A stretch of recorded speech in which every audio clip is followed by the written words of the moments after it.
Hello, mic test. Nikoir, Nikoir.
Hello, PUBG Esports fans. The finale of 2021 PUBG Esports. PUBG Global Championship 2021 is here.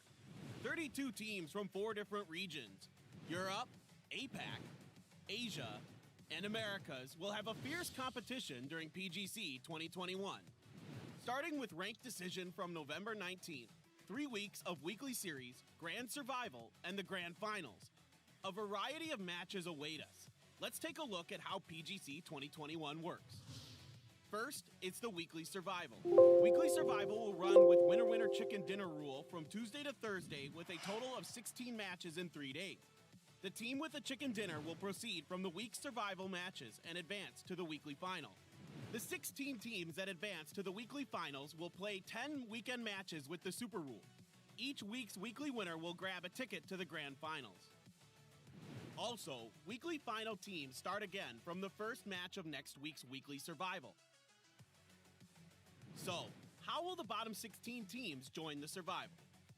The first week's ranked decision matches with Super Rules will rank the teams from top to bottom.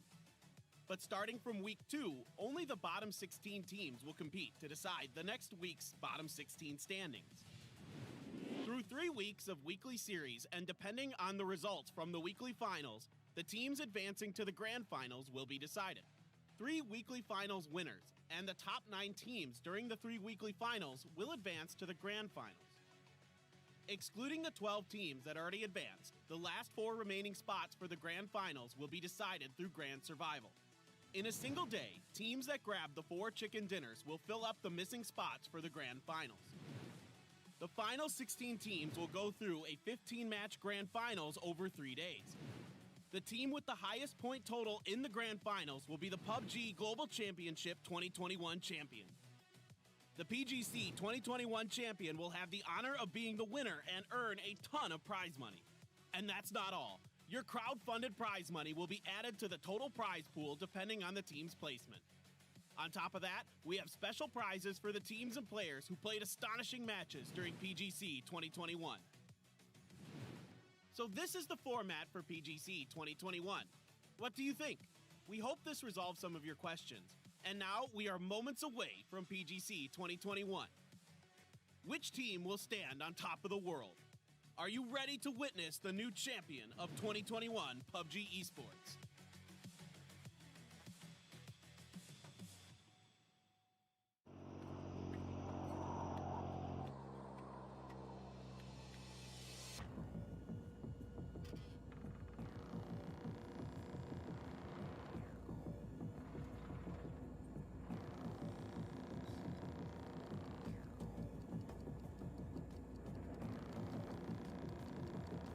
Яг код байж магадгүй баха яг хэлж мэдгүй л байна. Одоо бол яг кодны талаар яг баталгаажуултад одоо хараахан өвөл байна. Одоо юуны түрүүнд welcome back.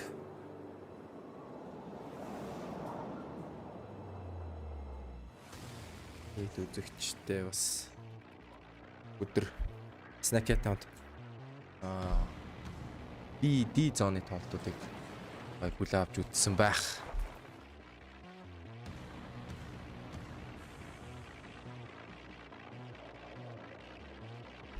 Одоогийн энэ кодоор өчигдрийн хэрэгжилсэн кодыг дахиад нэг тавтаад хэрэглээд үзээрэй. Хэрэв боломжтой байвал weekly кодоор код оруулаад чангалуудаа арай чигээс үж гард хэлж байгаа хэлийг байгаамаа. За сая юуны талаар бол нэг хэлээ ярьлаа шүү дээ. PUBG weekly series grand final-ууд яаж явагдах уу? Final дээр багууд ерөөд яаж оролцож ажиллаад тэгээд финал руу орох уу? Ер нь weekly 3 weekly survive, weekly finals явагдана. Тэгээд weekly finals-аас бас аваргууд нь шууд финал руу орох эрхээ авчиж байгаа. Тэрнээс үргэлжлүүлээд нийт weekly final-д оноороо тэргүүлсэн үлдсэн 9 багууд мөн түүжлээ гранд финалд орох слот авчиж байгаа. Тэнгүүд цаана үлдсэн 20 баг үлдсэн 4 багийн слот дээр яаж оролцож тоглох вэ гэхээр эндээс нийт 19 багууд нь орж тоглох юм. Нийт оноогоор 32-т орсон баг бол ерөөсөө гранд survival буюу гранд финалдаа ч оролцох хэрэггүй болно. За тэгээд тухайн 4 баг яаж тоглох вэ гэвэл шууд chicken rule-ээр тоглоно. 4 game 19 баг. Тэгээд chicken баг шууд grand final руу ороод үлдсэн багууд нь өрсөлдөд явах юм аа.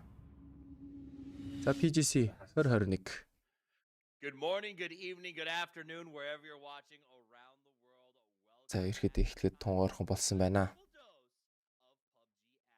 name is Toppies. I'm joined by Michael, Hypoc, Robbins, and Rick Saga Sharples.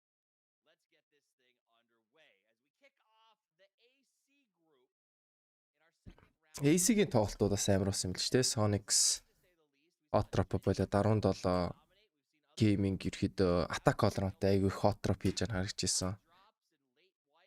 Тэгээд Genji бол New Happy-ийн айгүй сайн chicken дээр бол нэлийг сайн оноо цуулж авсан байлээ. Тэгэхээр Genji бол New Happy багууд бол rank decision дээр эхний 16-д баттай авчна гэж харагдаж байна. Эхний 16-д орчууд бол ерөөдөө асуудалгүй. Эхний 16 руу орчих юм бол шууд 2 дахоос билүү? 2 дахоос эхлээд тоглох байхаа да. 3 дахоос ч билүү? Айцаа хараатай. Weekly survival Saga coming out to us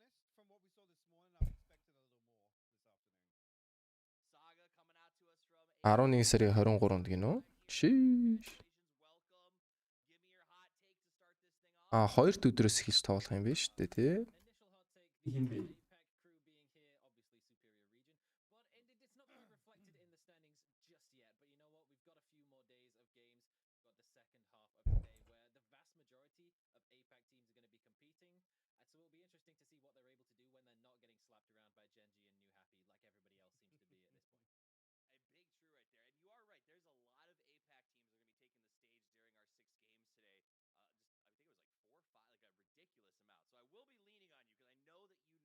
Энэ нэг IMG оролцох хэрэгтэй байсан тийм. Энэ IMG-ийг оролцох хэрэгтэй тэмцээн биш шүү. Буруу ойлголттой байгаа шүү. IMG-ийн оролцох тэмцээн ISF буюу 3 дахь байгууллага буюу нэр нь бол олон улсын Esports-ийн холбоо гэдэг байгууллагаас явуулж байгаа тэмцээний байгаамаа.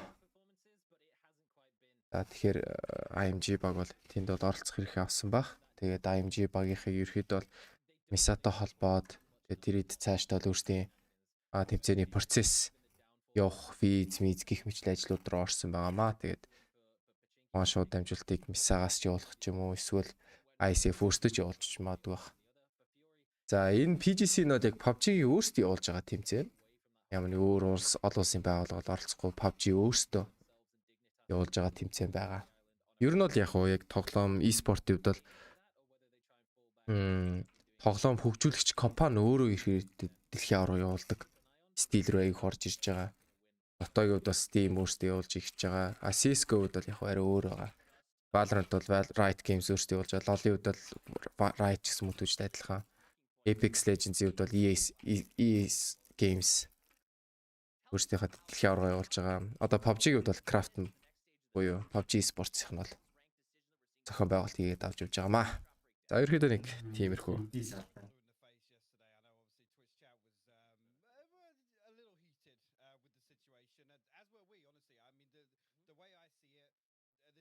Тэгээд тоглолт эхлэхэд хэдхэн минут ерөөдөө төхөөд эхэлж байна. За ерөөдөө тэдний Unity-с өгсөн мэдээлэлээр бол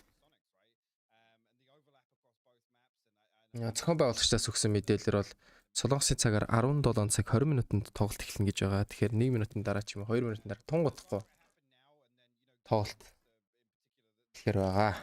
Гоё тайлбарлаа баярлалаа. За зүгээрээ ерөөхдөө яг мэдээлэл өгч байгаа тийм байгаа.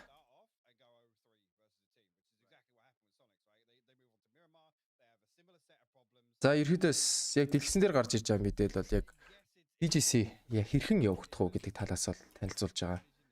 Bottom 16-ын тоглолтууд ингэж явагдана. 5 өдөр амарна. 2 өдрөөс 4-ийн оронд Weekly Survival гэдэг тоглолтууд эхлэхээр аваа. За Weekly Survival дээр бол нийт 31 баг оролцож тоглоно. Энэ одоо энэ rank decision-ээс нийт 32 баг оролцож байгаа багууд хоорондоо тоглоод 1 point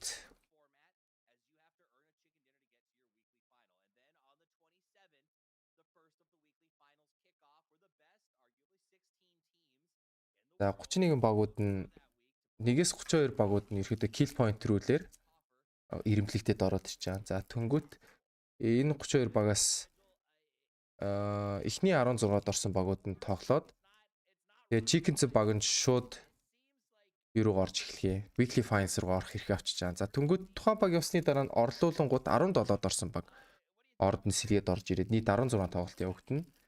2-оос 4 5-ын оронд. 2-оос 4-ийн оронд. За түнгүүд яг яах вэ гэхээр 2-д 5 тоглолт, 3-д 6 тоглолт, тэгээд 4-д 5 тоглолт гэдэг нийт 16 тоглолт явагдах юм. Тэгээд 16-наас 16 chicken dinner гарна гэсэн үг болчихж байгаа. Англи хэл хин сурсан бэ? За тэрний талаар ярилцвал яг сургууль сурсан юм аа гэж хэлээ да. Тэр нь зүгээр бах тий. Тухайн нутаг төрж үссэн гэж хэлчих юм бол бас болохгүй байх л та. Үлж жоохон шудраг бос санагдах тий. За ерөөдөө нэг тиймэрхүү. За түнгүүд weekly finals дараа нь яах вэ гэхээр weekly final дээр тэргүүлсэн баг шууд grand final руу орох хэрэг авчижаа.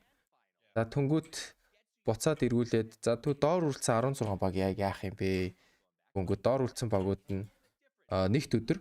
Гэтэ энэ ирэх нэгтгэвч тэрний дараагийн нэгтгэхээс бол bottom 16 гэдэг тоглолтууд явагдана. Энэ дээр яах вэ гэхээр bottom 16 дээр энэ багууд 17-аас 32 дугаар байранд ирэмблээ дахиж хийх юм. Тэгэхээр яах вэ гэхээр дээгүүр байр эзэл тусмаа сайн. Тэр яах вэ гэхээр weekly survival дээр аль нэг баг chicken-тэд дараагийн удаа шууд орох ойчсоо ерөөдөө бэлтжээл гэсэн үг болчихж байгаа. Илүү дээр орох тусам илүү их тоглолт хийнэ гэсэн үг. Хэрэг 31-р байранд орлоо гэх юм бол сүүлийн тоглолт хийгээл ганц тоглоно. Ганц тоглоод chicken чадахгүй бол тэгэл үнэхээр л хашааны гадаал болно гэсэн. 32-д орсон баг ерөөсөө тоглохгүй. 32-д орсон баг шууд дараагийн bottom 16-ын тоглолт руу орно. Тэгээд weekly survival-д ялангуяа weekly final-д орох айгүй хэрэгтэй байгаа. Weekly final-д орох юм бол grand final руу орох оноонуудаа цуглуулад эхэлчихэж байгаа. За хожихгүй байлаа гэхэд ядаж оноонуудаа цуглуулчихж эхэлж байгаа. За weekly final, weekly survival ер нь яг одоо уламжлалт спорт ч юм уу те эсвэл яг өөр e-спорттой харьцуулаад явхад яг яаж тайлбарлавал зүгээрээ гэх юм бол одоо group stage-үүд гэж яригддээ шүү дээ те. Группийн тоглолтууд, зооны тоглолтууд гэж ойлголт тайлбарлахад маш боломжтой гэж үзэж байна. Ягаад PUBG-гийн тоглолтуудыг одоо бусад e-спорт ч юм уу эсвэл өөр спортуудтай ингээд адилхан хийж болдоггүй гэхээр тоглоом нөөрөө яг нэг эсрэг нэг багийн эсрэг баг биш. Багууд эсрэг багууд гэсэн болчихж байгаа. Тэгэхээр нэг баг 15 баг эсрэг тоглоно гэхээр бас нэг хүн нэг багийг тухайн багтай шууд харьцуулаад ялсан гэж бас эхлэхэд айгүй хэцүү. Мэдээж 3 дахь итгээд орж ирнэ, 4 дахь итгээд бас орж ирнэ. Ерхэд тиймэрхүү. За тэгээ одоогоор бол нийт оноонуудыг бол харуулж байна. Одоогийн байдлаар 1-с 32 дээр багууд ийм байралд явж байна гэдэг. Бүрийрамын хувьд нэлээд доогор явж байна. Archangel Predator ч гэсэн Heroic монголчуудаас бол Heroic-ийг нэгт хийж сайн дуртахгүй байж магадгүй. Heroic бол PCS зүүн Европын үсийн шалралтын тэмцээн дээр орж исэн. За AMG-тэй таараа тоглож исэн баха да миний бодлоор. За KPI бол Аргентины баг оо. Ghibli бол хуучин SKT Telecom нэг багт тоглож исэн. Атер гэж тоглож орж ирж тоглож байгаа. Dignitas бол ойлгомжтой байгаа. За тэгээд Archangel Predator бол ер нь MNPL дээр тоглож исэн хэд хэдэн тоглогч нар бол байгаа. Alp CJ Algin Bots гэдэг. Ерөнхийдөө Монголтой нэлээд ойр тоглогч нар бол байгаа. Хидидүүд хамт тоглож исэн. Хидидүүд хамт нэг лоббид орж өрсөлдөгч болж тоглож исэн. Бүрийрамын хувьд бол сүүлд MNPL-д оролцож тоглож исэн. Харамсалтайгаар ямар нэг амжилт бол үзүүлээгүй. За Бүрийрам яагаад жоохон таархан тоглож байгаа вэ гэдэг миний үднэс нэг тайлбарлахад бол PCS 4 одоо бүр 5 сард болсон тэмцээн баха. Апакийн PCS 4 дээр авраг авсан баг шууд финал PGC рүү орох хэрэг авч исэн. Тэгээ тэр үед Бүрийрам тэргүүлэнгүүт ерөөдөө цаашны тэмцээнд орох ямар шаардлага байхгүйсэн болохоор бид амралтаа авсан 5 сараас хойш бол амралтаа авсан байдалд явж исэн болохоор Бүрийрам ерөөдөө нэг форумд ороогүй гэж хэлэх юм уу?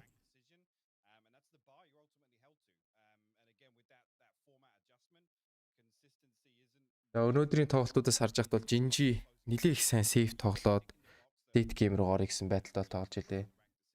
New Happy ч гэсээс өөрсдийн бас хүл атгадаг стилтэй.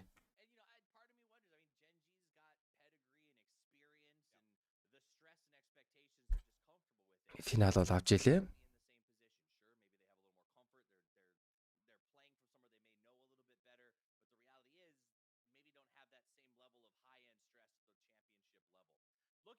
За Group A&C Fury, Virtus Pro, Buriram Esports, Heroic, BBL Esports, Team Liquid, Ghibli, Archangel Angels Predator, Group C дээр GNL, Boch Veronica 7 гэж явж исэн. Natus Vincer, Navi, Mad Clan, ENS, Dignitas, Petrichor Road, KPI Gaming, Baonam United гэсэн багууд бол өнөөдрийн лоббиг бол дүүргэж байна.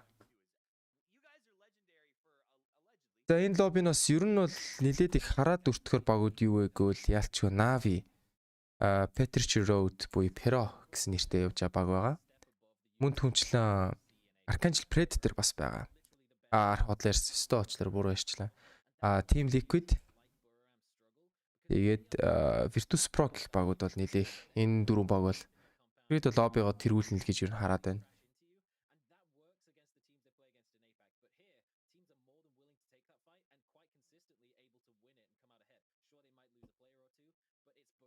Өнөөдөр нийт 6 тоглолт явагдана.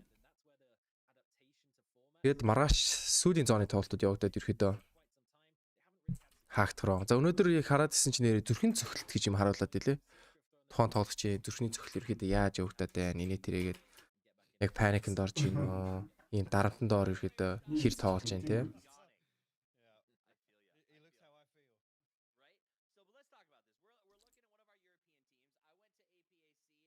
За тэгээд нийт үзэж байгаа хүмүүстээ маш их баярлалаа гэж хэлмээр байна. Тэгээд өшөө PGC-ийн тоглолтуудыг ерөөдөө цаашаа үргэлжлүүлэн шууд дамжуулалт хийх болно.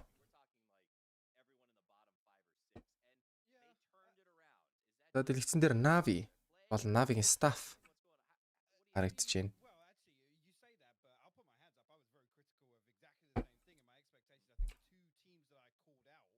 Navi буюу CIS регионоос гарч ирж байгаа. Commonwealth State гэж ярьдаг. Бид Оросын албаны улс болон түүнтэй хамааралтай улсуудыг бол хэлдэг байгаа.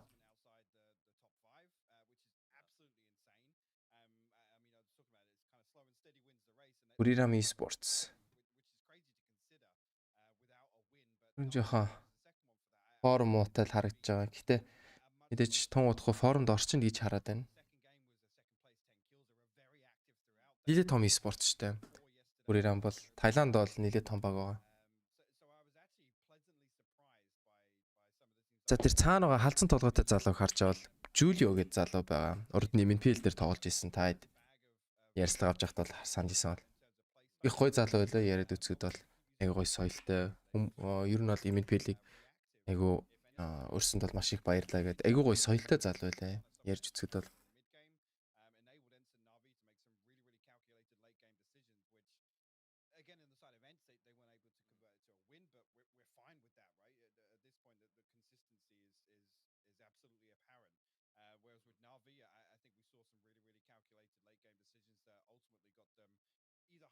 kills or the win in game 4, for example. Yeah, I think if we saw some brawn coming out of APAC, we definitely saw some great brain coming out of Europe. It seems to be adapting well. A team that was interesting yesterday was Virtus Pro, Rick. They started slow, but only because they were caught in this hot drop. Back to the hot drops. We're going to hear a lot about that. Probably. And you know what? We're going to do that because you're only going to really hear about a ton of them during this stage of the tournament. Once we get to the next stage, it's going to fall off pretty heavily. But VP started slow. I mean, I remember looking at өдрийн лайв хадгалагдаагүй. Өдрийн лайв хадгалагдсан байгаа. Процесс хийгдээд YouTube дээр процесс хийгдээд гараад ирэхээр байгаа. PGC 2021 Ranked Decision BD Монгол тайлбар гэд хайх юм бол гараад ирэхээр байгаа шүү. Яг одоо шууд олдохгүй ч гэсэн жоохон байжгаад Google дээр YouTube дээр хайгаад эхлэх юм бол гараад ирэхээр байгаа. Тэгээд өдрийн лайвыг бол Snacky буюу MNPL-ийн яг үндсэн тайлбарлагч Монголын PUBG-гийн нүүр царай болсон тоглогч тайлбарлагч шүү дээ. Тайлбарсан байнамаа. За мэдээж снакигэд бас өдөр болгон хоёр тоглолтыг зэрэг тайлбарлахыг мэдээж хэцүү. Тийм болохоор бид ачаалын хуваалцах зорилгоор ирэхэд тусалж ажиллаж байгаа маа цааш оройж байгаа амраад авах те эсвэл E25-д оролцох сонирхолтой ч юм уу гих мэтлэн байвал ирээдүйд чөлөө цагийг бодж өгч байгаа маа. За тэгээд снакийг дэмжих сонирхолтой байвал цааш нь бол лайв дээр бол дансаа тавьсан билээ. Тэгэхээр дансан дээр нь донешн явуулаад снакигаас дэмжиж өгөөрэй гэж байна.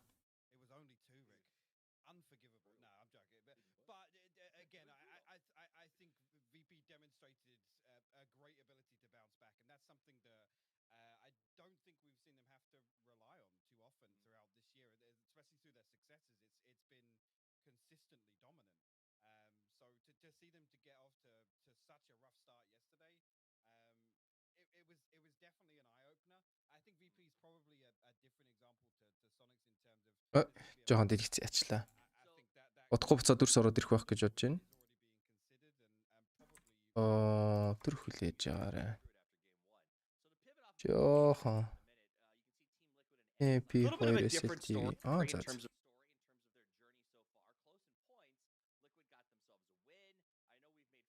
The chat says team lobby, but the reality is they came out fighting quickly. Ants, on the other hand, Rick, was a lot more about. I feel like they were always up top 5. За sorry. Жохон техникийн саадал гарчлаа. Тэгэд гайгүй бах.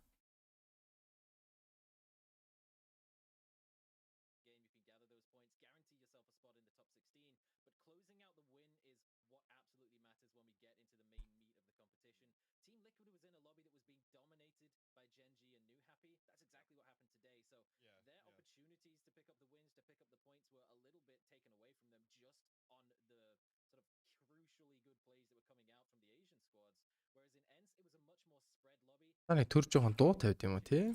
Жоохон чангалаад.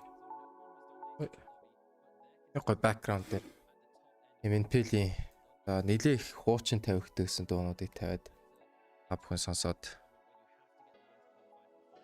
сайхан давхар сонсол гоё ах тий.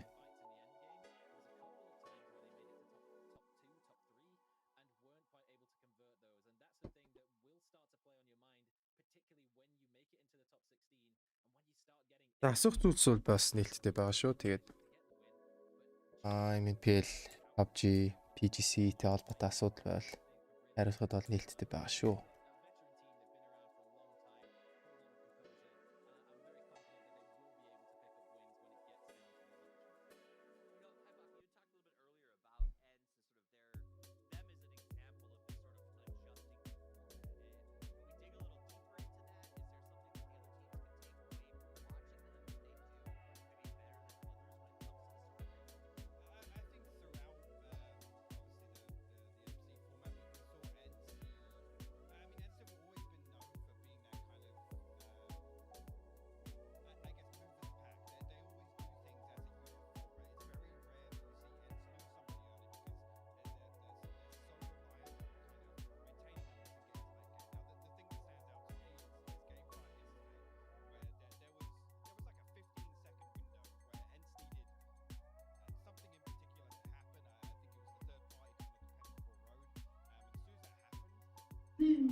За ерхэд тоглолт их нийлээл төхөөл ихлээ лобби руу арих ороод болоогүй юм байна. Хүмүүсд орцсон ч юм уу? Орцсон юм байна. Лоббид орчиж.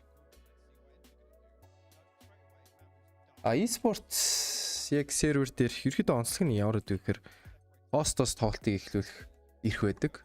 Кастом одоо чинь бид нар лайв сервер дээр Steam дээр гэдэг үндсэн PUBG дээр тоглолт эхлүүлэнгүүт шууд цаанаасаа автоматар цаг тоолоод тэмцээний эхлүүлчихдэг байгаа. Тэгэхээр нөгөө error зааны нэтэр гэсэн юм бол байхгүй. Яг зохион байгуулагчдын ареалдаас бол за бүх багууд яг лоббинд орсон асуудалгүй байна гэнг шууд тэмцээнээ дараад эхлүүлдэг байгаа. Тэгэхээр бол яг 64 бол ниснэ гэсэн үг. Ямар нэг одоо аздан нэг хүн тоглолтод ороогүй гэсэн нөхцөл бол байхгүй байгаа.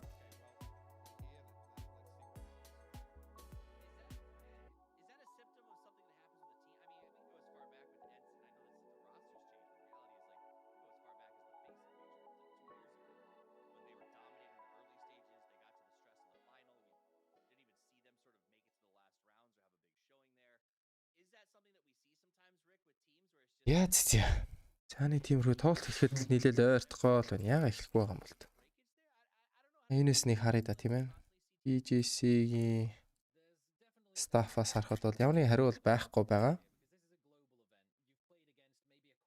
Do we know why PUBG Korea's team stream looks much better than in feed YouTube view channel? Do we have a short scene transfer?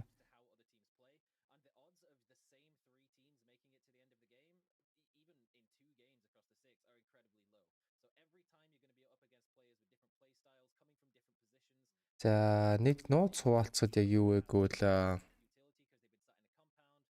бид нар одоо PUBG мэдээж нөө headquarter-ууд ингээд нөө Европ дахь салбарууд, тэгээд Америкийн салбар, тэгээд Солонгосын салбар, Апакийн салбар гэдээ хэд байгаа. Тэгээд бид нар бол Европын салбартай ерөөдөө контакт бариад тэгээд за ерөөдөө өргөжлүүлээд энэ тэмцээний юмнууд явуулж байгаа. Тэгэхээр мэдээж тэр явж байгаа дүрс бол Солонгосынхоос бол жоохон зөрүүтэй гэж магадгүй. Бидний бол яг үндсэн англи хэл дээр бол нэлээд төлхөө авч явах байгаамаа. Тэгээд мэдээж нөө шууд амжилтын аль биесний дүрс байгаа болохоор тайлбарлалтын ярианууд орж ирэхгүй. Тайлбарлалтын ярианууд их хасаад шууд амжилтыг хийж байгаамаа. Тэгэхээр шууд тэр дүрсэн дээр нь бид нар тайлбарлалт хийгээд авч явж байгаа гэсэн үг болчихж байгаа.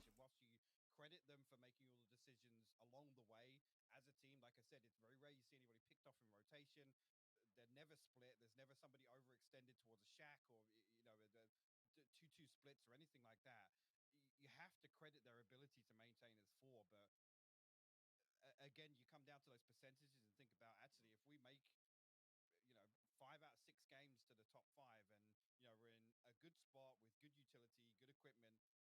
За Солонгосын цагаар 17 19-20-ыг бүр өнгөрцөн байгаад идэг. Солонгосын цагаар бол 19:37 гэсэн цаг дээр яваад идэг тийм ээ. Бид нар бол цагаас хоцорж яваал байж л.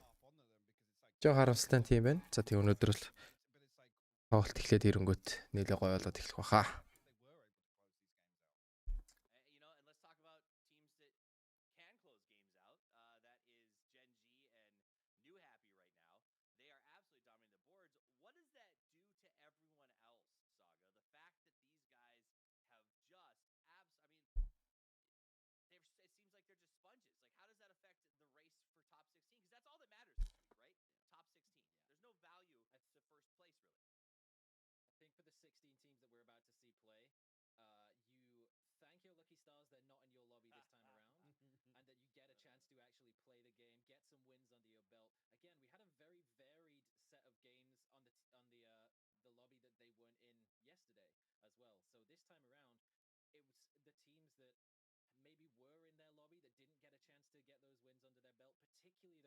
Яа, одоогийн байдлаар нэг усаа соноонуудаа нэг танилцуулчих тий.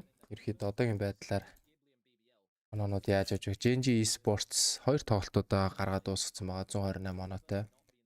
Нийт 12 тоглолтоо тоглолцсон байгаа гэсэн үг. Тэгэхээр 128 оноотой. New Happy-гаас 125 оноотой. Off Gaming бас 2 тоглолтоо тоглолцсон. 98 оноотой. MCG мөн адил 98 оноотой. Anaway Esports бас 2 тоглолтоо гаргацсан. 91 оноотой. TSM 79, 17 Gaming 71, Base Plan 56, Team Unique 54, ENS ганц тоглолт тоглолцсон байгаа. 51 оноотой. Нэлээ их тэргүүлттэй л явж байгаа юм байна. Navi 48 оноотой. Enterforce 36 2 тоглолтоо гаргацсан. 49 оноотой.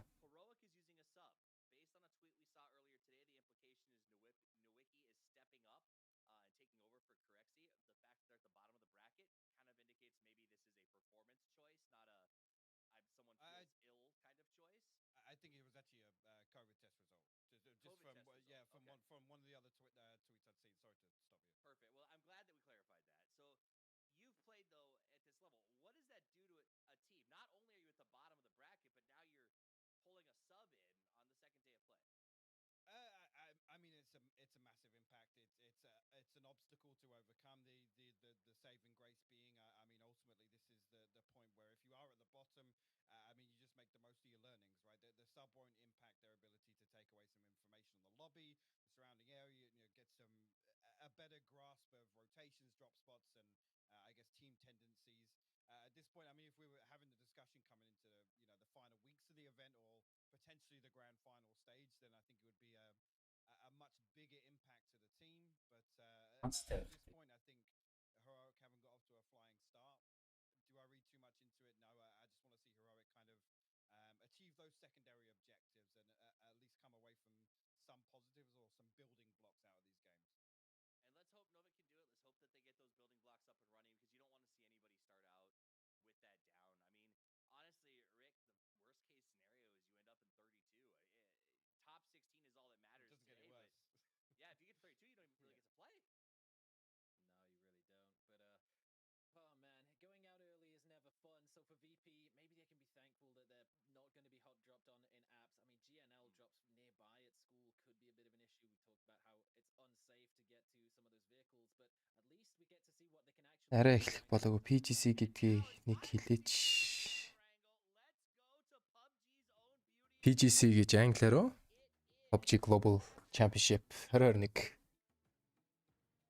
Арай эхлэх болоогүй юм. За, ерөөдөө эхлэх болж байна. Монгол багууд хэдэн сараар бандуулсан болоо. Монгол багууд бандуулаагүй. Монгол нэг баг бандуулсан. Тэр нь Renewal Gaming. Бүсийн төв дамж тоглосон гэдэг утгаараа л 1-2 сарын PUBG-гийн зохион байгуулж байгаа тэмцээнээс бандуулж байгаа. Тэгэхээр тэр нь юу гэсэн үг вэ гэхээр PCS 6-аас бандуулсан гэсэн үг гэж ойлгож байна. За, онгоц Милта Power Plant-аас Гатка зүг рүү яг дундуур нислэг нисж яан харагдаж байна. За, тэгээд та бүхэнд дууны ч юм уу ямар нэгэн саундны асуудал байхад бол хэлээрэй. Мэдээч Snacky-гийн шууд амжилтыг яг тухайн ком дээр биш өөр ком дээр хийж болохоор ганц хоёр техникийн зөрүү гарч ирэх болцсохгүй байгаамаа. За, ерөнхийдөө hot drop-оор Pochinki Ираnkly төв болох Pochinki дээр Team Liquid бууж н харагдаж байна. За, тэгээд юуцсан бас өнөхөд шууд амжилтыг дэмжих хүсэлтэй байвал тун утгагүй би данс тавьчих. За, тэгээд тухай данс руу мөнгө шилжүүлээд дэмжиж өгөх боломжтой байгаа шүү. Тэгээд тэр нь бол тухайн хүний данс нь бол MNPL-ийн зохион байгуулагчдын хүмүүсийн дансныхаа нэг нь байгаа. Би мөнгө авахаас илүү тэр хэдэд бол мөнгө өгсөн дээр авах гэж бодож байгаа. Pero win. За, Pero please winner chicken dinner. За, Pero-гоос л хамаарна да. Pero ерөөхдөө бол хиттийн бас топ агууд энийг штэ. Тэр нийлэх чанстай байх. За. Тэгээд игнитас бол нийлээл хол rotation, хол loot, safe loot хийгсэн байдлаар шууд Sosnovka руу. Тагас машин аваад Sosnovka руу лүүтлийгсэн колтод гарч ирнэ. Тэгэхээр ерөөхдөө игнитас нийлээл лейт рүү орж ирнэ, тоглолт руу. Тойрог руу нийлээл лейт орж ирээд. Тэгээд айгүй сайн лүүттэй гарч ирнэ гэсэн үг болчихж байгаа. За, Ясна Polyana дээр 2 баг буусан байгаа. Fury, GNL Esports.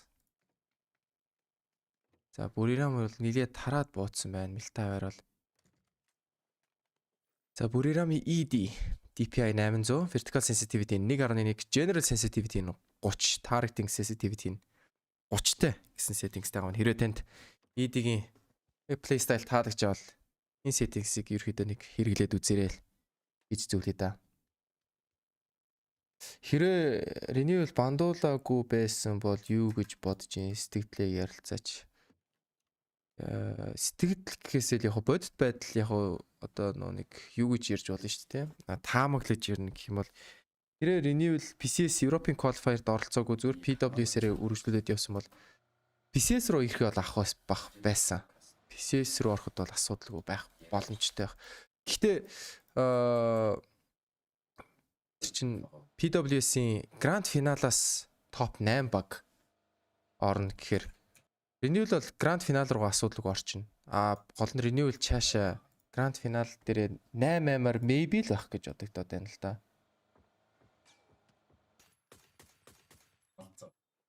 Гэтэ яг бодит дүүний хэлэхэд бол Renewal бол PCS руу ороход бол боломжгүй. Гэхдээ боломжтой. Гэхдээ ер нь бол нэлээд хэцүү. Яагаад вэ гэвэл PCS 4-ийн оноо цуглуулаагүй. Шууд PCS 5-ийн оноо цуглуулна гэдэг утгаар бол нилээ догдолтой байх учраас PGC рүү оролцох ирэх байхгүй. А гэхдээ PCS рүү бол maybe. Ерөөдөө Сосновка руу ерөөдөө айгүй их ротейшнуд орж ирв. Би ч энэ чинь Сосновкагийн тойрог татцсан юм уу? А тийм биш те. Хөө одоо нөгөө гүр отолтууд нэхэлж байгаа. Эс KPI ерөөдөө тулаад ороод ирцэн. Компаундыг энэс ганцаар хамгаалж 2 хүнтэй орж ирнэ капитан. Хийдвэл авч чадахгүй юу? Нэг эсрэг 2 байдал дээр. За яалчгүй ямар ч нохгүйгээр шууд унгааж авч яана харагдаж байна.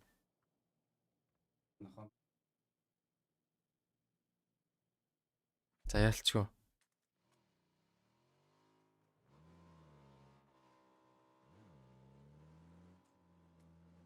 Ер нь бол ингэж хоёроор орж ирж явах тохиолдол эхлээд компаунд мөргөж байгаа одоо жишээ нь энтри хийж байгаа багаас ер нь бол эхний тоглолт нь нокерж унах чаас айгүй өндөр байдаг.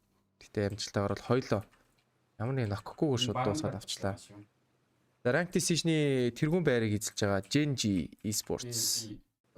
Genji Esports 108 оноотой. Ер нь бол Genji-гийн хувьд бол айгүй сайн тоглож байгаа. Яг вэ гэвэл юу л да. Ер нь ямар нэгэн баг тоглолтод 11 оноо дундчилж чинь гэдэг чинь бол айгүй топ лимит авчиж байгаа гэсэн үг болчихж байгаа. Тэгэхээр Genji-ний 12 тоглолт тоглолцсон ба 12 тоглолтоос нэг PGC-гийн яг жоохон гацлгууд явж байгаа.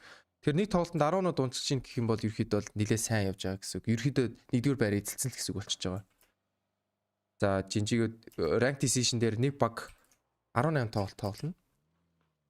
Нийтдээ бол тэрийг яг чи мэдээж 8 баг хоорондоо үзээ явчих юм чинь нийтдээ 36 тоглолт явуулчихж байгаа гэсэн үг болчихж байгаа.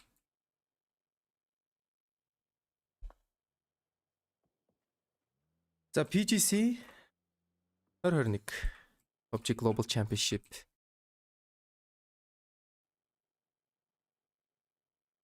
асуух юм байвал асуурыг хичээд асуухаар ярьдаггүй наас ингэ ярьсан шүү дээ. Яг юу яриад байгаа юм бэ? Хариулсан шүү дээ. Тэр яг наа хариулж байгаа хэсгээр нь өөрөө сонсоогүй аалт тавцсан байсан юм шүү. Жон гомдмор санагдчихлаа.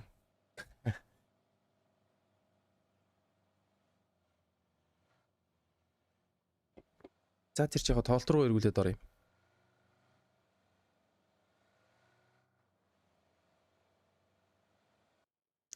Би Renewal-ыг PGC рүү орох chance байхгүй гэж бол хэлээгүй. Айгүй баг гэж бол хэлсэн байгаа шүү. Ер нь бол яагаад вэ гэвэл PCS рүү шалгарлаач PCS 5 руу шалгарлаач гэсэн PCS 5-аас оноо цуглуулад PGC рүү орох chance нэлээ бага. Яагаад вэ гэвэл PCS 4-ийн оноо байхгүй. Тэгээд ганц гарах боломж нь яг юу байсан бэ гэвэл PCS 5-ын авраг болох. Тэр бол нэлээ хэцүү. PCS 5 биш уучлаарай. PWS-ийн авраг болох. PWS-ийн авраг болно гэдэг чинь нэлээ хэцүү л дээ. Зөвхөн саундыг бол зассан байх хэвээр. За юу нэг шалгаахыг энэ дээр би хайр байгаа болсон. Shit. За одоо ямар нэг асуудалгүй байх гэж бодож байна. Гэтэ одоо хит чанга болж магадгүй байх. Тэгэхээр би жоохон багсгасан дээр баг.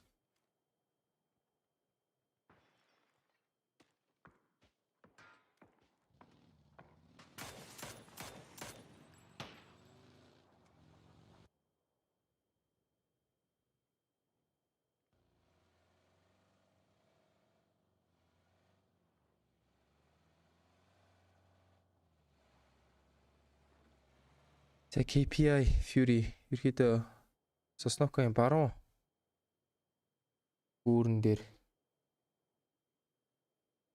хэд отсон байдалтай. Гол нь асуудал нь одоо дараа нь юу л да. Сосновка руу тойрог татах юм бол эдгээр богод яаж дараа нь гүүрээд авах уу гэдэг ямар том асуудал болоод эхэлнэ.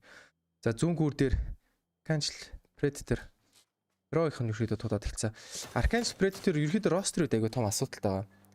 Evil Patrick буюу одоо ерөөдөө цоолж гарсан тоглолчдуудынх нь нэг нь визний асуудалтай болоод ерөөдөө ирэх боломжгүй week 2-оос орж ирнэ гэж хэлээ. Тэр одоогор коуч нь тоглож байгаа гэсэн. За аалжинд боц ихний нээдэн дээр нокроод унтсан. Пүү эргүүлээд нээдэн X left-ыг ноклоод авсан. 3-3 кейс. Энэ дээр компаунд хамлах Caps. Нээдэ зөрж орж үл харагдаж байна. За Caps килийг гүйцэгээд авсан маамуу. Wizard Tower л ерөөдөө тулаад ороод ирсэн. Эхний спрей тааглаад авсан Silent Night. Уулаацсан. Яа, за ихэндээ дүүлээд аваад эхэлцээ. За Arcane Predator үед ганцаараа үлдэж байна. CG ганцаараа. За зүрхний зохилт нь бүр 144 болоод эхэлсэн. Энэ гай бүр нэлээ хэцүү л байгаа юм байна да. CG-г бол Arcane Predator-ыг ер нь бол би бас хувийн зүгээс бол бас жоохон дэмжиж байгаа. Яг юу вэ гэхээр за хувийн зүгээсгүй л Algin Bots CG эдэртээ бол бас тодорхой хэмжээний найзууд гэж бас хэлэх бас нэг талаар зөв ч юм уугүй ч юм. Ерөөдөө хамт тоглодог байсан. Ганц ерөөдөө хамт үсрээд юм ярилцаад бас нэг хэсэг бас найзууд бас байсан. Тэгээд яг Algin Bots PGC яваад ингээд том од болцсон чинь наа нэг жоохон тоогоо болцсон л доо. За өргөжлүүлээд CG ганцаараа одоо ерөөдөө тоглолтын тактик нь юу вэ? Placement point авах хэрэгтэй болчихж байгаа. Агуудыг өхүүлэх хүртэл. Ер нь гендагаас суух хэрэгтэй болчих. Гэтэ Heroic нь бол ямар нэгэн chance өгөхгүй шууд гүцэхийг оролдоно.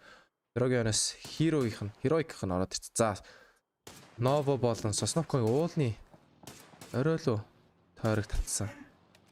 Тэгээд Heroic нь шууд rotation дор гэсэн шийдвэр гаргасан. Араас нь Heroic буудна. А CG бол баг буудахгүй байх гэж бодож байна. Тэр тусмаа буудалцахгүй. Яа CG араас нь буудж эхлээд килийг гүцээ гэж аваад Arcane Predator-ээс 2 оног бол амжилттай кермалаад авчлаа. За Heroic бол CJ мэдээллийг авсан баха. За баруун ирэг дээр KP-ийнх нь бол гүр отолтой байдалтай IP-г оруулахгүй гэсэн шийдвэр гаргасан байна. Гэтэ одоо юу л да Иранглийн үндсэн арал дээрээс зав болох нэг ажил гарч ирнэ. Зав болохгүй сэлнэ гэсэн үг болчихж байгаа. Гүүрээр ерөөс гарахгүй гэсэн. За Baunam United-ийнх нь бол юу чсан зав болсон. Тэгээд гүүрийн зүүн баруун гүүрийнхаа баруун талаар нь бичсэн. Тойрол арал руу бол амжилт гарцсан. Гэтэ Fury-гээс бол мэдээл мэдж байгаа. Тэгэхээр ямар нэгэн байрлал өгөхгүй байх гэж бодож байна. Дансаа тавиач. За данс тавина. Sorry man. Тэгээд дансны үед бол юу яана?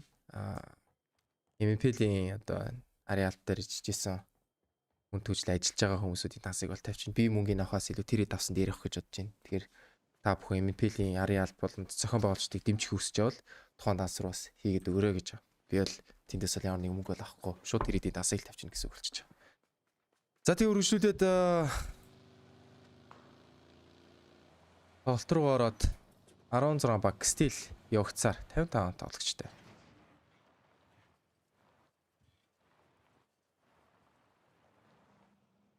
За бүр уулын орог юу эзэлсэн юм бол доо? GNL.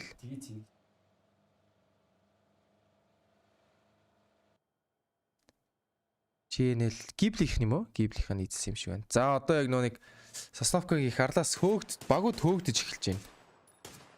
Тэр нэлээ хэцүү. Одоо завгүй. Тэгээ нэгэн тусанд орчих юм бол бүүстэд дарж чадахгүй. Phase 2 шахтаад ороод ирсэн. Тэр цаана BBL Esports-ийн бас ороод ирсэн. Хоёр багууд хоорондоо байлдаж эхэлнэ. Тэгээ баг байлтахаас илүү яаж хийж чад машинтай шүү гүүрээр даваа гэсэн кол бол гарч ирэхийг бол нийлээд үзнэ. Phase 2 гайгүй зодно. Phase 3 ерөөдөө нэг бас чимхэж эхэлнэ тийм ээ. За Phase 4 бол нэлээ сайн зодж эхэлнэ. За Mad Clan энд яг юу хийж гисэн хүүе. Tap. Ийм алдаа гаргаж болохгүй шүү дээ. За CJ хутах. Яалч хөл хор болчлоо доо энэ залуу бол. Гэхдээ CJ-гээд бол ийм кол хийхээс өөр сонголт байхгүй л дээ. Яалчгүй бүх тоглогчтой алдсан. Тэгээ гүүрийн отолтон дээр унтсан болохоор гүүр өөрөө давж гүүрийг гатлан гэх юм бол баригдана. Тэгээ баригдаад эхлэх юм бол өөрөө үнэтэй технис placement point юм point аваад зулгаагаад хүмүүст хор хийж ийл гэсэн call хийсэн хамуу дээр баг. За тэр нээд баг орж ирэх баха да. Яа flash килиг үзгээд авсан. Archangel Predator 16-д орсноор 15 баг үлдэж байна да. За phase 2 хаагдахад 13 секунд үлдсэн байна. За одоо багууд ерөөхдөө яаж rotation хийж эхлэх вэ гэдэг шийдвэр гарна да. Тойрог ерөөхдөө зүүн тал руугаа татагдах хэвээр. Усыгаа ерөөхдөө нэрээ зайлс хийх үзэх хэвээр байгаа. Окей. Ерөөхдөө усаас зайлс хийсэн байна. Гэтэ урагшаага татчихлаа. Би бол жоохон military base тал руу гэж бодож ирсэн. За яг бас тоглоом нь бас миний эсрэг бас зөгөндөг юм байна. Яг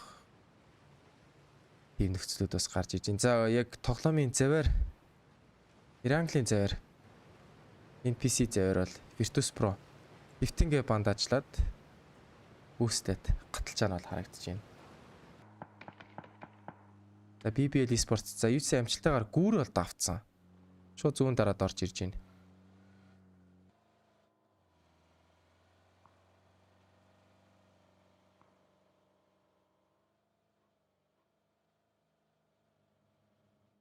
За энэ дэр яг тулаал эхэлчлээ. Энс Mingzi 1 Right эхэлж яах. Яа араас нь тик зүг буудаад эхэлсэн. Хоёр багийн хооронд түгэлүүд гараад ирсэн. Цаана Fury KPI-г отоод эхэлсэн. Шууд гүүр гатлуулахгүй. No. Бод squad wipe хийснээр KPI баг 15 дугаар байранд Fury шууд 4 хоног кермалаад авчлаа. Нилээ амжилттай гүүр бол хамгаалж чадсан. VP-г ерөөдөө харж чадсангүй. VP бол айгүй court зэвэл гаталж ирсэн нь харагдчихсан. Яа тэр зүрхийн цохилт нь Yuki Kamakao 176 гэж. Тэр хүн ч бараг ухаан алтлаа штэ. Яа хүмүүс ирж гинөө. Гис алчий гээд. Бас зүрхийн цохилтнаас хуугаа үдээс юу гэсч 171 гэж утсан. Галцсан юм штэ. Ямсаага бариад гүйтсэн юм шиг харагдчихна. Зөвчсөн амжилттай гүр хамгаалсан. Амжилттай нэг squad унгаад авч ийн гэдэг чи бол 4 оноо кермалаад авч ийн гэдэг бол одоо шүү 6 оноо авчих юм бол нэг оноо нэг мапд авах дундч оноогоо босгоод авчиж ийна л гэсэн үг. За ерөөдөө тайвшраад хүмүүсийн зүрхний цохилтууд нь унаад эхэлж байна. Yuki Kamakao-гийн зүрхний цохилт одоо 150 руу бууж эхэлж байна. 170-аас 150 руу. Одоо баригдаад эхлээд буудуулах бах та. За одоо Ghibli дээрээс нь Ghibli тэр дээр орой дээр нь ирэхэд хараад байгаа юм байна. За Ghibli-гээс сонссон бах. Мэдээж буудна, харна. За BBL Esports Matt Clan-тай тулаад эхэлсэн.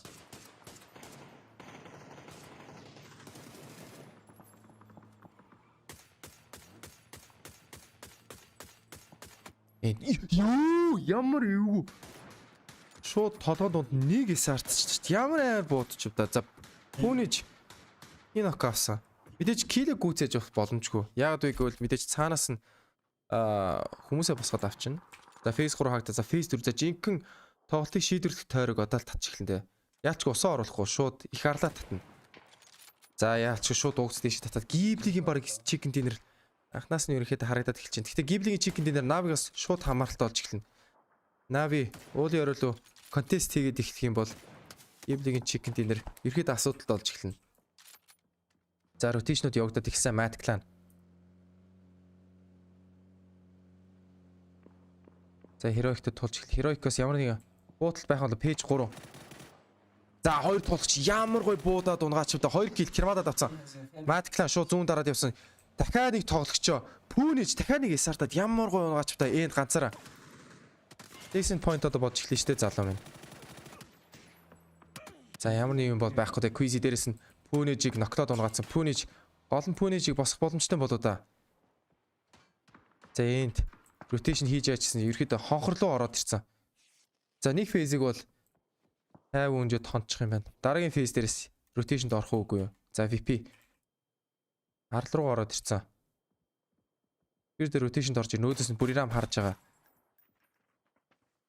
За энэ дээр ямар нэг play байгаа болов уу болов.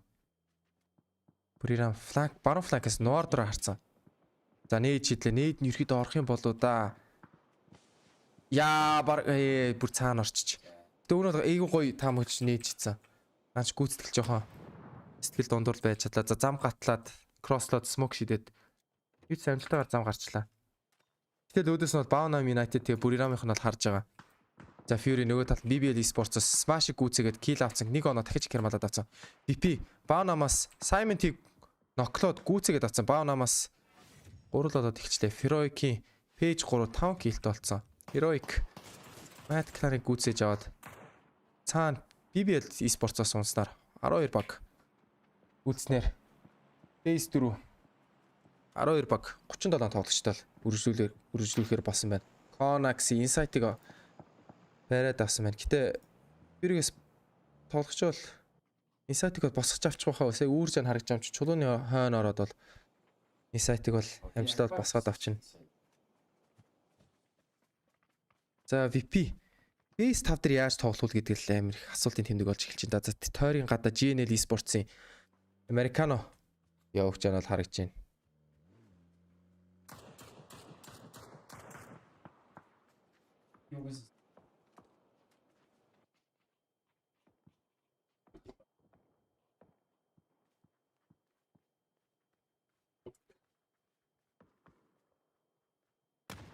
За тэрний эцтэйгоо орж ирсэн. За Fury-гээс явны хариу тоглолт гарч ирэх болно. Гэхдээ Fury-гээс 2 тоглогч үлдчихэж байгаа. За холон цайны DMR-ын тоглолтууд орж ирсээр Navi-гаас хэд Dignitas руу нэлээ их атакт орж ирж байгаа харагдаж байна. Heroic нөгөө талаас нь орж. Dignitas-ийн хувьд бол нэлээ хэцүү болж ирж байгаа. За Fury, Bound United хоёрын ерөөдөө map control-ийн дайнууд гараад эхэлсэн. Хоёрын эсрэг 3 тоглогчоо босгоод авах юм бол за Dignitas-ид бол нэлээ хэцүү байгаа. Тойрын гадаа ерөөдөө орох ямар нэг нөхөөл байхгүй байгаа. За Americano баригдсанаар нийт 13 баг үлдсэн. Navi Ghibli рүү ерөөдөө DMR-ын бас Poke-уд орж ирсэн.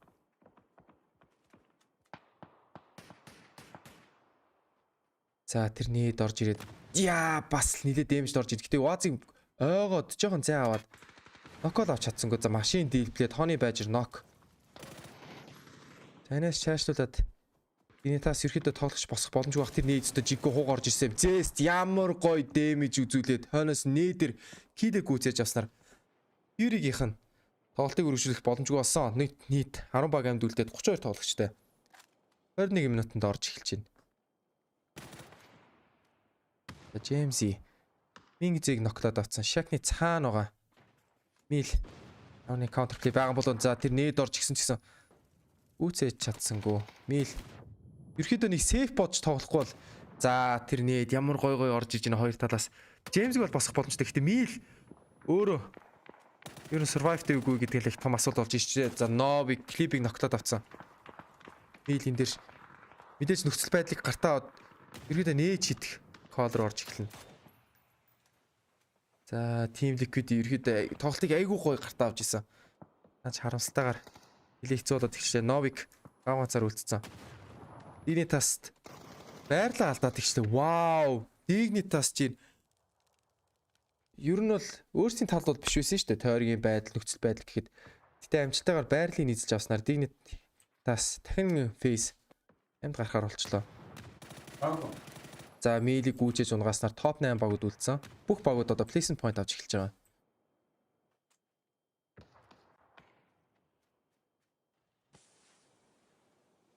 Dignitas Navi-тэй тулаад ирсэн. Navi дээрээс нь бол харж ирж байгаа. Navi дийлээ даваа байдалтай гэсэн үг болчихж байгаа. Dignitas-аас нэлээх ноккууд гарч ирсэн. Тэгэхээр 2 дахь нокт 3 дахь нокоос бол нэлээх дэмэжд орж ирж байгаа. Тэгэхээр тоглогч босох талаас бол нэлээл хүндрэлтэй, нэлээд догтлолтой тоглоно гэсэн үг болчихж байгаа. Хамаагүй өнгөөхөр хойноос нь тимлэх гээд харах гэдэг. Хамаагүй хойш татгаар Navi дээрээс нь поклох гэдэг. За уулын оргилыг эзлэх тоглолт ерөөдөө гарч ирэх гээд байна. Navi-гаас уруулаад Аалиг босох боломжгүй юм байна. За Ремба Аалиг бүрэн гүйцээгээд авчих юм байна. Тэр Рембагийн доор 2 Navi-ийн 2 тоглогч байгаа. Илүү өнгөх юм бол Navi-гаас хараад эхэлнэ. За тэнийг сонирхолтой факт хэлэхэд за Fly Rising тэгээ 24k тоглож исэн. 423 гэж тоглож байгаа. Тухайн тоглогч нь Lock-ыг айгуу сонирхолтой байдлаар хэлдэм байлээ. Konok гэж. Нийт 8 баг 24 тоглогчтой.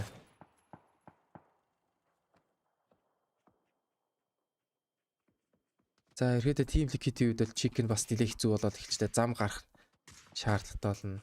Зам гарахгүй байна. Гэтэл ерөөдөө нэлээх мал дээр гүйжиж тойрог руу орох шаардлагатай болно. Puriram CD Ono United-ийн God AC-ийг ноклоод авцсан. За Baonamаас ерөөдөө бутраад эхэлж энэ хүмүүсүүдээ нэг нэгээр алдаад ямар хэцүү нөхцөл байдал дээр тоолж байна. ED нэлээ урагшаа бүшлээд фланкнд ороод эхэлсэн. ED-гээс нэг өнгийгөл нээд ороод ирэх юм бол шууд Baonamаас бол тоглолтыг өргөжүүлэх боломжгүй болно. За Navi-гийн байрал нэлээ гоё байгаад тах чинь. Гоё coverтай байлтаар. Тэгтээ дээрээс Ghibli Өнгийгөө л эхлэх юм бол нэлээд хэцүү. Гэтэ гиблиг өнгөйлөхгүй хаа MXC. Аны байжийг ноклоо гүцээгээд авчиж байгаа. За цаана Sparking-ийг гүцээснээр Dignitas яа тэр цаана эргүүлээд Virtus Pro Baunam United-ыг унгааснаар 6 баг амьд үлдэж байна. За VP Burinami дайнууд хурцсаад эхэлнэ. Гол нь энэ хоёрын дайн яагаад хурцсаж байгаа вэ гэхээр мэдээж зам гарах шаардлагатай бол зам гарах юм бол нөгөө бага унгааж зам гарахгүй бол зам гарч яхад бол хоёр талаас нь буудуулаад нэлээд хэцүү байдалтай бол кросслох шаардлагатай болно. Тэгэхээр яалчгүй бол хоорондоо үүсэх шаардлага гарч ирж байгаа. Анчиг Ibiza яаж тавьж байна? Ibiza урагшаа бүшлээд зүрхэнгийн ч л дээ. За яалчгүй MX-ээс хамаг тоглолтын гаргаад NC багийн тоглогчийг тоглолтноос хаснаар топ 5 баг үлдэж байна. За Nordroin ерөөдөө баруун дараад орё гэсэн шийдвэр гарч ирээд Navi Ghibli-гийн контестууд гарч эхэлж байгаа юм. За ерөөдөө дэмжлүүлээд за яалчгүй Quiz илүү сул талтай байсан. Октод аваад килийг гүйцэгээд авч байна. Melman. Ор тоглолт гарах юм бол доо. За нийт нь Wizard Tower руу орч чадаагүй. За одоо яг орсон. Гэтэ кил байгаа бол нок байгаа бол үгүй юм байна. Ой, damage үзүүлсэн. Нээж хийсэн ч гэсэн Spear гадаа. За ерөөдөө тойрог хаагдаад Team Liquid ерөөдөө нилээд дав байдалд ороод ирчлээ. Ойр хавьд баг байхгүй. Тэгээ хохоргоод ороод ирсэн. Нилээд ажгүй. За Burinam Virtus Pro ерөөдөө хин цаашаа тоглолтыг өргөжүүлэх үү гэдэг шийдэл гараад ирчлээ. За Burinamаас хойшоо татах боломжтой. Зүүн дараа тойрог руу орох боломжтой. За Virtus Pro усод үгүй. Тийм бол байхгүй залуучуудаа. Бид нар бол замын нөгөө талаа бол бид нар эзлэнэ гэсэн код бол гаргаж ирж байгаа. Нээд ороод ирсэн. За ямар нэг нок кил бол байхгүй байна. За Navi-гаас бол өнгийгөөд James-ийг ноклоод авцсан. Одоогоор Ibiza MX 2 үлдсэн байгаа. За Burinami дайн нэлээд хурцсаад эхэлсэн. Батулинс нэг нок авсан. За ерөн VP-гийн талд нэлээд дав байдалд ороод ирчлээ. Nordr-ын клач орж ирэх юм бол Nordr ганцаараа. За Spire-ыг ноклоод авцсан. Luke хараад авах юм бол энэ бол VP-гээд нэлээд л хэцүү болж эхлэндээ. За Spire нэлээд мэдээлэл өгөөд эхэлчихэж байгаа. За дуэл дээр алдцаа. Virtus Pro хоёр тоглогчоо алдаад тоглолтыг өргөжлөх болчлоо. Мэдээж Батулинсыг бол босох нь бол босч байгаа асуудал. Яа. Вау, тэр нээд жоохон доошоо байсан бол MNPL-ийг бол унгах боломжтой. За топ 4-ийн дуу ороод ирсэн. Чекэд нэр үд Ghibli ерөөдөө даваа байдалтай.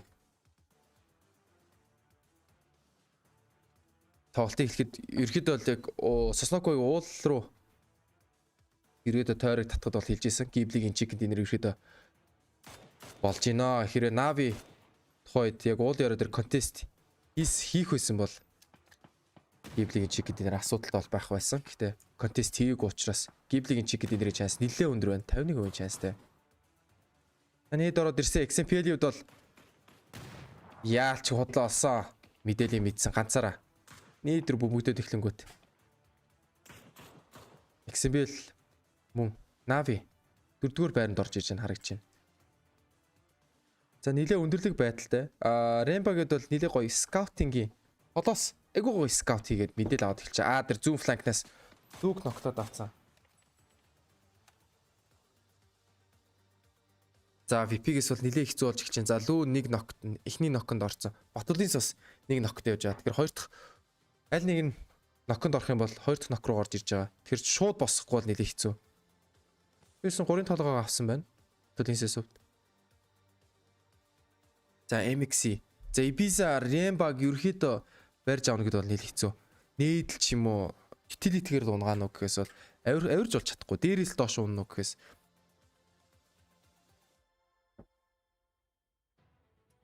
за ерөөдөө нилээ их нийтэд хоёр үлдсэн хоёр нийтэл яг оруулж тавихгүй бол цэнгэрлүү нэг орсон. нилээ хэцүү. Ghibli-гийн чекэд нэр улан батолж ихсээр 74% шанстай. Rainbow дээрээс хараад ерөөдөө Rainbow-гээд бол дээрээс хараад ерөөдөө тоглолтыг хаана. За Ghibli-гээс ерөөдөө яаж chicken dinner-ыг булааж авах вэ гэдэг нөхцөл гарч ирэх юм бол за Spear юм уу Adric л ноклох юм да. Тэр хоёрыг ноклоод пүшилж ороод унгаана уу гэс Rainbow-г унгаана гэдэг бол нэлээд хэцүү. Rainbow алдаа л хийх юм бол өөрөө хөл алдчих алдаа хийх юм бол ерөөдөө chance алдчихжаа гэсэн үг. Гэхдээ яалчгүй Rainbow-гийн хувьд бол нэлээд их даваа тал, багтаа бол нэлээд их даваа тал гаргаад өчлөө. Дээрээс бүгдийг хараад өчөж байгаа. Virtus Pro-гийн хувьд бол нэлээд мал дээр гүн. Smoke-тэй бол smoke засчиж л тойрог руу орно гэс. Нэг мод тэрвэрэд эхэлсэн багтаа жоохон ондоо л доо. За MX-ийн хувьд бол болон Team Liquid-ийн хувьд нэлээд хэцүү. Нээдэр л Rainbow пиксэ. За нээд аваад таймингтэй шийдсэн. За нээд нь орж ирээд яалч Rainbow-гийн хувьд даваа талтай. За одоо VP-гүүд бол мэдээлэлтэй байгаа. За яг тухайн үед бол VP-гээс яг таймингийг яг мэдрээд тэгээд мод тэрвэрэд модны навцаар тэр Spirit ямар гой тооцоолт орж иж байна лөө 1-3 тоглолт байгаа болов уу болов. За эдаптай нэг толгодод яваад chance бол байна. Нэг эдап балаалцсан. Дараагийн shot байгаа болов уу болов. За хоёр дахь нийтээ шийдсэн. За нээд дэлбэрхээс өмнө Ghibli Esports-ийн chicken dinner орж ирснээр дахин солонгосын баг. Өнөөдрийн байдлаар бол chicken dinner-цээр л байж л байна. Өнөөдөр бол ерөөхдөө Аз багуудын ноёрхол айгуу төлхөө харагдж байна.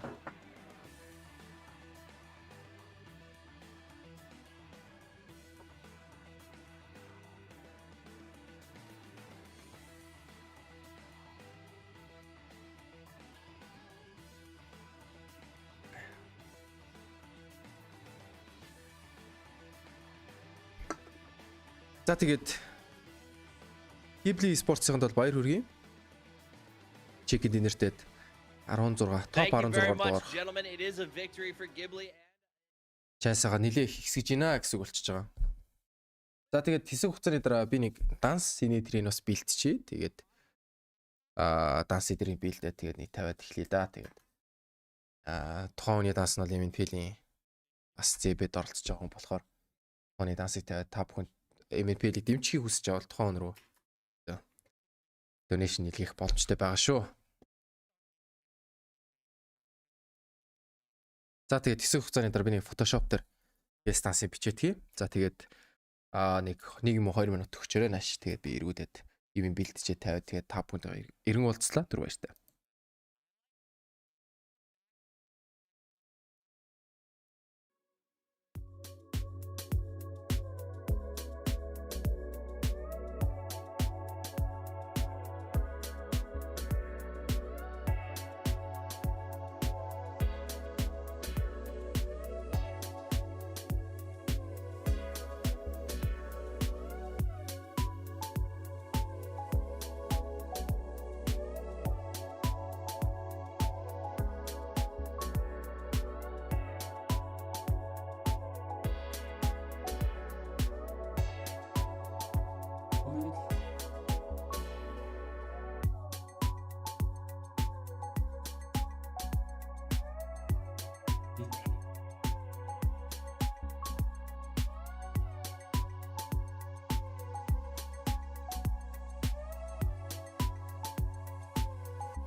Great.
Хой.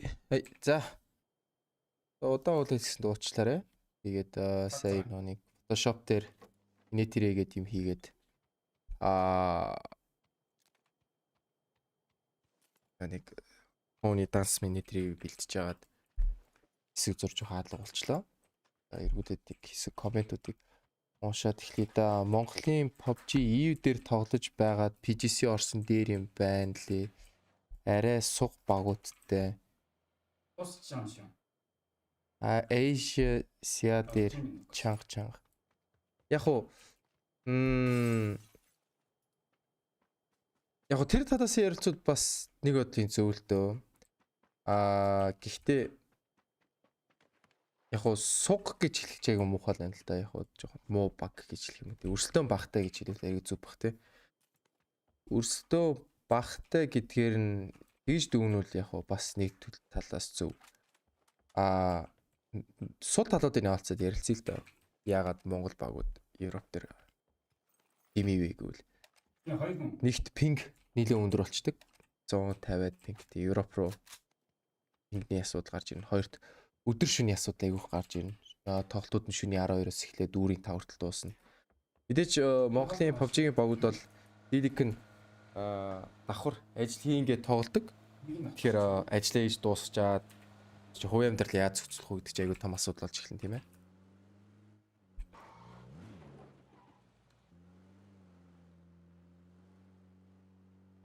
Зэйдсэн нөө ярьснаар дансын гаргаад тавья да тийм ээ. Энэ бол миний данс биш. Тэгээд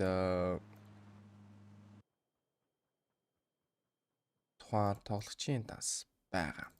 So үнэхээр дэмжихийг хүсэж байвал энэ байна данс нь дийлсэлцэн дээр харагдаж байгаа. Би тэгээд снэк яаж тавьж исэн бол би тэнд нь тааруулаад нэг гой тавьчихлаа.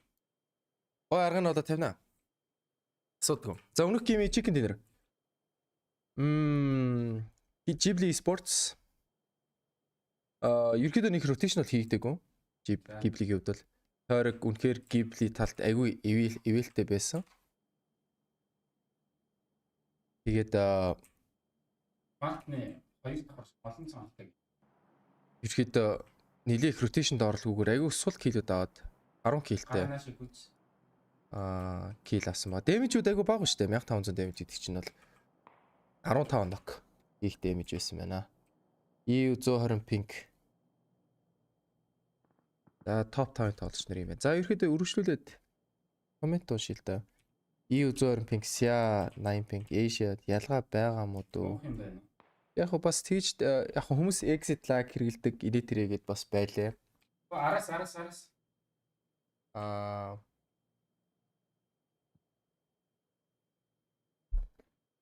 Яг гол нь өдөр шүн штэ. Бангийн шүн тийм цагийн зоонд амьдраад байвал бас ядарна. Би бол бас ядрах байх. Ялчгүй. Удаан хугацаагаар тийм цагийн хуваарт байна гэдэг бол нэлээд хэцүү. Бинд нь гой таарлаа тавьчихдөө. Ингээд.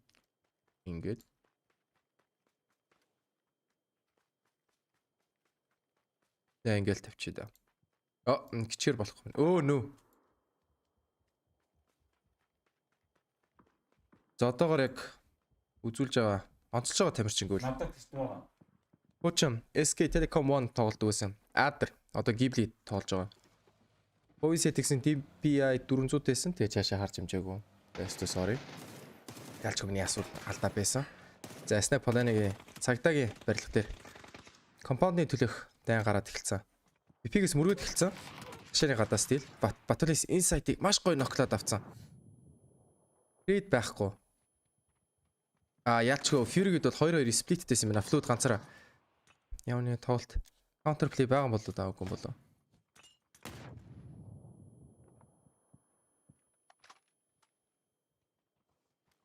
Яг энийг ингээд тавьчих. Яг стоо болчлаа. За Flood-ийн үед нэлээд хэцүү болчихж байгаа. 2-2 сплит дээр байж хат VP цагийн барил руу компаунд руу ерөөдөө дайраад ороод ирсэн. Ганцаараа компаунд хамгаалах нэлээд хэцүү байгаа.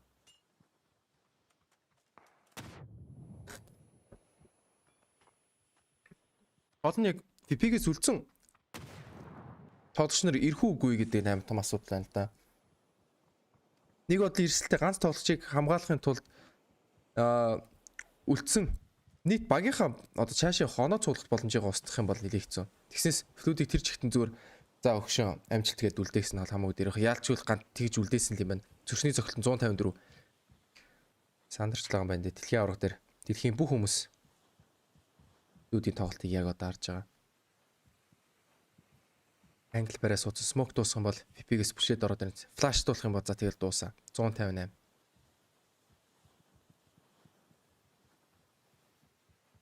Эхлээд хэлсэн. Дээр нь VP-гээс гүйжээг сонсцсон.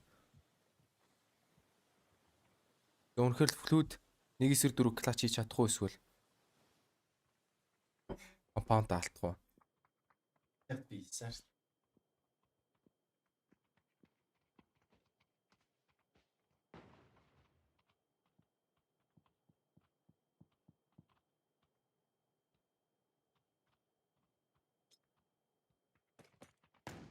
Давтааш ороод ирсэн. За одоо бүчлээд ороод ирж байгаа.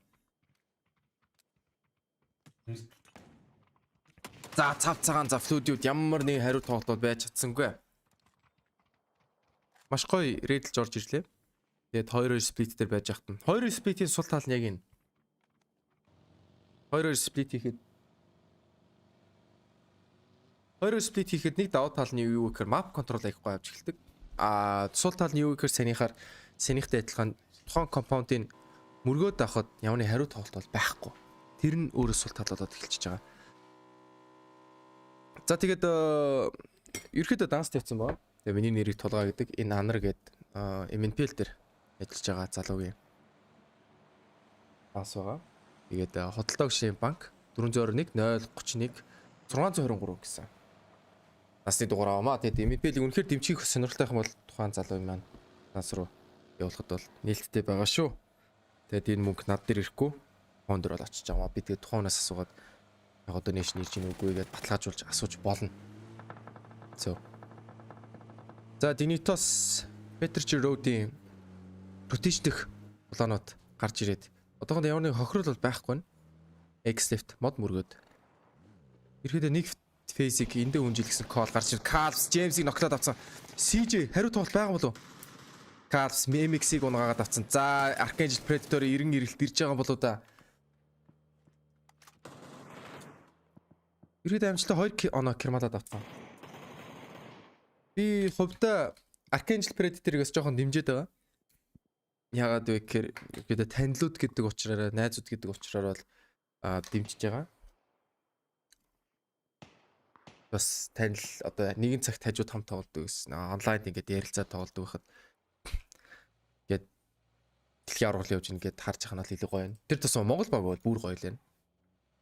За тэг өргөжлүүлээд Warehouse компаунд дээр KPI 2-2 спиттэй байж байгаа. За Аали хүрээд ирсэн гэдэг колыг мэдээд хойш гүйж байгаа дээр шууд буудаад ирсэн. Draft King айгу зүг таймингтэй унгаагаад авцсан. Draft King айгу смарт тоглолт байлаа.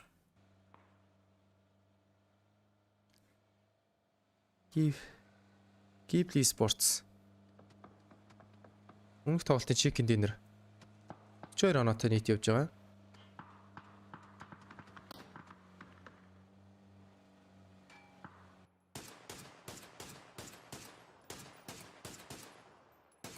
За. Энэ сэс явны код кил байхгүй. За скаутад явж байгаа. Одоо rotation дээр их нэг асуудал нь. Айгу холын rotation хийж явал тэгээд хаашаа явж байгааг мэддэхгүй. Яг хаашаа явж байгааг мэддэхгүй гэхээс илүү хаана аль багууд хаана байна гэдэг мэдээл байхгүй. Нилээ харанхуй орж ирж байгаа гэсэн үг болчихж байгаа. За Pero Team Liquid удаанууд гараад Team Liquid-ээс нилээ хэцүү болчихж байна доо. MX James-ийг алдсан. Одоо Ibiza-г алдаад илцсан. Team Liquid бол нилээл Homs нилээл ер нь энэ тоглолтын үед бол нилээд ирээдэг үл харагдаж байна да.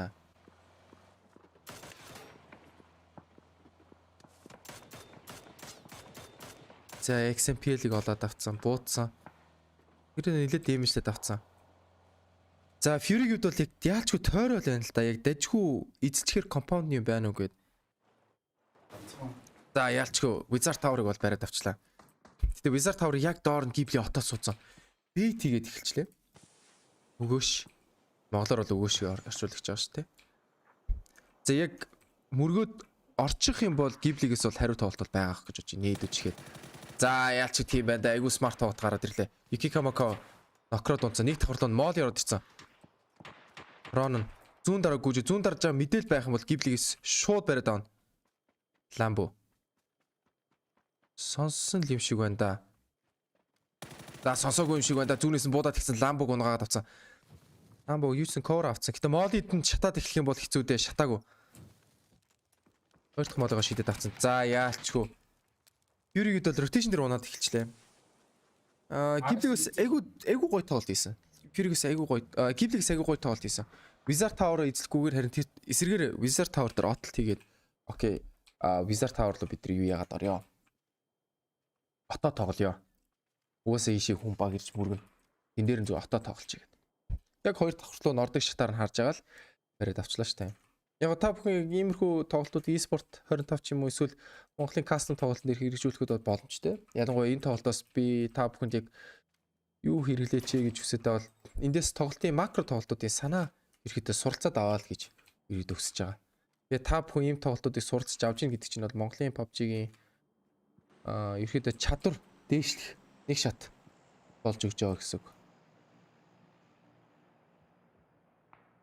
За фейс 2 хаагтаад хаагтад 5 секунд. За фейс 2 хаагцсан фейс 3. Элтаг оруулаад модны үйлдвэрийг бас оруулаад шелтерийг оруулсан тойрог татчих эхэлж байна. За GNL Esports-оос ерөөдөө доошо Heroic руу мөрөх гэж юм болов? За үгүй юм байна. За VP-гээс ерөөдөө 2-2 сплитэ болоод за бүгдээрээ нэгдээ гэсэн кол орж ирж байгаа. За Pro руу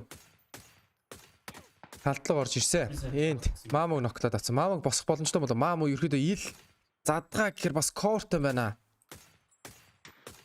Машины доогор Мамог яа тэр эргүүлээд ямар гоёсаар орж ирвэ. End болчлоо. За энэ янзаар бол Мамог бол гүцгээд авсан. End бол коортой. Одоохонд бол коортой. Тэгээ би бол End оронд байсан. Mad Clan-ы оронд байсан бол зүр наадайна хийж шууд тойрог руу орох кол хийх байсан. Phase 3 болж байхад 15 баг 55 тоглогчтой байна гэдэг бол ер нь бол Phase 3 ч бол нилээ нэгт байна л гэсэн үг шүү дээ. За hi hello Mr. Төмөрбатар. PGC-гийн аль биесны шууд дамжуулалтанд морил PUBG-гийн дэлхийн орон тэмцээнд болж байгаамаа Монгол тайлбартаагаар. Өдрийн тайлбарлал дээр snack явж байгаа. Оройн тайлбарлал дээр бол би явж байгаамаа. За тэгээд өнөөдөр бол мөн түншлээ маргааш гисээс. Тэгээд ийм байталд явж байгаа шүү. За Mad Clan-аас слаша сургашаа довтлоод ороод ирсэн. Жохон англ муутай л байла. Сууга буудсан чинь ер нь газар буудах chance нэлээх гараад ирчлээ. За Pros бол за guys ийм байдлаар удаан зурлах юм бол тойрогдоо нэлээд зодуулах юм байна. Тэгээд дараагийн тойрог руу нэлээх lead game руу нэлээд chance гэмнэ болио хай гэсэн call гаргаад шууд rotation руу орж иж гин. Гол асуулт нь юу вэ гэхээр хааш rotation хийх вэ гэдэг. Archangel Predator, Argent Bots. За ихэд тойрог руу орчлоо. Гэтэ гол нь одоо тойрогийнхаа хаашаа орох вэ гэдэг асуудал байна. За BBL Esports явны хотолт байгаа болов уу болоо. Одоохондоо off angle-тад харж чадахгүй байна. За одоо CG яг урдаас мөргөд ороод ирцэн. Smash. За тайминг дээр бариад авцсан. Ямар буу тоглолт хийчихвэ. За үнэхээр Smash-ийн буруу л байла. CJ айгуу гой хариу тоглолт хийгээд үзүүлсэн. Бод Марко. Доош гүйсэн л мэдж байгаа. CJ-гээс дээрэс нь Tiger 1 октод авцсан. Mert Calsp-ийг зөрүүнд трейдер нугааж ирж байгаа харагч байна. За доор 3-3. Дээрэс нь Bonom Esports хараад байгаа. За өөдс нь код марко дээр шууд сайлна дүэл аваад хийлээ шуг үүсэж явж байгаа харагдаж байна. Bonom Esports. Bonom United юм байна. Стоочлаа. За phase 3 хаагдахад 3 секунд, 2 секунд, 1 секунд. За phase 4. Тоглолтыг шийдвэрлэх phase 4 гэж ааш. За дахиад Ghibli Esports дээр ерөнхийдөө татагдаад эхэлчихлээ. Ерөнхийдөө баг Ghibli Esports-ийн чигэд нэр юм болов. За тэрний талаар жоохон байж байгаа л ярий да. Одоохон rotation-уудад нийлээл ярилцаад эхлэе. GNL Esports rotation дээр core-ыг алдсан. Wizard Tower-ыг ерөөдөө эзэж чаар харагч чинь. Heaven-ийн хувьд бол яа Shinboy ноклоод авцсан. Ерөөдөө босгоод авахд бол амны асуудал байхгүй. Яа тоосыг эргүүлээ ноклоод авцсан. Юу нь бол баг цонхоор давуулахгүй юм биш үү? Ямар гоё тоглолт хийж байна. KPI Esports-ос KPI Gaming юм нэст уучлаарай. Американо. Орыг гэхэр буудуулах гэдэг. За амжилттай орсон. Чи нокод авах юм байна. Амжилттай нокод авчих юм байна. Энэ хоолын зайнаас бол нээдлээд унгаан мөрөн гэсэн ойлголт бол байхгүй. За яг мапын талаар жоох аналитик явуулъя л да. За яг ерөөхдөө юу болж байна? Ягаад Ghibli Sports-ийн chicken dinner ерөөхдөө болох уу үгүй юу гэ. За гэтэл клип ганцаараа үлдсэн. Хоёр талд ерөөдөө гарч ирэхэд Silent Night. За ерөөдөө shift-лж явсаар л Young Big-ийн хойно ороод ирсэн. Га shift-лж явж ягаад ерөөдөө маскын тоглолттой. MNPL-ийн маскын тоглолт. Яг цэвэрэл харагдаж байна.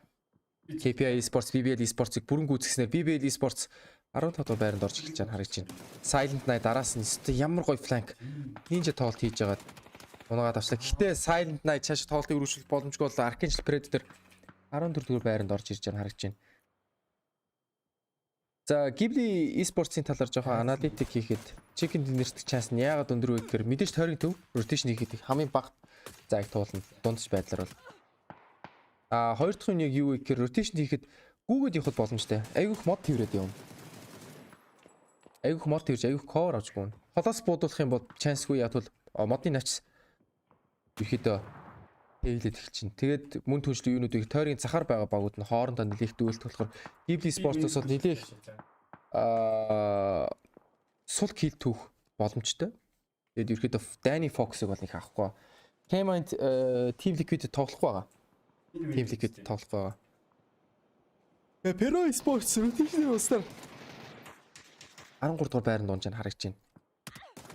Эс араасаа Baunheim буудуулаад урдаа Mad Clan буудуулаад за NC-д нилээ хэцүү болж эхэлж байна. Squeezy одоогоор ганцаар үлдсэн л харагдаж байна. Дэвсэн килээ бүрэн гүйцээгээд авчи. Бүрэн тоглогчтой Mad Clan тоглолтыг өргөжлөх боломжгүй болсон. Нилээ хэцүү байдалд орж эхэлсэн. За KPI Navi-гийн дай нилээ хурцтаад орж эхэлж байгаа харагдаж байна. Ерөөдөө мөрөлт хий. Ерөөдөө энийг эзлэх шаардлагатай байдаг кол гарч ир. За Ghibli Sports юу дахиад тойрог төвлөд ороод ирсэн. Ghibli Sports-ийн давтан chicken гарах chance нэлээд өндөр болж эхэлж байна.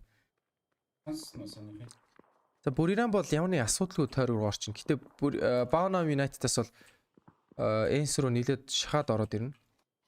За Smoke дээр өрхөдөө байгаа гэдэг мэдээлэл байгаа. Зэст айгуу гой flank дээр ороод ирсэн. Дигрийг ноктоод авсан. Дараагийн тэгвэл аваад хахаад Simon T нөгөө талаас нь flank-д автсан. За Ence 11 дугаар байранд ороод Baunheim United-аас айгуу цэврэн тоглож байгаа. Уусаа айгуу давуу талтай байсан. Baunheim United-аас бол клип ерөөдөө дайнд оролцохгүй нэлээд ninja тоглолтууд rat тоглолт гэдэг нь шүү дээ. Одоо хулган тоглолт, харах тоглолтоор яваад ерөөдөө мөлхөж явж байгаа топ 8 баг, топ 4 рүү орчих юм бол нэлээд давуу талтай. Placement point аваад эхэлчихэж байгаа.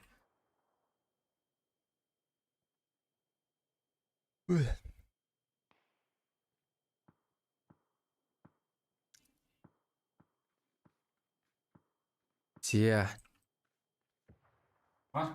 Маркны ногоон байш нэг байгаа шим. API ерөөдөө тойрог руу ороход Navi орж ирнэ гэдэг нь бол ойлгомжтой.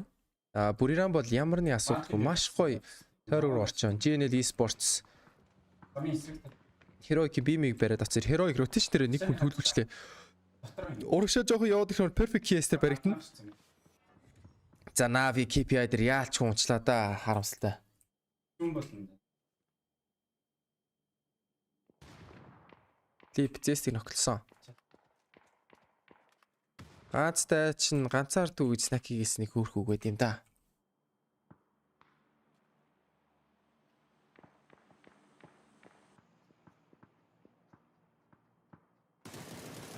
Perfect case 1-2. Яа хоёр талч үжээд ямар гоё тоолч вэ? Perfect case-с. Heroic хоёр тоглолт шиг гүйцээгээд авсан. Эйгоо ninja тоглолт хийсэн. За PGC бол мэдээч нэг тоглогч бол зүгээр явуулах. Дээрээс нь Dignitas-аас буудаад байдаг. Замын хүртэл юм байгаа. Ирчин. Хөл дуурсан ш. Decision Esports. Wizard ямар гоё смарт тоглож шүү. Яг нийт үзэж шүү таалга хаачдаг шүү. Энэ өстө гоё тоглож байна. Perfect case page амжилт унгаснаар яг KPI-гийн нэг ямар гоё орж ирвэ. GNL-ийн 2 тоглож хоёулаа нокон дээр унсан. 2 дахь нок. Цаг ерөөхдөө тоологдоод эхэлцээ. Heaven доошо бууж ирэхгүй 2 тоглож хоёулыг нь алдсан. Ghibli Esports-ос дээрэс нь Adder буудаад идэг, тааглаад идэг. Хилийг үүсэж авдаг. Draft King болгочоо босгоод явж идэг. Гүмэнэ тусаад дарж байгаа юм байна. GNL Esports-ос нилээ хэцүүдчлээ дээ. Гэтэ ямар гоё нийт орж ирвэ. За MF нийт дээр Adder-ыг унгаад атсан. Heaven 2 тоглогч яалчгүй алдчихлаа да. Доош буухаар өөр унчих гэдэг. Clip MF-ийг ноклоод килийг гүйцээж авснаар клип цаашаа өргөжлүүлээд 1 кил кермалаад авчлаа. Нилээ хэцүү байдал дээр ганцаараа л явж байгаа шүү дээ клипүүд бол. Доор нь Heaven-ий доор тоглогч наалцсан байгаа гэдгийг бол мэдэж байгаа. Хамаагүй өнгөх юм бол буудуулна. Хамаагүй удаан суух юм бол бас нээдлээд ороод ирэх нь өндөр.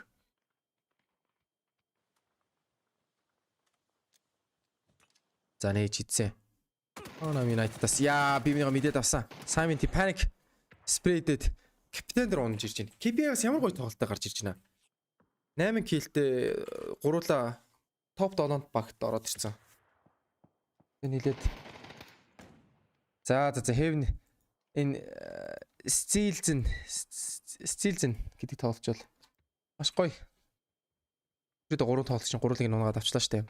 Дарааштай building Dignitas-аас эзэлцэн байгаа. За Isal дээр AW дээр God Meow маш гоё унаагаад авчлаа.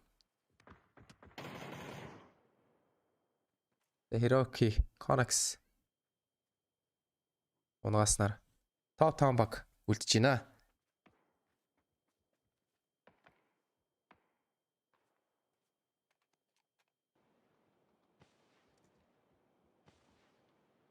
Зя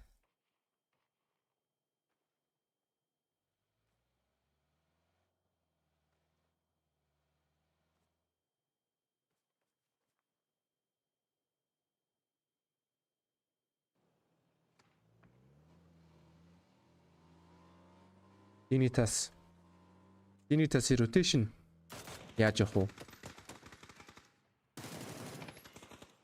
За KPI-ийн хувьд бол одоо сул талд болчлоо штэ. Wizard Tower эзэлсэн yes. Out тал авч чадсан уу? Yes. Одоо эсрэгээр сул талд болчлоо штэ. За тэр нийт капитаны нийт Puniji ноклоод авсан. Dignitas-аас гурлаа. Sparking trade дээр капитаныг ноклоод авсан. 2-3 Puniji-г босгоод авчин. Одоо 2 тоглогч тоглох боломжтой байгаа. За баруун фланкын дээр Draft King үүсэ. Капитаныг клип бүтэн ногсноор KP 2 яг бүтэн 2 л олчлоо. За Draft King-ийн фланк амжилтгүй. За энэ дээр ямар нэг хариу тоглолт байгаа бол за Бүрирам мэдээлэн дээр шууд third party хийхээр орж ирсэн. ED Sprayed ямар нэг kill бол байхгүй. Konaxi мэдээж third party дээр backup-оор ороод ирсэн.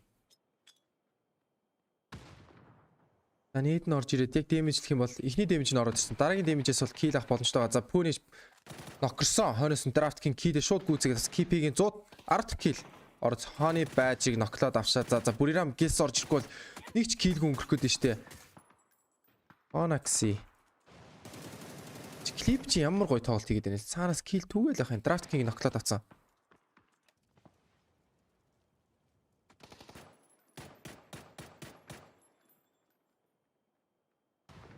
За ED-гийн нок орж ирээд kill-ээ бас гүйцээгээд авсан. Шинэ бой тоглолтыг өргөжлөх боломжгүй болсон. ED Honey Badger-ыг бас ноклоод авчлаа. Бүр гүйцээгээд авчлаа.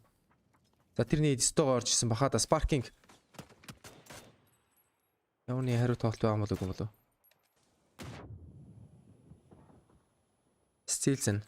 Ачи байктай байна тий. Хоёр дахьт ганцаараа. За Sparking-ийн нээд орж ирсэн. Гэтэ цаанаас нь ED гүйцээж авснаар топ 4 баг Buriram Esports дөрүлээ, Ghibli гуруула, KPI ганцаараа, Team Liquid ганцаараа. Clip-үүд нэлээд амжилттай боллоо шүү дээ. Бараг 15 топ 15 байхад баг ганцаар үлдсэн. Хүмүүсээ нэлээд түлгэсэн.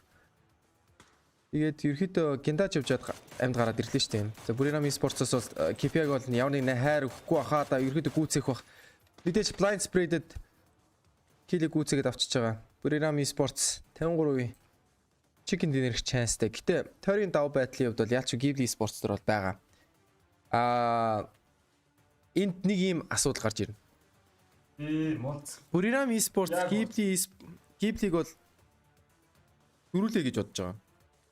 4-4 гэж бас бодож байгаа. Liquid амьд байгааг Ghibli Esports бол мэдж байгаа. Яг бол гуруулаа гэж учраас 8-аас хастан 3-5лаа гэрч окей 2 өөр squad бол байгаа гэдэг бол мэдчихэж байгаа.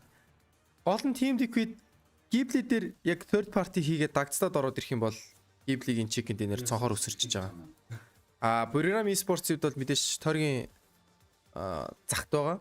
Тэгэхээр тэр нь өөрсдийнхөө сул тад болоод эхэлчихэж байгаа. Гүүгээд эхлэхэд бол cover жоох асуудалтай. Cover-д бол тэгэхээр жоохон гис мод хийвж явахгүй бол нэлээ хэцүү. За тойрог яг дундлаа л хоёр баг яг дунд нь ороод ирчлээ. Clip-үүд бол бараг Clip-лүүл ерөөхдөө Ghibli рүү хутга ийж л орж иргээл байна да. Мөлгсөөр том залуу. Нилээх гин даа 3 кг аваад багтаа 3 дугаар байранд юужсан. Агаач өдөгцөн. За Нортер ламбог ноклоод за Ghibli-гийн chicken chance нилээ багдаад ихчлээ дээ. За Clip энэ дэр нэг тоглолт хийчих гэх нь бол ойлгомжтой болж байна. 2 нэд орж ирсэн. Эхний нэд damage 14 damage ороод ирсэн. Хоёр дахь нэд ямар нэг damage авах. За 3 дахь нэд God meow ямар амар гоё нэд орж ирвэ. За сүүлийн тоглолч Ghibli-гийн Sremba ямар нэг тоглолт хийж чадах юм болов уу юм болов. Buriram-аас маш гоё пүшлээд ороод ирлээ шүү дээ. За энэ дэр Clip ямар нэг хариу тоглолт байгаа юм болов уу юм болов. За эдийг ноклоод авцсан. God meow. За Clip-ийн араас хэрэг Remba Clip-ийг ноклох юм бол чигтэх chance шууд тэгэлж байгаа. Энэ бол Clip-ийг нухалгүйгээр Buriram-ыг ноклох хэрэгтэй байгаа. За яалчгүй. Buriram-ийн chicken dinner болчихжээ. Clip-ийг унгааснаар Remba-гийн мэдээл шууд ширээн дээр гараад ирчихлаа. Buriram Esports ямар нэгэн цаг нөхцөл өгөхгүй, цонх өгөхгүй шууд шахаад ороод ирж байгаа. Remba-гийн мэдээллийг мэдж байгаа. Эдийг бол мэдээж босгож байгаад 4-1 үцгийг бол хичээнэ. Remba энэ дээр яаж тоглох өөрийгөө бараг нийтлэх баха. Да 1-4 авах бол чансгүй.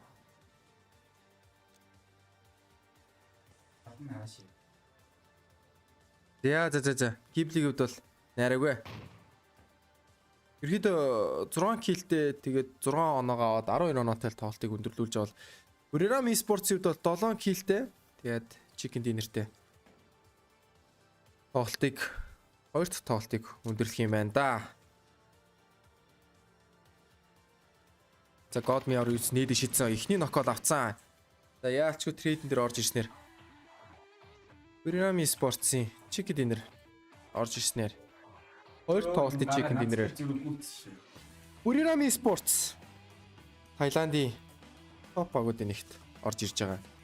Нилээ том баг хөлөгийн багтай бас. Buriram Esports-д бол баяр хүргье гэж бол бас хэлмээр байна. MNPL-д хэд дуудаад оролцож тоглож исэн. Assocation бас нилээ том нэртэй баг.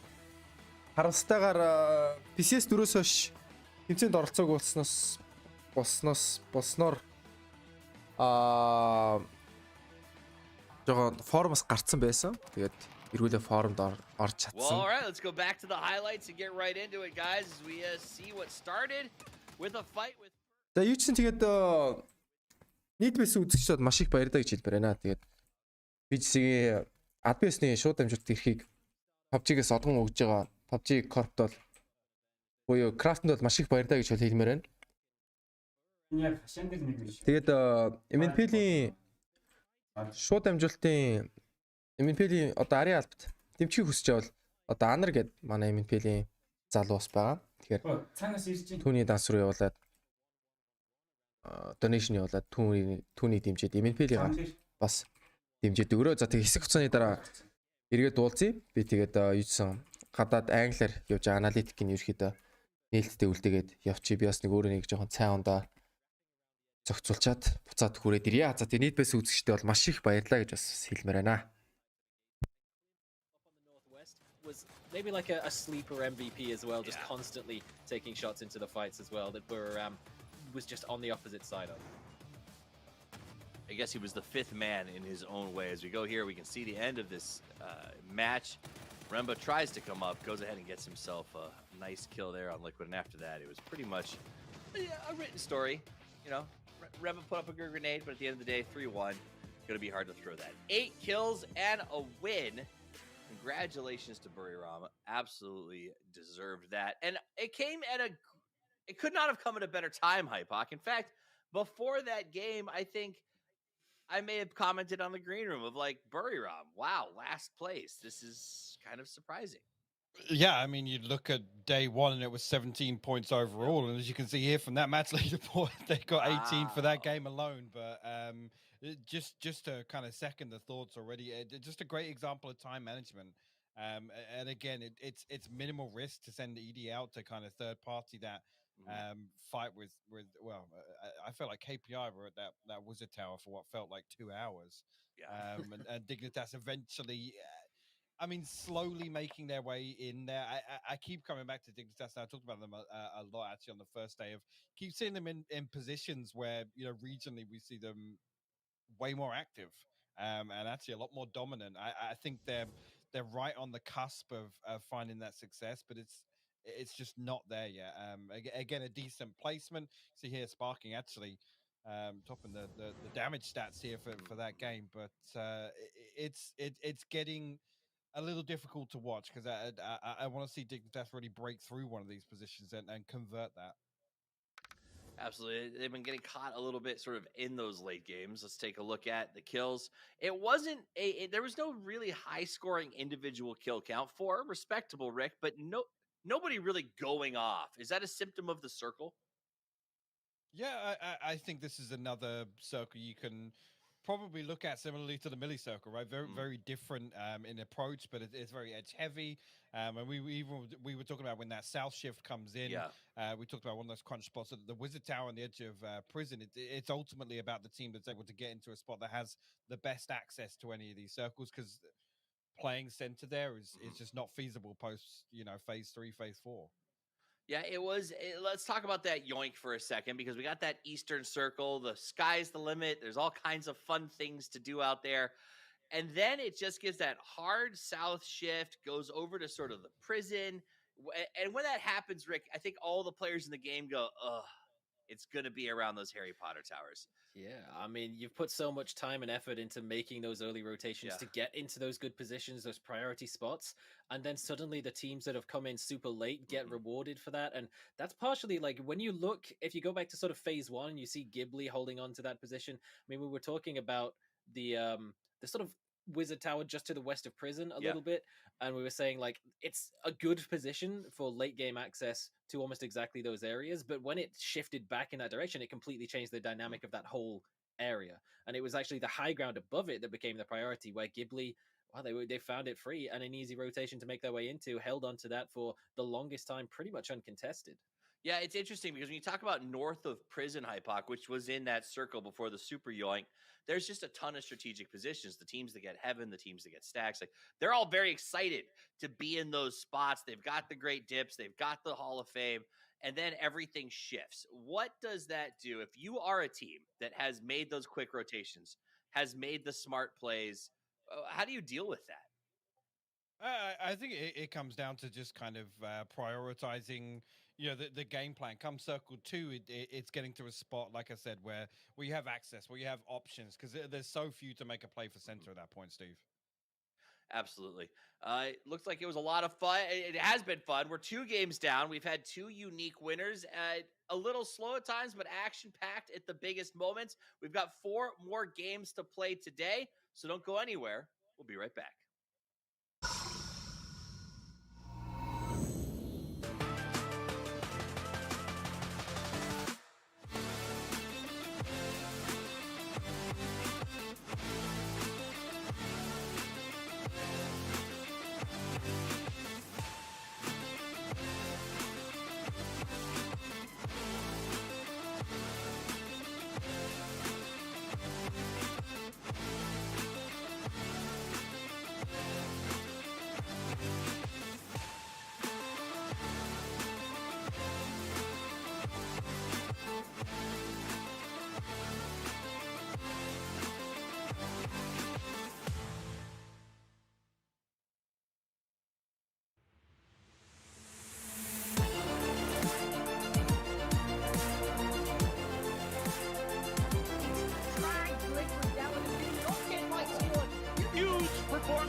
За би эргэж ирсэн.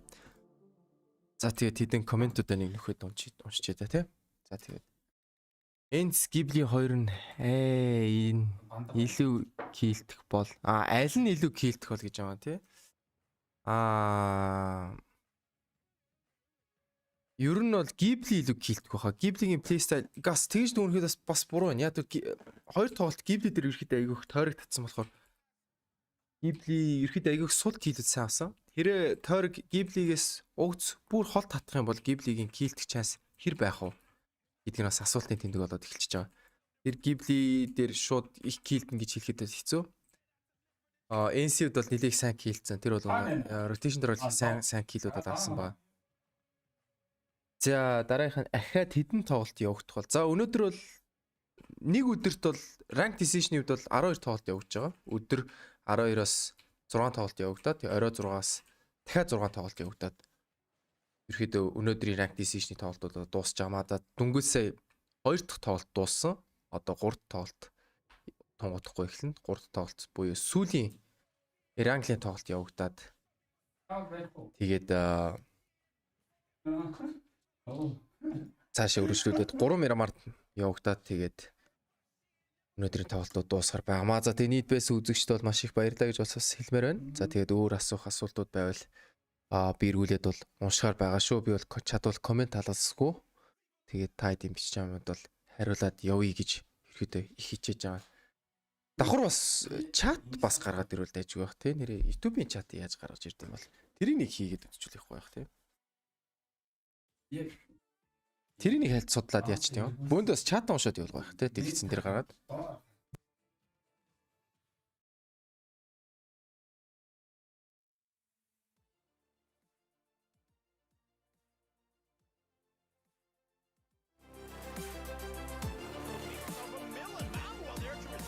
How's it going, everyone? John here. YouTube.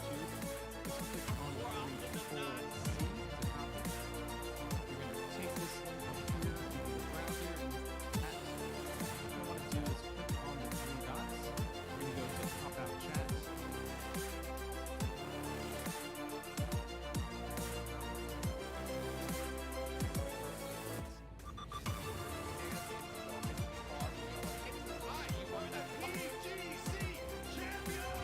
What's up guys with OBS Studio, and I got Chrome now. And then what you want to do is click these three dots right here and go to pop out chat. And then now the chat is popped into OBS. We're all done with the browser part, to be honest. Might have said you can chat, so I'm gonna move this over here. There we go. And you're gonna go to your OBS. And you're gonna add a new source. And the source that you want is going to be a browser source right here, as you guys can see. You do not want to make it a local file because it is not a local file. That is your chat. Touch chat. I did not mean to press enter there. There we go. There's the chat. You don't want either of these checked. FPS doesn't really matter, obviously. Like it's maybe. Right. I can't get. Just copy the. I can't get rid of that set night. We want it to look like is like that, or it's just the logos and the text. SBR is on the rise and threatening security in the region. Яа ингэдэг юм шиг байна. We need your squad, Thunder One. Get the job done. Browser source. За YouTube chat гэж нэрлэж тээ. YouTube chat гэх local file биш ээ. Биш ээ. URL ингээд тавиад чингүүт яаж вэ? За ингээ гарч ирж байна. Окей. За энийг би түр хаач. Тэгвэл хэлснээр гарч ирж байгаа юм байна тий. So what you're gonna want to do is copy the text that I put in the description. What's this here, boy?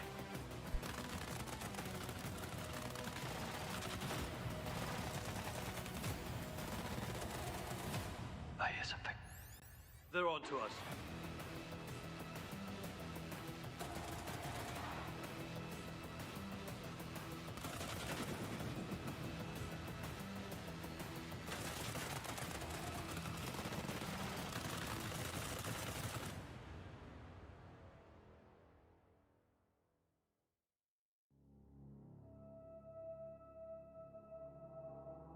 Oh. Down here, And this is not my own code. I do not take any credit for this. It was made by some of YouTube knows where the video is. Definitely like background colors this here. No, you guys probably. I don't even know who's there. Run is here. And to get rid of the stuff that OBS has there, you don't need that. Just backspace it all, and then just Control V. Just paste it all in here, and there you go. Well, now you're just about set. So you can press OK. And matches. It is the second half of day number 2, and we've had a win by Ghibli as well as Buriram United. My name is Toppies. I am joined by Michael Hypock Robbins and Rick Saga Sharples. Let's get into this. I want to go back to Buriram because they played that well. They've been quiet up to this point. And something that stood out to me, and I'll go to you, Rick, on this one, that I think that they did really well was that South stab. Dignitas was in a good position as you guys can for and there you go. half of that game. Now you're just about set, so you can press OK. And as you guys can see, you have a live chat. I think a large part of that comes down to Buriram not only holding on to the east, but the high ground position as well gave them that cover from line of sight, particularly from Ghibli, who was up on the high ground as well. But as they wrap down around the south, they stay out of line of sight of everyone, of KPI, of the solo of Flynn, who's just shooting everyone inside whenever he gets the chance, and from Ghibli, and gives them the opportunity to just wrap behind while Dignitas is still struggling to deal with KPI, who were really playing well from the whistle. They had a whole bunch of kills in that game from that position. And honestly, Dignitas pretty solid job of holding out the push from Dignitas until the push came through. Хийгээд бол жоох хэцүү юм байна.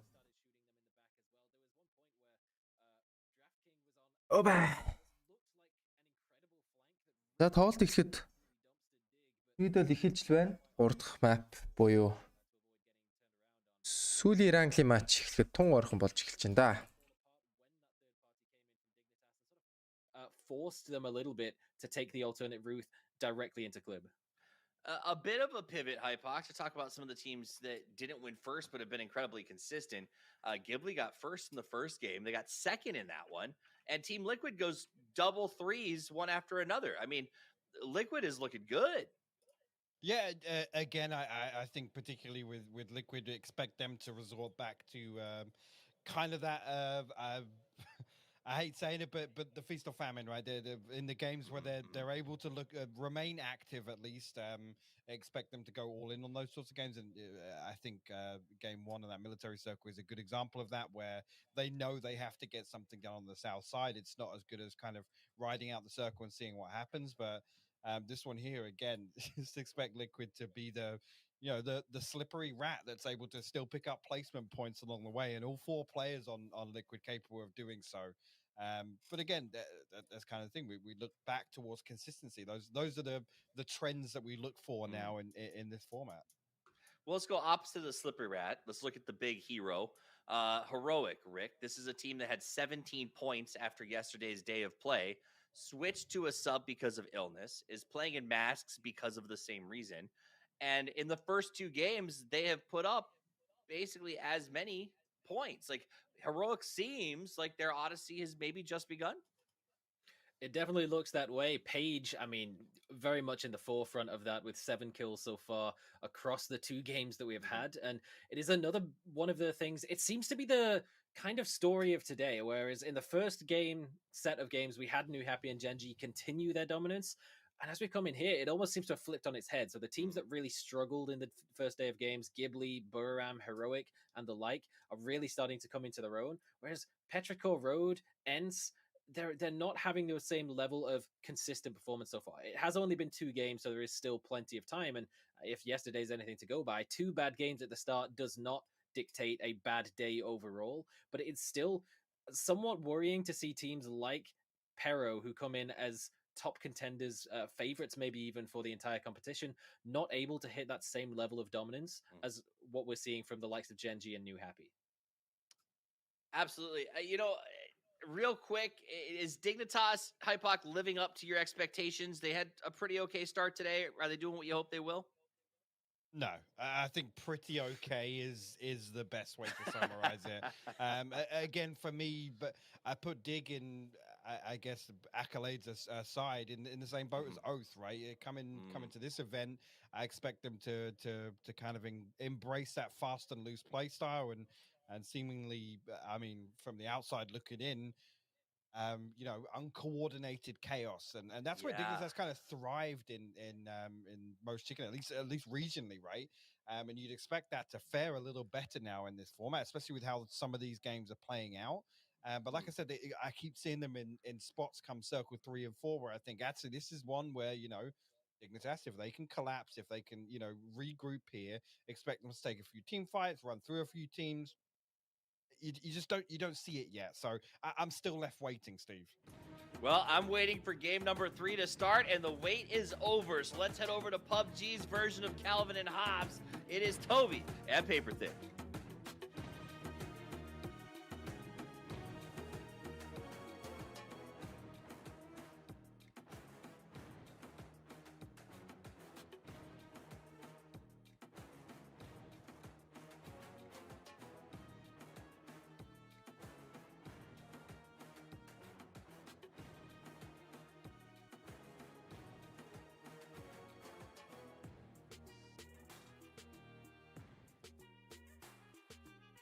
За 3 тоглолт буюу өнөөдрийн сүүлийн рангийн тоглолт эхэлсэн байна да. За тийм онгоц бол Камишкигээс Сосновка арлын баруун урд бул руу татсан нислэг гарч ирж байгаа харагдаж байна.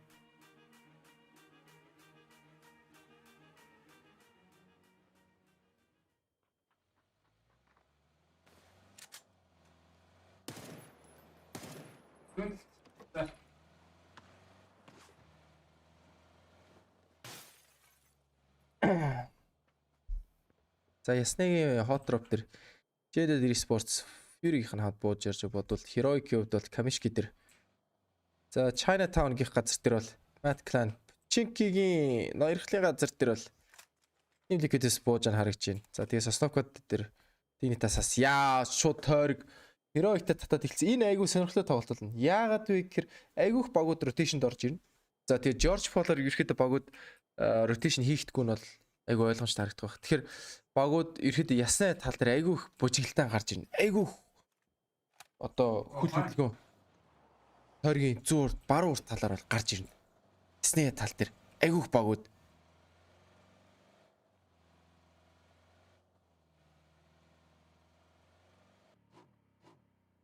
Миний баран нэг тулцсан юм байна.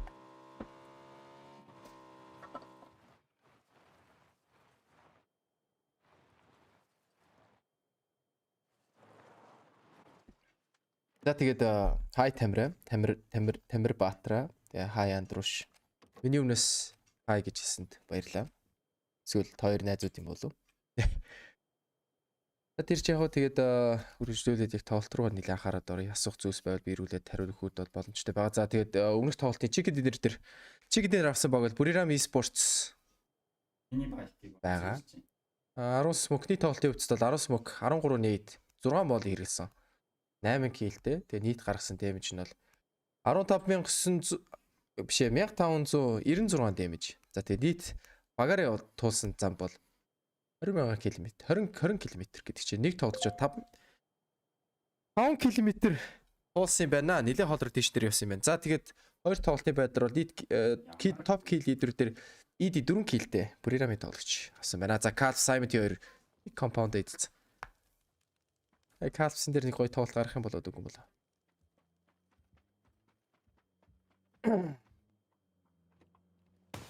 Оо ямар гоё буудчихоо шиш. Стой тоглож. Сэнийх ямар гоё плей вэ нэрээ? Сэ ямар гоё. Йоо. Сэ ихтэй айгу гоё тоглолчлоо. Зүгээр хаад онгоолохын мэдээгүй дүсрэл буудчих. Like амар гоё смарт тоглолт. Надад бол сэрэх бол айгу гоё таалагдлаа.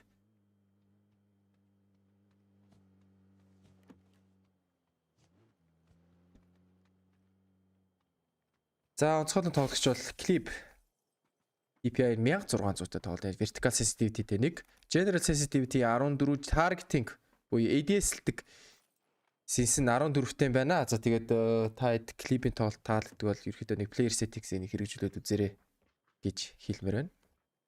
За клипийн үдээд айгу гоё тоолсон шүү дээ. Яагаад вэ гэхээр багийнхаа хувьд нэлээд золгүйгээр rotation-т 3 тоглогч бол phase 1 2 дээр алдсан. Тэгээд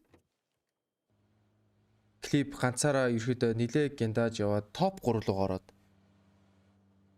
тэгээд бас нэг хитэн килтэй зулгаагаад тоглолтоо өндөрлүүлсэн байгаа. Нилээх сайн point цугласан гэсэн үг. За хай оги туяа. За тэгээд туул CS God 3 гэсэн байна. 3. AMG орох хэвээр тэмцээн мөн үү? AMG-ийг орох хэвээр тэмцээн биш ээ. AMG-ийг орж байгаа тэмцээн бол зохион байгуулагч нь өөр зохион байгуулж байгаа. ISF буюу International Esports Federation буюу олон улсын e-спортын холбоо гэдэг байгууллага явуулж байгаа тэмцээн байгаамаа. Тэрний дэлхийн аваргын тэмцээн байгаа. Үгийн хувьд бол адилхан сонсогддог гэж хэлэх юм уу? Ер нь бол e-спортын хувьд бол урд нь за бүр ихний тоглолт эхлээс өмнө бол тайлбарлаж ирсэн. Тэгээд ялгаанууд нь яг юу вэ гэвэл ерөөдөө тоглоом хөгжүүлэгч өөрсдөө ерөөдөө дэлхийн аваргуудаа ерөөдөө зохион байгуулцдаг. Craft-ийн хувьд бол PGC, LoL-ийн хувьд бол Riot Games, Valorant, League of Legends World Championship гэдэг хийдэг те. Dota-дор бол Dota 2 International гэдэг бас хийдэг. Ерөөдөө тоглоом хөгжүүлэгчд өөрсдөө хийдэг ба. Тэр нь хизээ болохыг мэдэж байна уу? За тэр хизээ болохыг нь яг сайн мэдэхгүй байна. Мисагаас бид нар тавьсан шаардлага нь юу исэн бэ гэхээр окей 8 сарын 30-нд гэхэд бидэрт Монголоос төлөөлөх бага зохицуулаад өгөөч гэхэд бид нар бол окей гэд яг хоо MNPL season-ыг жоохон хойшлуулах шаардлагатай байна гэд тэгээд ерөөдөө MNPL season 2-ын финалаар шалгаад бид нар бол 9 сард гэхэд бол бага томилоод гаргасан.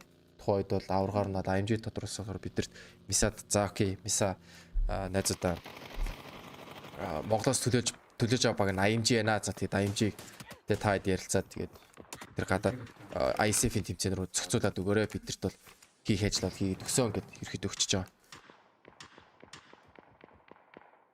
За Matt Clan за Stalbury доор үүдэг warehouse дээр хэд компаундны төлөөх хөрсөлтөөн гараад ирчлээ. Matt Clan GNL Esports-ийн хооронд.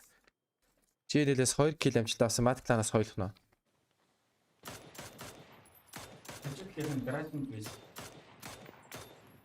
За 2 толгоотлоо. За 1 толгойдод 1 бас оо дэмжилчихэд. Гэтэ кил нокаут ерөөсөө гаргаж авчихсангүй. 2 юм байсан шээ. За энэ дээр ч одоо яг ямар тоглолт гарч ирэх юм бэ?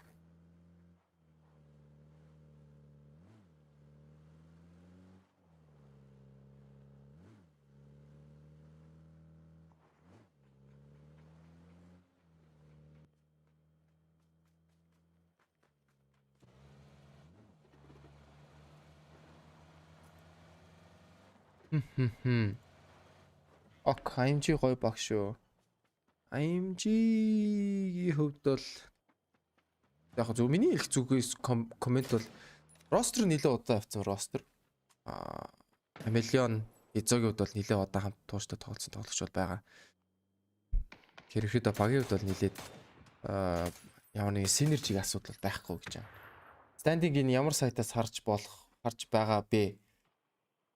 За яг нийт оноонуудын стандингийн байдлаар бол юун дээр бол өгчөж байгаа. Wikipedia дээр харж болно. Эсвэл PGC-гийн PGC Esports.com гэдэг сайтаас харах боломжтой байгаа.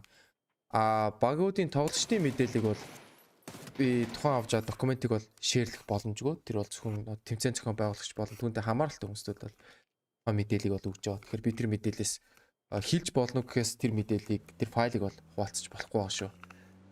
За Tutapig ноклоод авсан дайвы ганцаараа шууд мөргөлд орж ирж байна. Американо. Шууд мөргөд ороод ирсэн. Эхний тэр тулаан дээр дайвы гүцээгээд авсан. Шууд гүцээж авны ядвал ганцаараа байгаа. За Tutapig гүцээгээд авсан. За нэгээс ир хоёр.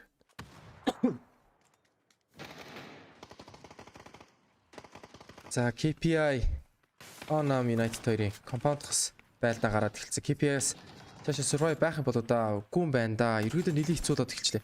2-2-ийн сплиттэй байж дахиад унчлаа. Айва ямар гоё тоглож байна. Дараагийн дүүл авчихсан. За тэгэл ерөөдөө дэлхийн аврах штэ. За нокерсон гэдэгтээ мэдж байгаа. Флаш ороод ирсэн. Залуудаа дахиад нэг флаш, 2 флаш орж ирсэн. Корн одоо юу ч сонсохгүй. Бууцсан. Одоо флаш орж ирсэн. Шууд шахаад ороод ирвэл кил аавна. За ямар гоё дайвас ямар гоё тооцоолтод гоё тоглолт гараад ирвэ. Тэгээд амжилттайгаар компаунд хамгаалсан боловч ганцаараа л үлдэж ин 4 килтэй. Багийнханд дэвсэн 4 кил бол амжилттай Кермалад өгчлөө. За макс damage, hello max damage. Ямар баг дэмжиж ин да. Ер нь бол Sonic-ыг бол дэмжиж байгаа. Тэгээд хараастайгаар Sonic ер нь жоохон муул тоглол байна л да. Ер нь дропны асуудалтай байна. Sonic-д бол. За тэгээд би бол яг тоглолт эхэлж байхад бол хэлж ирсэн. Тэгээд ерөөдөө яснаа буй тэр тойргийн доор хавцаа нэлээд хөл хөдөлгөөнтэй байна гэсэн. Нэлээд хөдөлгөөнтэй байгаа байна.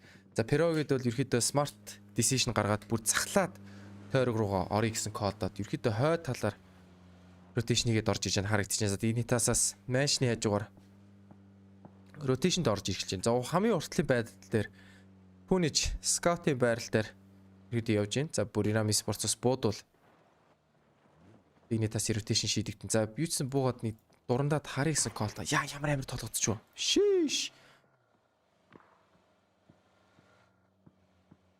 За ерөөдөө зүүн дараа явчлаа. Мэдээлэл авцсан юм шиг байна. Punich smokelж жагаад машиндаа суугаад ерөөдөө rotation-д орж ирж байгаа юм байна. Энэ smokelж байгаа талаас нэг гой тайлбарлаад өгөө л дээ. Яагаад smokelо машиндаа сууж байгаа гэхээр машиндаа суунгууд яг жолоо байрдангууд угаасаа яг нэг газар толгоонд ночин. Тэр үед нь буудхан шууд толгоонд нох ороод ирнэ. Punich тэр эслийг бодоод ерөөдөө smokelоод дараад явж гинэ л гэсэн болчихж байгаа. За Kamishki дээр Archangel Predator түрүүдээ байрлаа идсэн. Хойноос нь Pirog rotation дээр орж ирж чад. Archangel Predator юу ч мэдсэн. За энэ Archangel Predator яаж тоглох вэ гэдэг нь асуудал.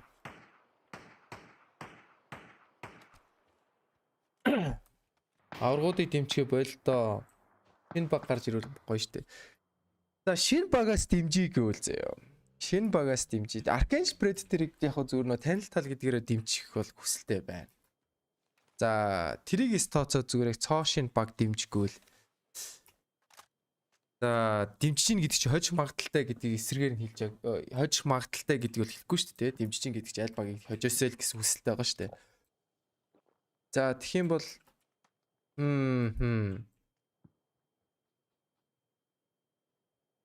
нь бол сонирхол татсан баг гэх юм бол за би бол attack all round-ыг хожоосэй л гэж хэлэн дээ. Яагаад вэ гэхээр attack all round мэдээж MNPL-д орж тоглож исэн. Тэгээд айгу гой хүмүүсүүд байт юм бэлээ. Нэг ярьж үтсэн чинь айгу гой хүндэтгэлтэй харьцдаг юм бэлээ. Айгу биемний хүндэлт юм бэлээ. Бид нар MNPL-д ингээд оролцуулж ингээд дэлхийн аваргын баг оролцуулж байна гэдэг. Нөө баярлаа ингээд бид нар дэлхийн аваргын багч гэсэн ингээд та бүгдийн тэмцээнд оролцож байхад бол маш их баяртай байна гэдэг. Айгу гой хандлагатайс. Тийм учраас бол би Archangel Predator-ыг бол дэмжиж бас тэр утгаар ярих юм бол дэмжиж байгаа бас. За PGC-ийн зүгээр ялах магадaltaй өнөөдрийн байдлаар тэг өчигдрийн тоглолтын байдлаар зөв дүгнээд үзэхэд хожих магадaltaй баг бол Жинжи яалцгүй болоод эхэлчлээ. Жинжи бол айгүй сайн тоглож байна. Гэтэ зөвхөн rank decision-ээр дүгнэхэд бас дэндүү болохгүй. Мэдээж grand final дээр багуудын тоглолтын арга барил шал өөр болно. Тийм болохоор одоо дүгнэхэд бол дэндүү ихтэй байна. За phase 2 хаагдахад 28 секунд. Ороод ирсэн 15 баг 50-ны тоглолчтой. За Virtus Pro Lugas Idapar нэг онсон л байна. Хэшнийг онвол тэр цаанаас DMR-аар оноод 11 damage. Jinji гэж. Jinji бол сайн тоглож байгаа. Айгүй сайн тоглож илээ. Яг одоо Jinji тоглохгүй. Jinji өдөр тоглолцсон болохоор өнөөдрийн тоглолтууд бол дуусгацсан байгаа шүү. За тэгээд маргааш Jinji-гийн тоглолт үргэлжлүүлээд явагдахаар байгаа. За би бол хитэн цагаас гэдгийг хараад өгчих болно. Өдрийн тоглолт уу эсвэл оройны тоглолт уу гэдгийг хараад өгчих боломжтой. За Jinji маргааш оройны тоглолтод орж ирж байгаа юм байна. Jinji-гийн хувьд бол тэр Snack-ийн тайлбарлалтгүйш миний тайлбарлалтай гарч ирэх юм байна да. Хэрвээ Snack-ийн тайлбарлалтад Jinji-г үзмээр бол тун харамсалтай. За өстө уучлаарай л гэж хэлмээр байна да. Сябагд авал гоё. Сябагаас авчвал бас гоё л харагч. Бас хажууханд байдаг. Бас хамт нэг зэгт цагт хамт үзэлцдэг байсан багууд гэхээр Сябагуудыг хожоосай л гэж бодож байна.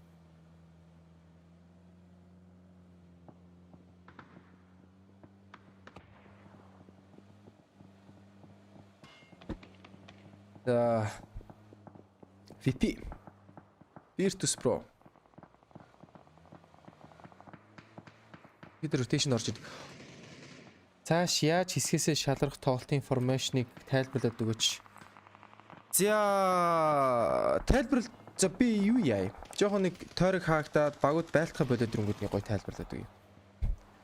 Тэгэд бол ямар нэг асуудал байхгүй. Одоо яг тоглолтыг эрчимтэй орж ирж болохоор шууд тайлбарлахад нэлээ харамсалтай. За VP rotation-д орж ирж чад период баригдаад эхэлсэн.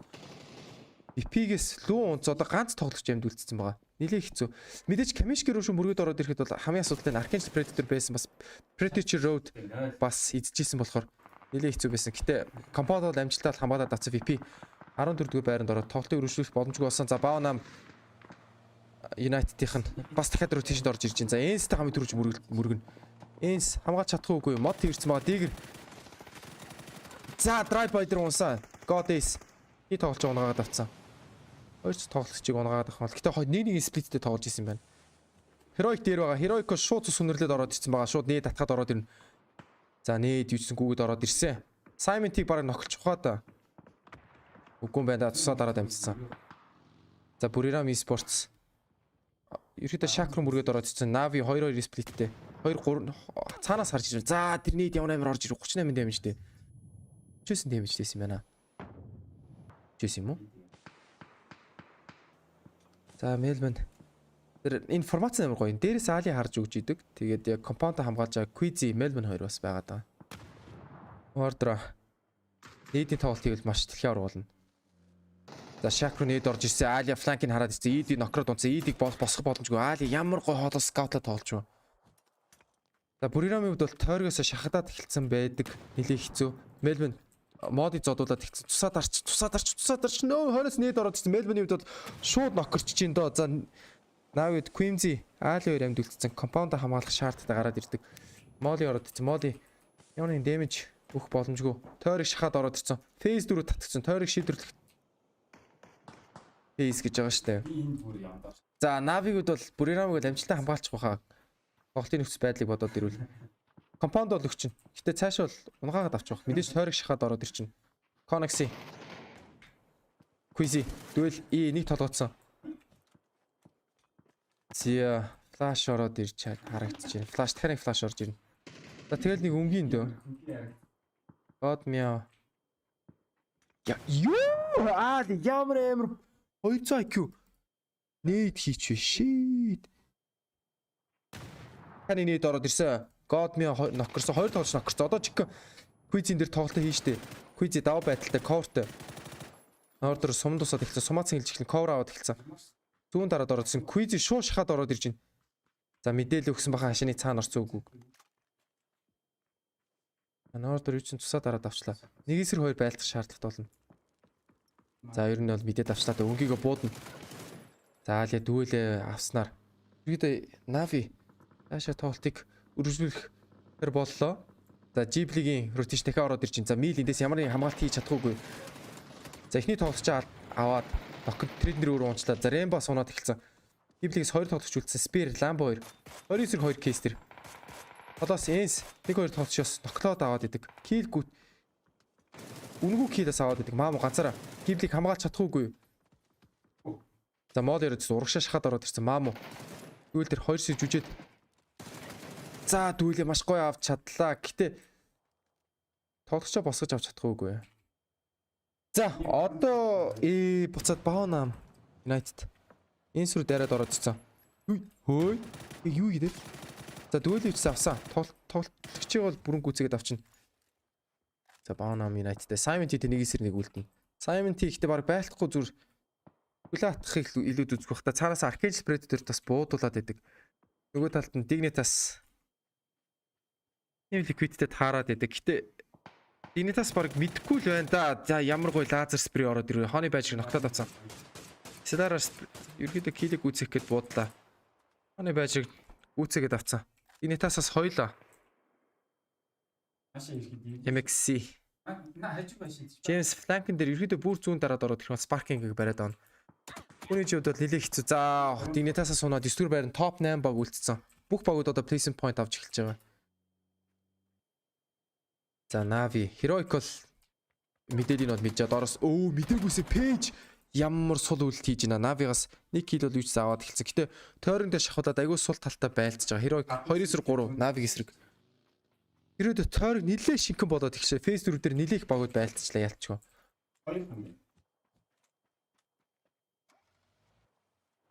За Нави Херокийн дайн дуусчих юм бол ерөөхдөө бол тоглол формаш rank decision-ыг тайлбарлаад өгчүүл бас болох бах.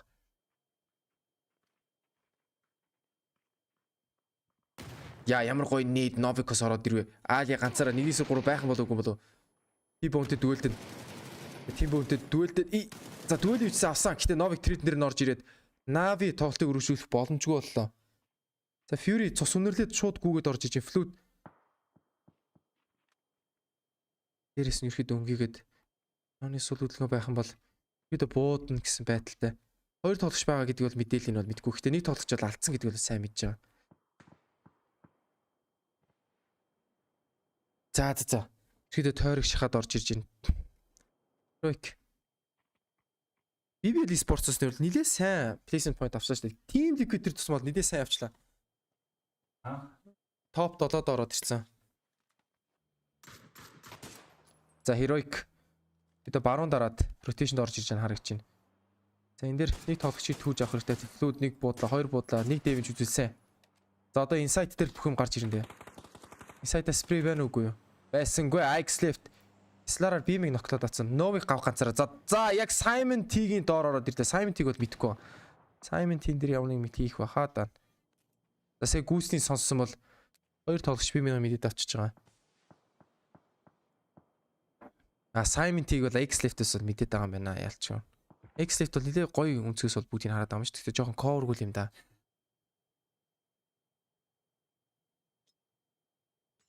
Зоргшоос мөгсөн. X left.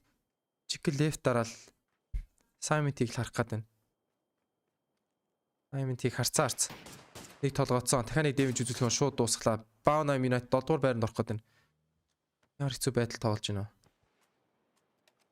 За нээд явсан. Нээд нь damage байх юм бол яа.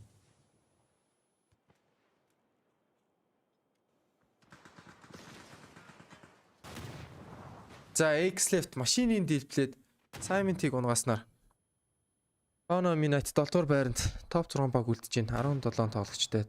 Face 5 дөнгөж хаагч эхлэхэд 25 секунд.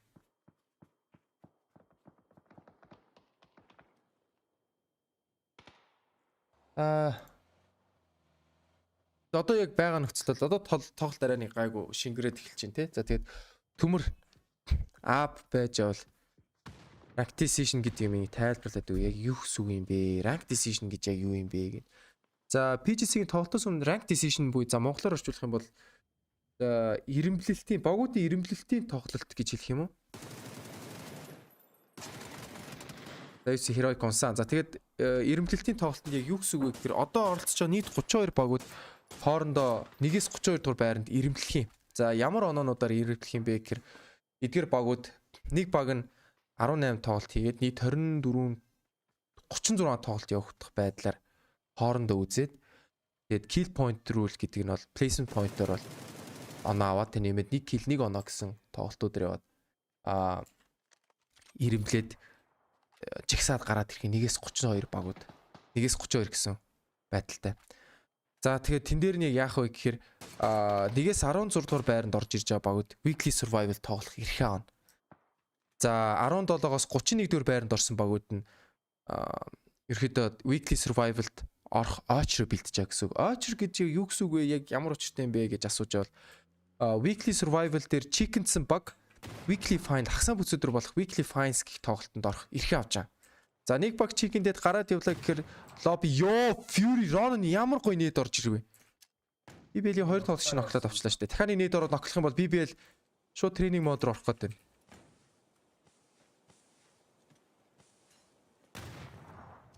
Ямар гоё нээдэд орж ирж байна. Fury-гээс ямар гоё тоглож байна. За үйтсэн нээдүүдээ нокудаар гүйцээгээд авчлаа. Smash-ин дээр ямар нэг counter play байгаа болов уу болов. байна. Аны цаана байгаа болохоор хоёр тоглож байгаа шүү дээ. За smoke дуусангууд BBL-ийн тоглолт чи мэдэх гээд байдаг.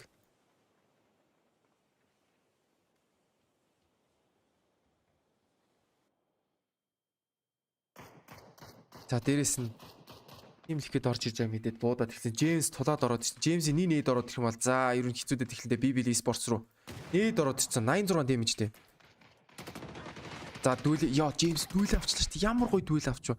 Амар сул нээд гаргацсан байсан. Тэгээд дүүлдэд авчлаа шүү дээ. За BBL Esports-аас ганцаараа. За тэгээд өргөжлүүлээд rank decision-ыг тайлбарлаад Джеймс ийм дэр унчих юм да залуу минь. Ингэж тоож болохгүй шүү дээ бас. Сул хөдөлгөөе гэдэг. Fury-гээс бүр 10 kill хийгээд ороод ирсэн шүү дээ. За нээд ороод ирсэн. Нээд ихтэй компаундны гадаа. MX-ийг Metropolis ямар гоё дүүлдэд шууд толгоо лазертай буудчихлаа шүү дээ. За Liquid-ээс бас тоглогчдод бол босгож авч чадчихваа гэж бодчих. За Molly ороод ирсэн.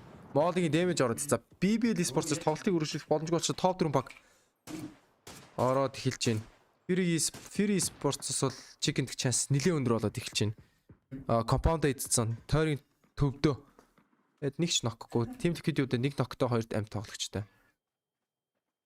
За тэгээд rank decision-ийг өргөжлүүлээд ярихад за weekly survival-ээр chicken-сэн баг нь цаашаа гараад явчихна да тийм ээ.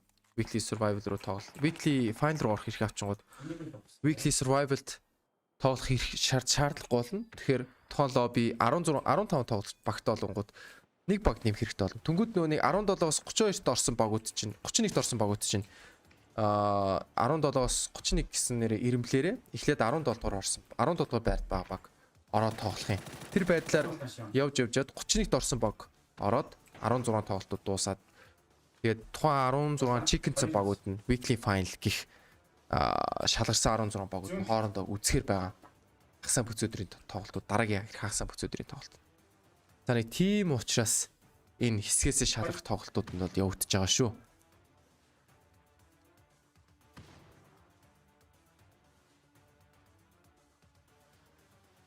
Хоёр онсын даяалт.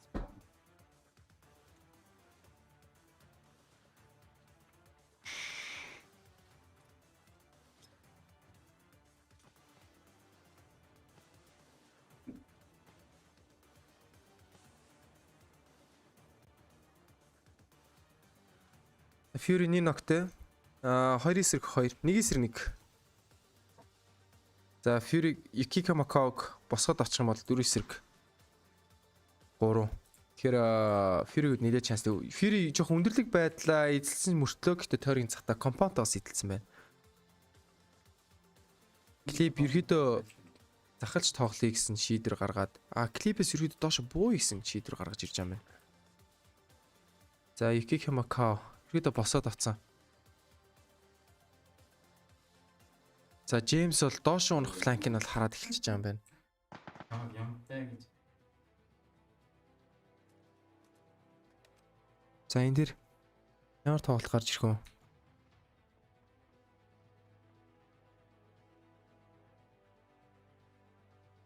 Үзээ.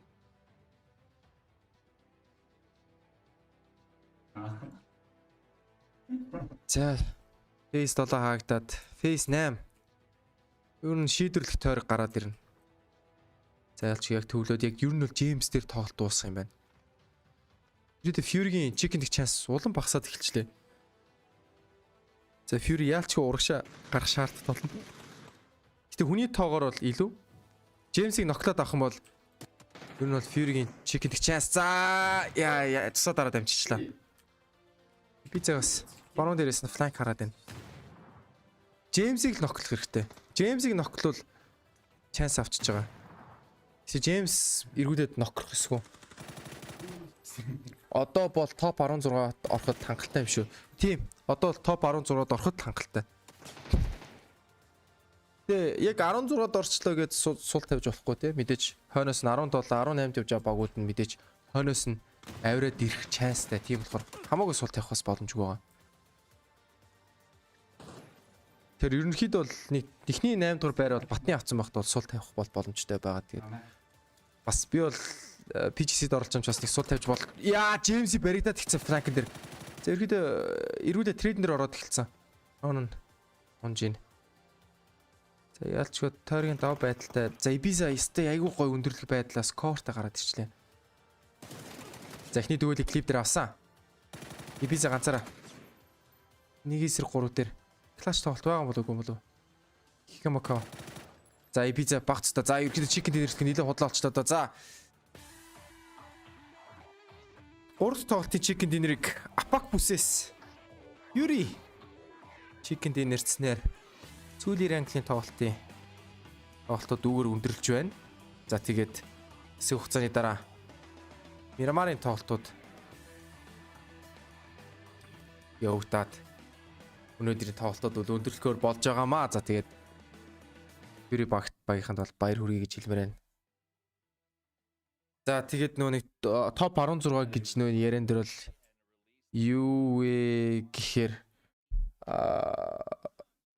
би бол хамаагүй яагаад сул тавьж болохгүй гэж хэлээд байвал сул тавиад юу ячих юм бол топ 8-д орвол за бид нар болчлоо гэд сул тавьчих юм бол тоглолтынхоо форм алдчихна.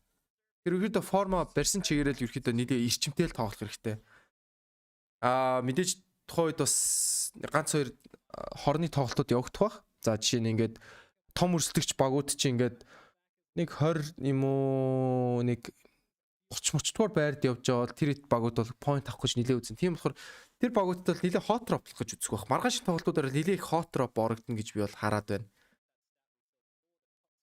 Одоогор Sonics бол нэлээд онооны догдолтой явж юм чинь айгүйх багууд Sonics руу ерөөхдөө hot drop болох гэж орох гэж үзнэ. За тэгээд ерөөхдөө аналистуудын яриануд орж эхэлж байна. Тэгээд аналистуудын юунуудыг ярилцаад сонсоод тэгээд би ерөөдөө жоохон завсарлага аваад тэгээд хэсэг хугацааны дараа иргэн уулзъя да. Тэгээд нийт байсан үзэгчдээ бол маш их баярлалаа гэж хэлмээр байна. За тэгээд дөрөвт тоглолт буюу эхний Мирамарын тоглолт руу уулзтлаа. Түр баяртай. Ultimately fight their way out of the end game was very interesting though, and I know it came down to ultimately both Fury and Liquid identifying, you know, the I guess the stragglers, the latecomers, or the solos that were still lingering around in that late game. But you noted it actually, Saga, but Waika Kamukao's position absolutely key in terms of Fury. I guess achieving full control over that compound before they even push in and clear it out. Actually, they had full control of the extremity as well. That western edge was all theirs, and even here when you look at it, you argue that Liquid are going to be able to contest that, but I gotta say a little bit of a misstep from Liquid in the late game to split. Teams opting to play the rock, I guess maybe not anticipating that sweep was going to come from, I think initially it was actually Ronin here, as you're seeing on the screen, you ultimately traded, but at this point, Fury know they have the numbers, and it's all but a formality at that point. Absolutely. They flooded forward and took them out, and it was a good game. It was a great game for your Fury. They executed. You know, if there's anything that I expect from the Fury boys, that lived up to all of it, Saga. I mean, it's you. I think you know these guys. You've covered them pretty well. How meaningful is this to them to sort of come out here during the ranked match, sort of the ranked phase, put up a big win? 14 kills is not only a win, it's a statement. It definitely is. And if we think back to the fact that they weren't actually at PGIS, they weren't able to attend, this has to be a massive confidence boost now that they've actually made it to the global stage and taken that step towards thinking, hey, we can actually win these games, which is exactly what they need to be doing basically for the rest of the tournament. And not only that, but to come out with the number of kills as well in their trademark fashion, because Fury, it's not beyond them, particularly when we start to switch up the formats. Like PCS5 in Most Chicken, there was one game that ended just north of Primorsk, down on the southwest. They sat in a building the entire game, came out, won with like 3 kills. But this is the Fury style that we expect to see, where they can come out, they can be absolutely fragging in all directions. 14 kills in the win, when all is said and done, is a massive, massive result for them.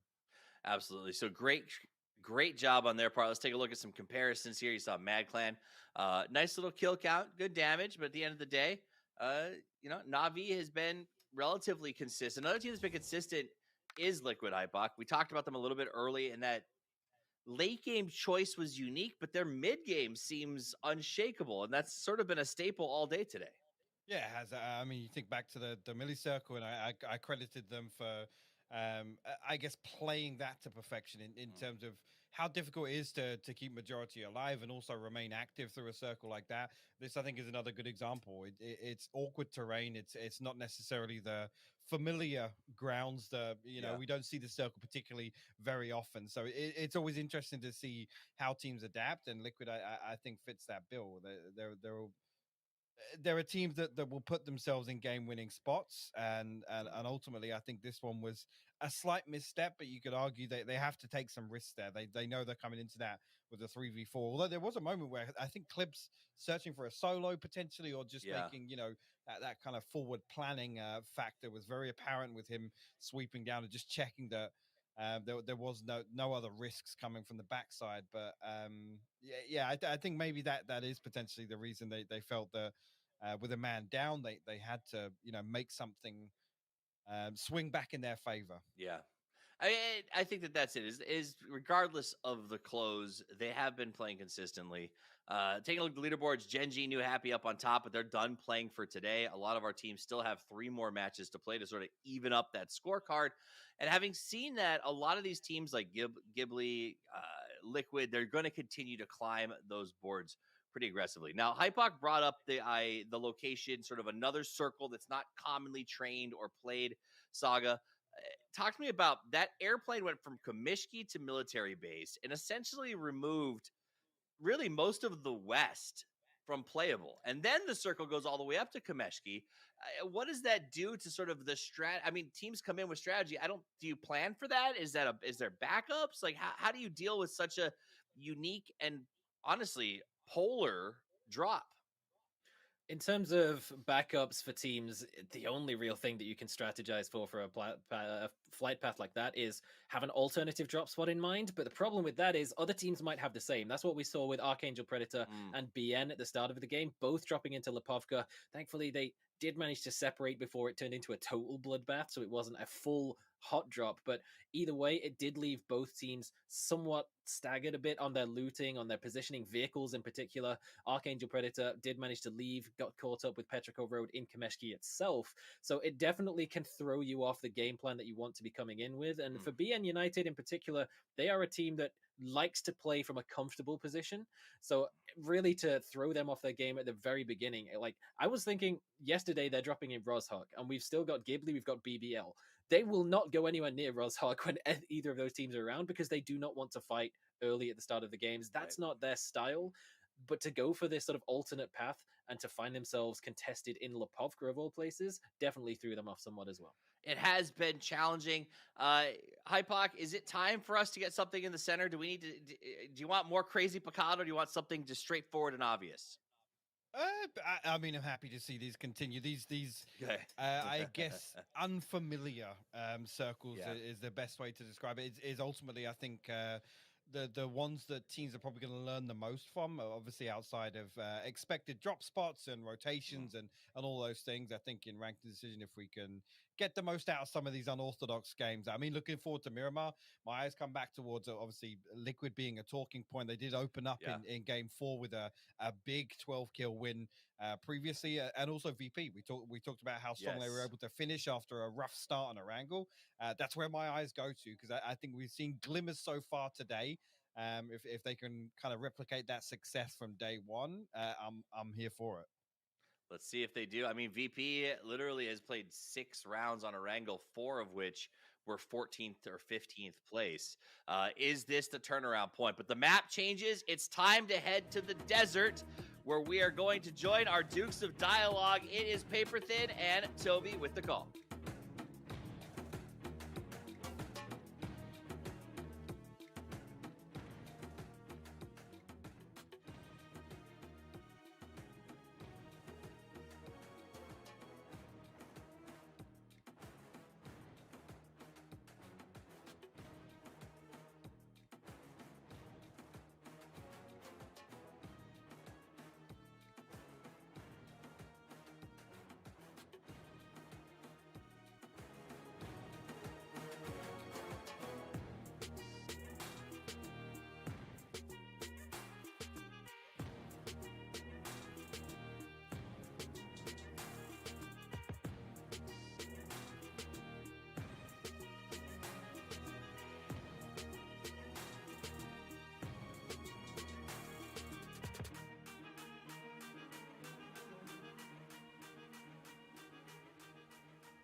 Oh shit.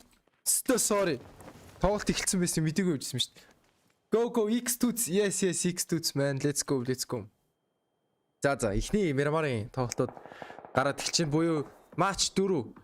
За Пикатог Team Liquid-с эзэж байна.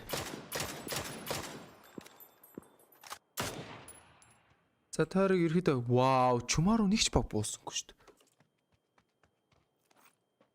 Team Liquid-с угаасаа яг урагшаа Пикатогийн доороод их сүмийг эзэлсэн багт ерөөдөө тэгэл батны чекэнд инэрл юм байна. Одоогор ерөөдөө тойрог нэгч баг байхгүй нэ гэж бодлоо. Тийм амар ахт яах. За тэгээд нийт байгаа үзэгчдэд бол маш их баярлалаа гэж хэлмээр байна. Тэгээд Монголын PUBG-г ерөнхийдөө дэмжих хүсэлтэй байвал мөн түүжлэн PUBG сонирхдаг байвал энэ ерөнхийдөө лайв стримийг шеэрлээ. Тэгээд бөөндөө ерөнхийдөө үзээ дэлхийн аргыг сайхан үзье да сая. Өмнөх тоглолтын нэг онцлог хэсгээс гэвэл PG rotation нэлээл харамсалтай өнгөрсөн л дөө.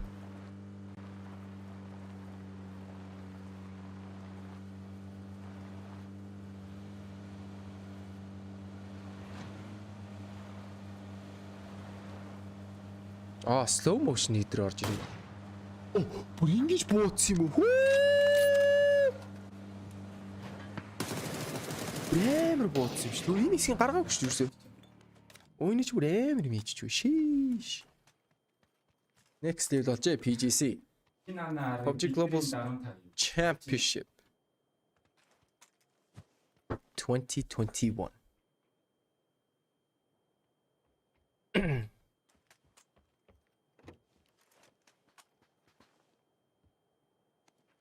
Зя. Одоо энэ тоглолт айгүй сонирхолтой болно. Яагаад вэ гэхээр тойрог айгүй хөнгүүд тал руу буутацсан. Айгүйх багууд rotation хийхдээ зөндөө хоорондоо тааралтна. Phase 2 дээр ерөөд айгүйх багууд байлдана. Rotation дээр айгүйх багууд байлдана. За өмнөх тоглолтын чекэнд нэрээр Fury Esports MNPL Weekly Series Season 3-ийн 1 дээр тоглосон баг байгаа. 14 киллтэй 1897 дамжтай нийт туулсан зам гэх юм бол 15638 м туулсан юм байна. Тэгэхээр нэг тоглогч дунджаар бол нэг 4 км болсон гэсэн үг. Нийт хэрэгсэн utility буюу монголоор бол hog гэж хэлдэг. Тэрний юу гэвэл 21 smoke, 11 grenade, 8 molly гэсэн үг. Энэ ерөөдөө эндээс харахад бол айгүйх rotation, айгүйх coverтэй тоглосон стилтэй баг бол харагдаж байна. Ерөөдөө буудалд нээдэр damage гэхээс илүү ерөөдөө нээдэр айгүйх тийм cover-ны тоглолт хийгсэн байдалд бол utility хогууд бол ашигласан юм байна. За тэгээд топ киллүүдээр ерөөдөө Fury-гээс нэлээх давалмал авсан байна. Fury-гээс л нэлээх kill хийсэн байдалд бол харагдаж байна. За тэгээд энэ бүх боломжийг бүрдүүлж өгсөн PUBG Esports буюу Craft-ныханд бол маш их баярлалаа гэж бас хэлмээр байна.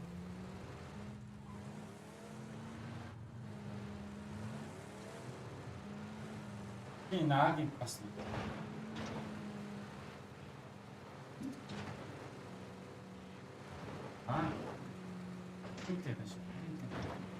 Fury Insight 1600 DPI, Vertical Sensitivity Multiplier 1, General Sensitivity 15, Targeting Sensitivity 15. 800 DPI-тэй гэвэл General Sensitivity, Targeting Sensitivity 30 болж байгаа гэсэн үг.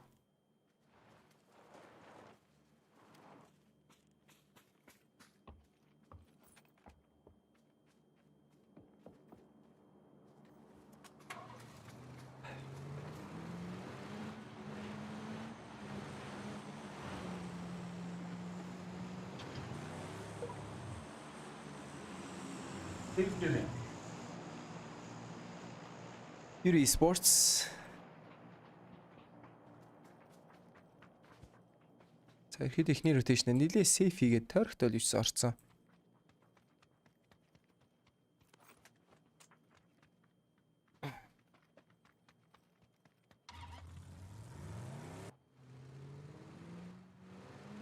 За smash-ууд нэлээ хотлоо очлоо доо. Юу хийж өө. За яалч хэр онцлаа да. Яг яасан юм бол та ямар сони хийчвтэй smash-ууд. Хүмүүс ирсэн байгаа мэдж байгаа шууд машинтай гараад ил гараад явчихаар шууд баригдаад байгаа шүү дээ. За Навигаас Spyro буудаад эхэлсэн. Дахиад 2 тааглт байх юм бол Spyro-г нийлээ хуулаа. 2 ширж үжээд залуу минь өстө гой бүжиглчлээ шүү дээ. Өстө гой бүжиглчлээ.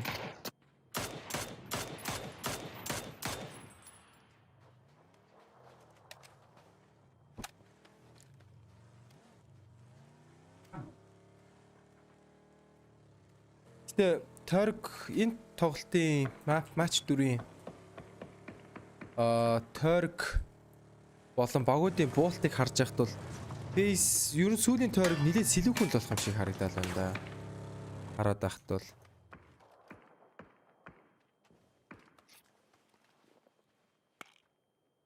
Смок, хиний смок.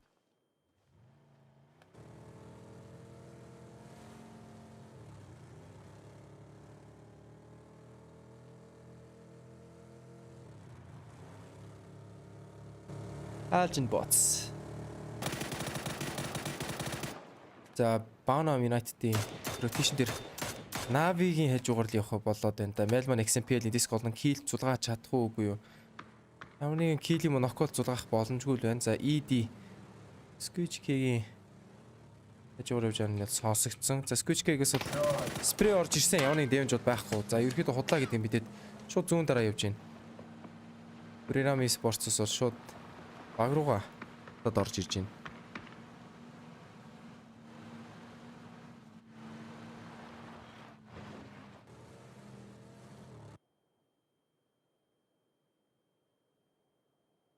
За ихэд багууд rotation-д орж ирсэн. Arcane Spirit-ээс айгүй smart бүр зон захалж угт захалж нөгөө талаас нь орж ирж байгаа харагдаж байна. За Ghibli Esports-ийн rotation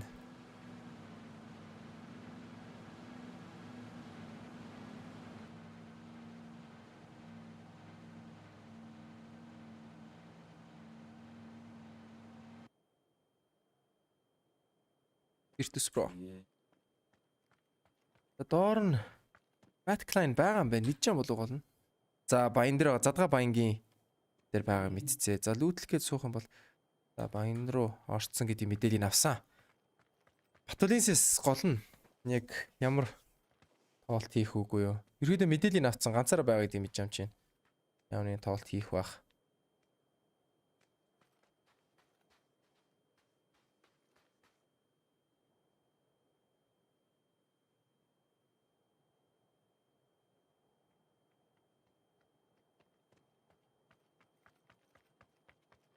За ер нь худлаа гэдэг юм шийдвэр гаргачлаа да. Батулинсээс шул хаашаа тараад ерөөхдөө эргэн тойрнод харъя гэсэн кол гаргаж байгаа юм байна.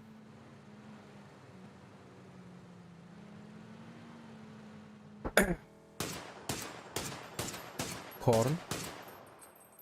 За тиймээр бодоод нэг ч дэмж үзүүлсэнгөө.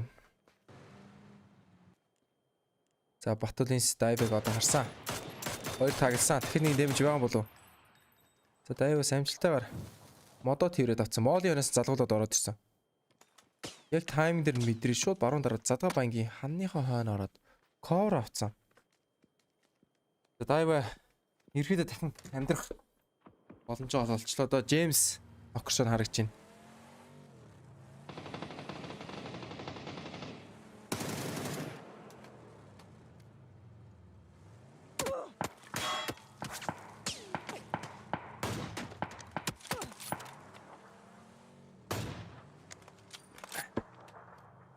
За тойрог төвлсөн. Хатагийн доор байх сүмэн дээр буюу Team Liquid-ийн клип дээр тойрог төв татагдсан байна. Одоо яг багуудын rotation-ууд одоо яг ирш шахагдаж орж ирээд энэ бол яг эрчимтэй дайнууд гарч ирэх юм. Чумакер дээр батны 2 squad ороод хөвтөн нэгний талуудынхаа компаундуудаа бариад ороод хөвтөх нь бол ойлгомжтой болчихж байгаа. За Draft King яаж явж идэв ба Hiroki-гийн дунд ороод T-Bone нийлээ skill зулгаанда дээвэргүй Mirado юм шүү дээ. За дүүлээ авсан.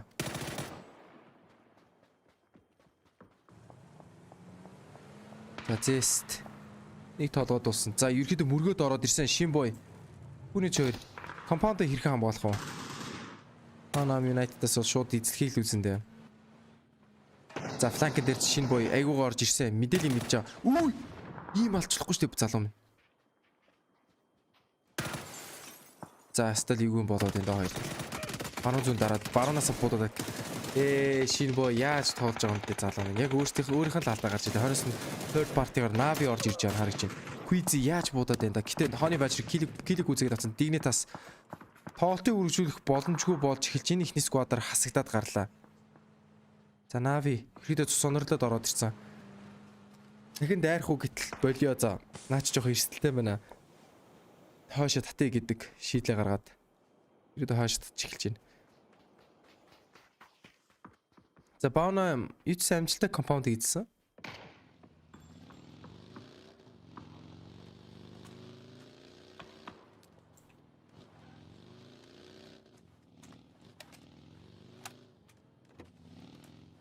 Нави.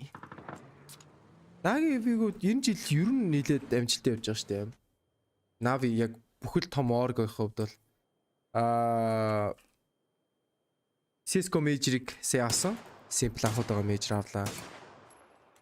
Тэгээд Dota 2 дээр CI3-ийн бол Team Spirit дэлхийн аваргыг авлаа шүү дээ. Ер нь яг Оросын регион Югослав улсуудын хувьд бол нэлээд их амжилттай улирал байлаа л гэж хэлмээр байна.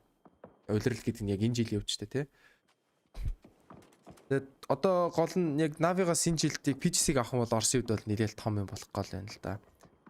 За тийчээ харъя. PGC дуусгаад болоогүй байна. За Батулын сурагшаа Пикадо руу одоо байклаад орж иж харагдаж байна.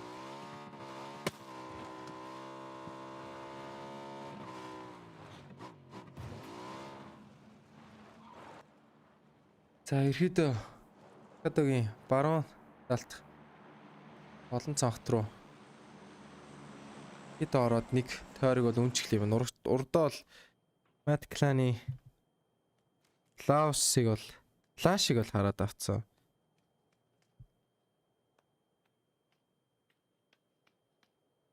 За CJ Ixleft дээрээс нарах юм бол CJ-үүд бол найраагүй.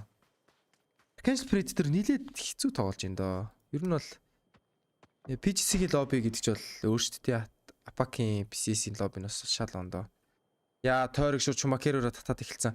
Ер нь бол хотын тойрог болж таарах гал энэ да. Тэгэхээр айгүй их багууд юу яах юм? Ер нь бол нэг компаундууд нэг байшингууд хэлсээ тоолроод болж байгаа. Юу ч шууд дууруу буудаж Spyro. Дуу хагалсан бол удаа хагалж чадаагүй. Тэгээд баруун талаас нь бол юу дуугаар хагалсан юм байна бас. Mad Clan. Энэ одоо орж байгаа сейф. Гэтэ тойргийн гадаа.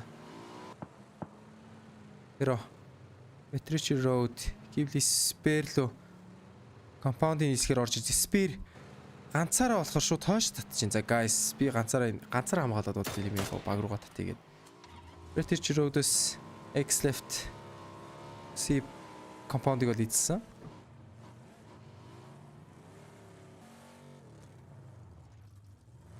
За phase 3 хөдлөд эхэлсэн. 2 минутын хугацаа. Бүх багуудад бол өгсөн байгаа.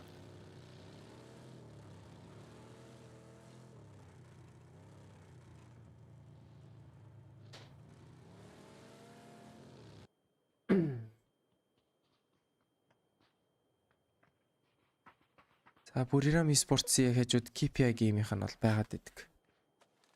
KPI-гаас ямар хуу юм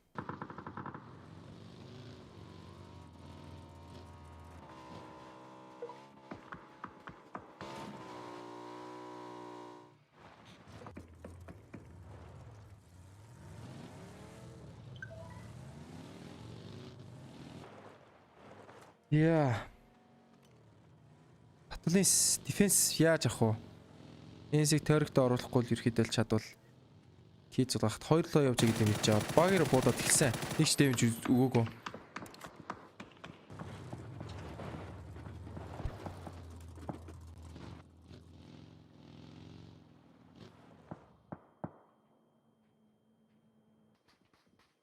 За KPI мэдээлэл явсан Connex Spread-д гэсэн ихнийг тоолгочод унаад авсан. KPI-гаас хариу тоолох байгаа болоогүй юм болов. Цаанаас нь team liquid бол шууд буудаж эхэлж байгаа. За тэгэхээр KPI-гаас бол тоглогч бол босох нь бол ойлгомжтой байна. Ямар нэг л асуудалгүй.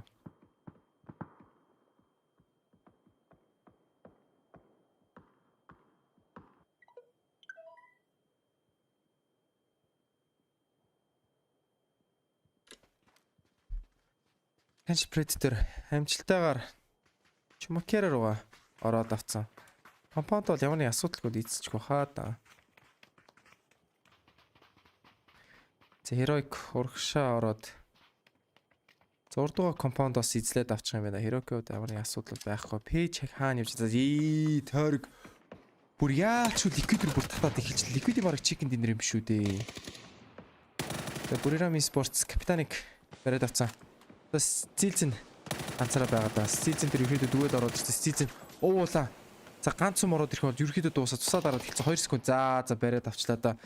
KPI геймийн тоглолтыг үргэлжлүүлэх боломжгүй одоо 14 баг амьд үлдснээр Matt Clan rotation хийж явахдаа бол Navid баригдаад унж ин. Perfect case. За эндийг сонссон хаалан гоох юм бол шууд буудна. За perfect case-с ямар гоё лазер буудалд орж ирв. За support-оос дэмжлэгээр бол Matt Clan-ын нь орж ирэхгүй. Шууд тойроод 2-2 өөр газар явах юм байна. За XMPL-ийн knock орж ирсэн. Хоёр сүүлийн тоглолт шиг байгаа чадахгүй. За Matt Clan-аас бол 2 tap. Нийлжинт. Binary орж тусаа дараад тий гараад явна да. За Botany-с Ace-тэй болоод Matt Clan-аас kill-ос зулгаад авч эхэлж байгаа харагдаж байна. За тойргийн бүр урдуур Heroic-ийн rotation орж ирж байгаа харагдаж байна тийм ээ. За T-bone. Ханы damage бол үзүүлж чадсангүй. Гэтэ Pirog-ийн хувьд бол Pirog юу хийдэг нэ? Окей. Окей, сонирхолтой л. T-bone Mingzig бариад авцсан. Mingzig л цаанаас нь Fury-гээс kill зулгааж харагдаж байна. Mail бас нокорч байгаа харагдаж байна. За X-Left Pirog-ийн ер нь тоглолтын стилийг юу болоод байна?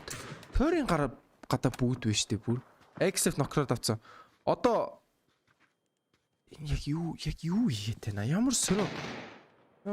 За Agent Bots-с Cash Predator-оос ерөөдөө баян руу хүргээд ороод ирсэн. Molly damage орж ирээд тав ганцаараа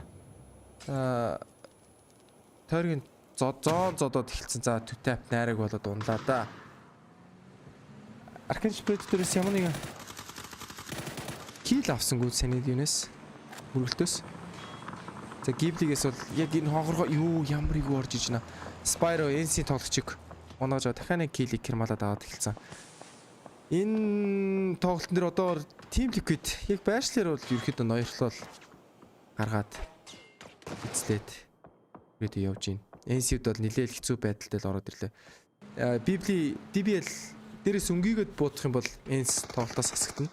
Alia Silent Night маш гоё ноклоод Cash Predator-оос гоё тоглож одоор бас амьд явж байна. За Silent Night-ийг гүйцэгээд авсан Alia. Ямар нэг тоглолт байгаа болоогүй юм болов. За тойргийн яг төв дээр одоо Ghibli Esports Team Liquid дахин хөдлөх шаардлагагүй. Ерөнхийдөө тойргийн төв бол маш гоё авсан байна. Page өнгийгөө Ikigo Macau яриад авсан. Эргүүлээд нээд ороод ирсэн. Ron-ыг бариад авч харагдаж байна. Insight цаана Heroic төр нокроо Ron дээр нээд нь орж ирээд нокрчог харж Page дахиад нэг kill орж ирээд ямар гоё тоглолт хийж байна. За Flood ганцаар үлдсэн багийнхаасаа. За Flood ерөөдөө placement point руу гэсэн чинь Mammoth баригдаад эхэлсэн. Манайс нээд орж бүр авраад өгчлөө штэ Page тэр цаанаас нь. Flood ерөөдөө дахин нэг өдөр наар харахаар болчлоо.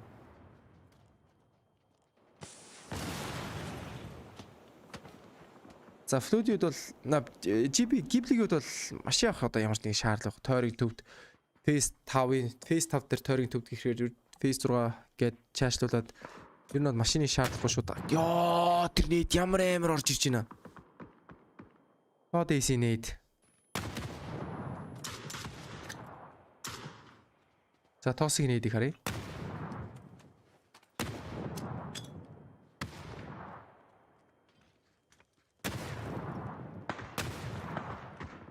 Яг би корны нотлоод авч харж байна. За Godis яг хашаагаад яг ханаа тэрвэд ташаагаа тэрвэд ирэхэд бол амьд байсаар л байна.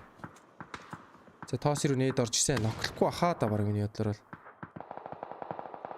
Cavs Cash Predator дээр Navi-д тулаад хэлсэн. Ghibli Esports ер нь бол сүмээ эсгэстэй байна гэдэг мэдээд ерөөдөө шахаад ороод ирж байна. За Ibiza. Клип нөгөө талд нь Heroic-ийг бариад авсан. Esports тоглолтоос хасагтаад 12 дугаар байранд. За сүмрүү 2 дахь баг бас мөрөөд ороод ирж байна. Buriram Esports нөгөө талаас нь. За Ghibli Esports зүүн дараад явхад Buriramтай таараад эхлэн тэнгүүд дээрэс нь Team Liquid өнгөж хараад нэлээд давуу талт болоод эхэлнэ. MNPL Americanог бариад авсан. Хилийг үүсгээд авчлаа гэжсэн. За корнод өнгөнгөд корн дээр тоглолт хийж чадахгүй. За хойш татаад авсан Archangel Esports Navi дээр баригдсанаар тоглолтыг өргөжлүүлэх боломжтой болж байна. 11 дугаар байранд топ 10 баг 32 баг.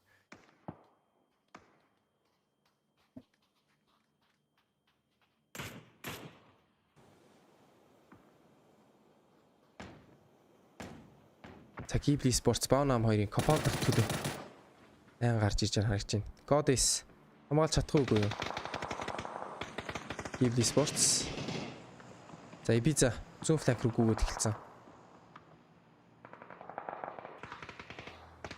За энэ Simon T Corny мэдчих хэвээр доо.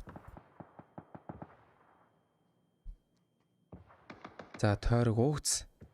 Юудэ Уудруу гараад гэж. Яа дүүдэ корн авсан. God эсэргүүлээ трейд аваад Ghibli Esports өргөжлүүлээд тоглолтыг өргөжлүүлэх боломжтой боллоо.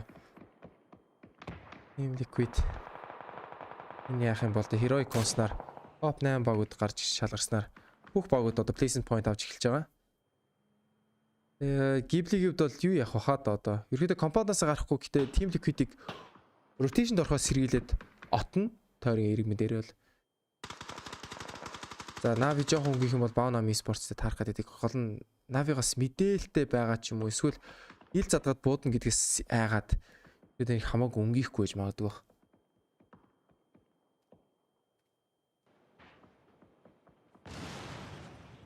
За Perfect 1 KS AC мэдээллийг мэдж байгаа юм байна. Тэгээд дээрэс нь өнгөх санаатай. Ихэдээ жоохон цаг авч байгаа л өнгөийг сурж байна. За Zestis өнгөсөн. Навэр нээд ороод ирсэн.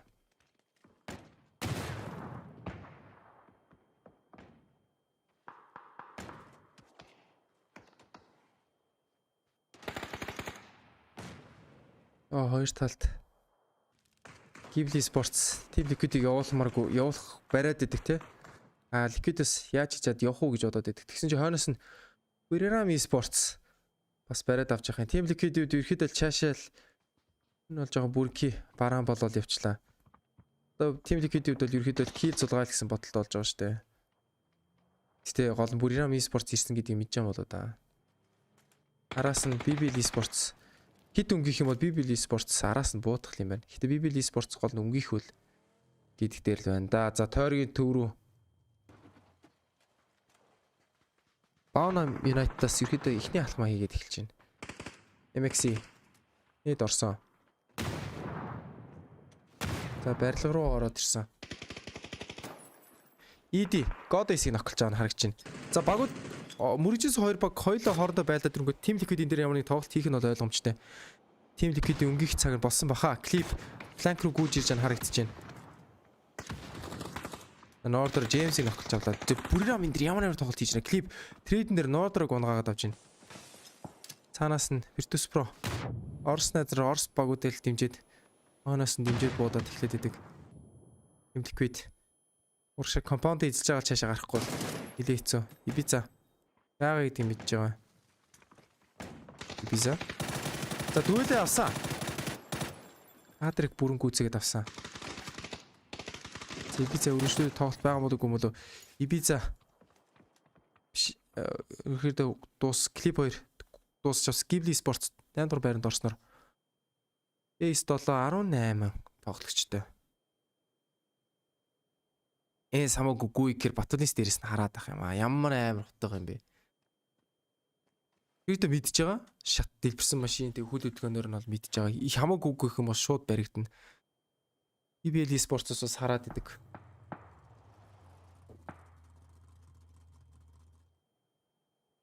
За тойргийн төвийг одоогор эзэлсэн баг л байхгүй.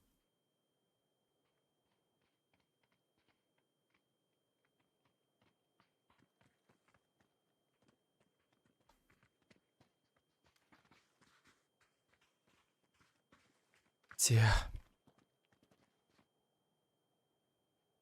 Зест. Онам United-аас бол нэлээд дайггүй тоглолцлоо шүү дээ. Энэ тоглолт дээр бол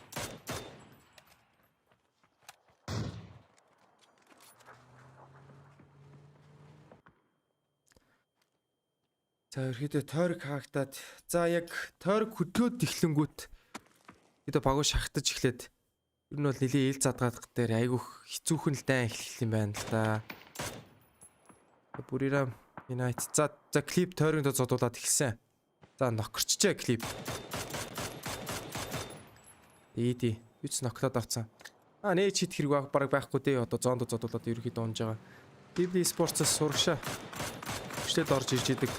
Perfect one case ямар сайхан хэл буудаж байна. За team liquid дунснаа ёо Марко эргүүлээд one case-ийг шууд ноклоод явж байна.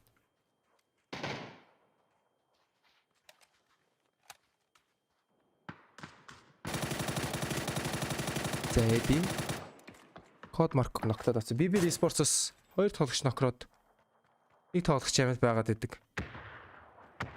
За Virtus Pro-с энэ хугацааг далимдуулан тоглолцоо босгож аваад дөрүүлээл тоглолтыг цааш өргөжлүүлээл гэж байна. Ой Virtus Pro юу вэ? Virtus Pro бимийн тоглолт чинь ноклолцоод алаад юу болоод байгаа юм бэ? Бүрийрам Esports 6 дугаар байранд топ 5 баг 13 тоглогчтой. BBL 2, BN, Bowen, United оруулаа. Эцэн бариад авсан. BBL United тасгацсан.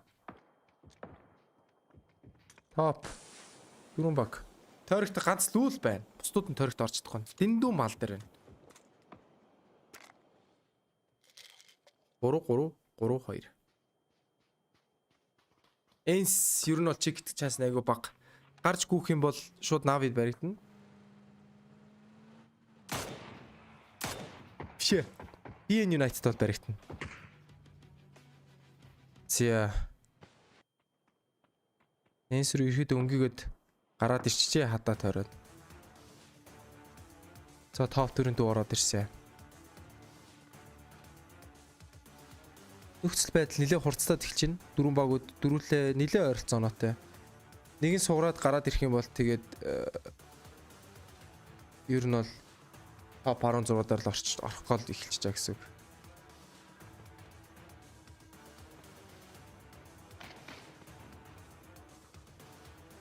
BN United-аас явны тоглолт байгаа бол Squeezy. За хооноос флаш орж ирсэн. Танктад ороод ирсэн. Эхний тоглолт чинь унагаа хөөгүй Zest-ийг ноклоод авсан. Ирүүлээ Simon-ийг трейдер ороод ирсэн. Simon-ийг араас нь Squeezy-гээ ноклоод авч эхэлж байна. BN United-аас ганцаараа Young P ганцаараа. Young P-гээд бол нэлээд хэцүүтэй. Zest-ийг босгоод авъя гэхээр Young P-гийн ямар гоё лазер спрей. Мэлманыг ноклож байна. Young P Тусчаа хайсаа. За машинтай шууд орвол Мэлмэн Батудинс 2. За BN United тасагтаад Naviас тасагтаад Европсэс Тимэр амарын тоглолтын чикен динер идэх нь одоо ойлгомжтой болж ирчих чинь. Гэтэ миний бодоор Lens чикен гэхээс илүү VP чикен гэх чанс илүү өндөр байна. Хүний тоо 2 газрын зургийн давуу талынхаар бол ялчгүй. Би гараад ирчээ. Нээдний damage ороод ирсэн 46 damage. Таны нээд орж ирсэн. Бүр даваа явчлаа. За Батулын слүү 2 дигэртэй тулах гэдэг.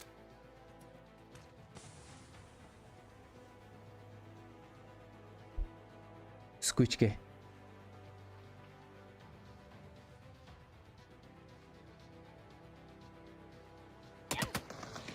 За Squeech-гээ лазердад MR-аар фингердэд perfect case-ийг ноклож байна. Perfect case-ийг босгож чадахгүй 2-2 болно.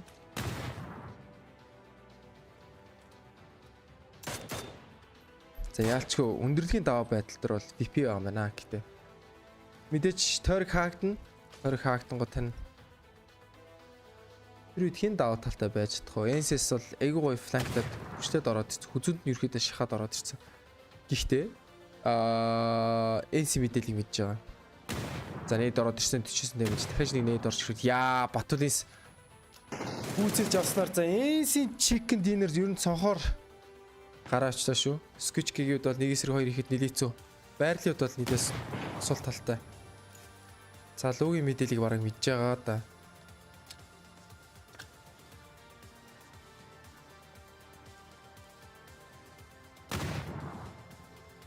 Үгийгэд гараад ирсэн. За нээд ороод 22 дэмжлээ. За яалчгүй VP-гийн chicken dinner болоод ихчлээ. За тэгээд VP-хэндээ баяр хүргье гэж хэлмээр. Ерөөдөө бас нилээд энэхүү төвцөний ерөөд нилээх чикт чанстай богуудын нэг чикент гэхээс илүү ерөөдөө топ 4-т орох богуудын нэг гэж ерөөдөө яригадаад байгаа шүү дээ. За тэгээд хэсэг хугацааны дараа аналистуудын тайлбаруудтай танилцаад тэгээд хавт гейм руу ортлоо. Рууштай. Thank you, gentlemen. You know, at the start of that match, we said VPs struggles on a wrangle. Can they come back on Miramar like they did yesterday? And boy, do they. They come in style with 11 kills and a very strong victory. Talk a little bit more about that match, Saga. I mean, it's really weird to have seen VP even make it as far as they did, considering that for the first, 3 phases of that zone, Batulins was miles away from the rest of the squad, sat on top of the rock that he's named after, and literally it took him so long and he went through so much to get back there. And there was even the point earlier towards the middle sort of section of the game as he was trying to regroup with the squad where he was actually looking to do some solo holding out onto Ents to prevent the backstab, is the way that it was put by the casters earlier on. And in the end, it turns out to be both of those squads who makes it as far to the final 2, which is a really, really weird turn of events, but they'll absolutely take that. It's once again that consistency of Ents to survive as long as they could, but the position, the numbers disadvantage was too much. Hypoc, Virtus Pro, looking like what I was told when we came in here, we watched them play, that this was probably one of the 3 or 4 teams most likely to win PGC.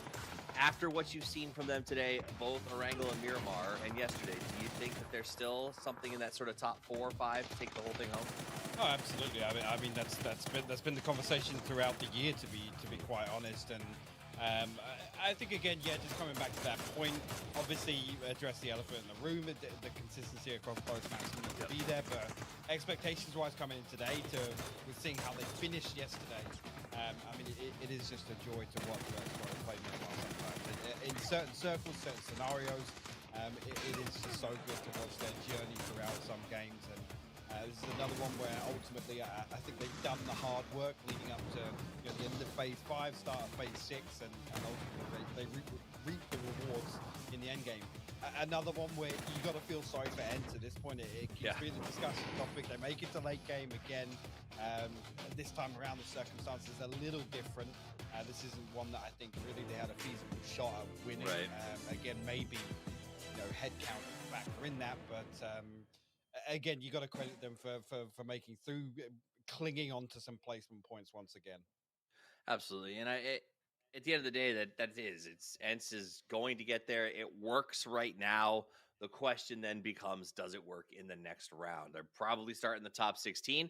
I don't see any issues with that, Saga, but the reality is, Ents, as of now, if this was your weekly qualifier, wouldn't be qualifying because they're having so many almost perfect games.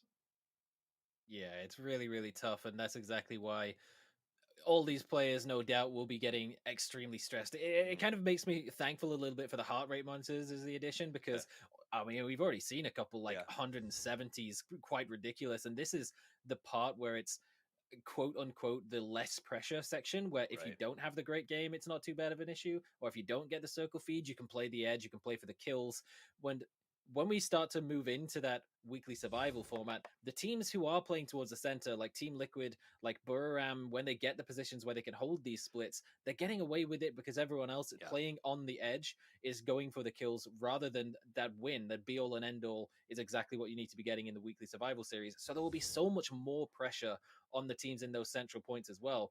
So it'll be really interesting to see how they can deal with that in comparison to how it is here. And for a team like Ents, who's already starting to feel the pressure, they're dealing with it very well. It's just not converting that final hurdle. So we'll look at a few of the stats on our players here as we move past that. Batu compared to Clib. Team Liquid in Clib, 984 damage, 3 kills. Botlin less damage, significantly more kills. But Hypoc, again, this is another game where Team Liquid got to a good middle position. They took the Church of Los HD very early on. Were largely uncontested until the shotgun debacle. What is it about, let's do this. Think about this during the break. I want to know what it is that makes Liquid so good at sort of getting to the middle, uncontested. They're not losing people. They're very effective in those rotations. That's getting them to those late game points where other teams, we think we saw Archangel and a few others try to do the same, and they're just losing people every single time on those rotations. So when we come back from the break, we're going to break a little bit more down about what makes Liquid's rotation strong, why Ents can't close out, and is this VP's time to shine, or will Gen G continue to be the favorite? Don't go anywhere. We'll be back in a few minutes. Thunder 1, this is Zeus. Solovia is under attack. We need your squad, Thunder 1.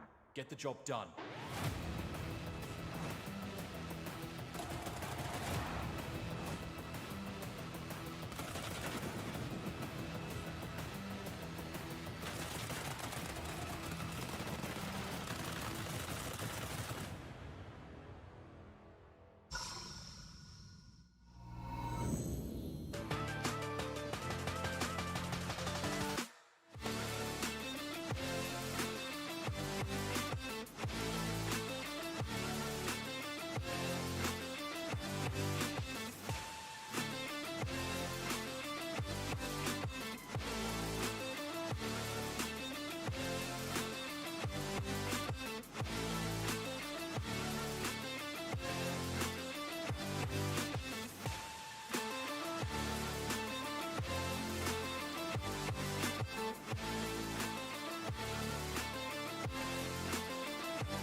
Hello, PUBG Esports fans. The finale of 2021 PUBG Esports, PUBG Global Championship 2021 is here.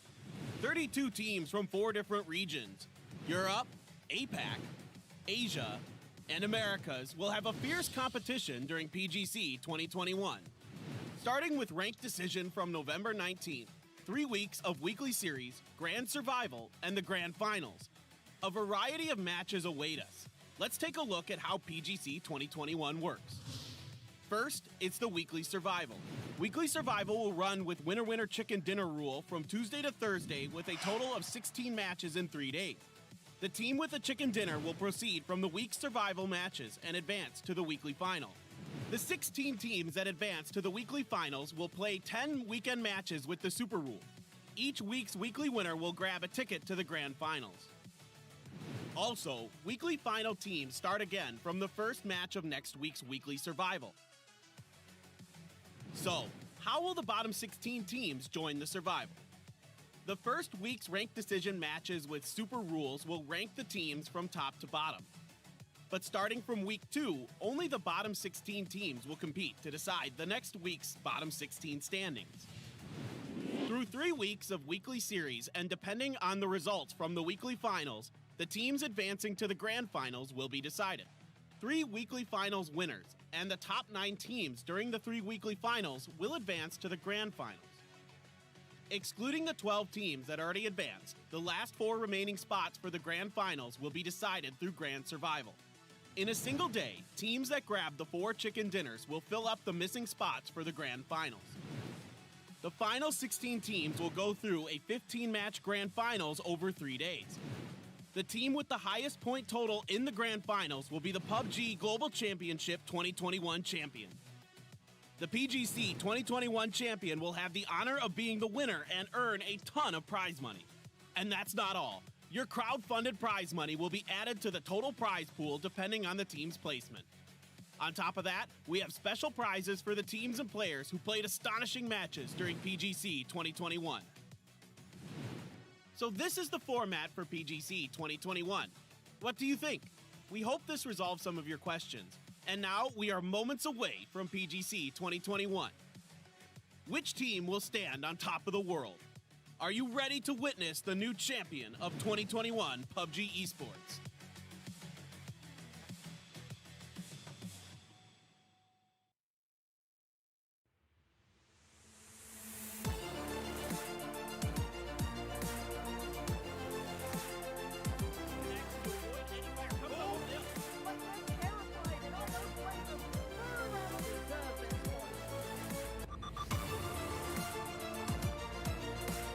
Knocked down by high certainly gonna help. Oh my god! Utility moving, but they can't dodge out on the headshots. Young's been in the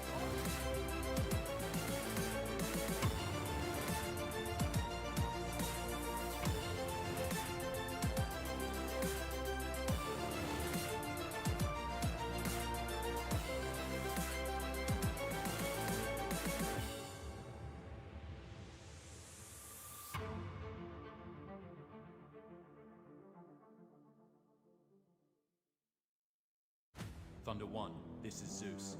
Solobia is under attack. We need your squad, Thunder 1. Get the job done.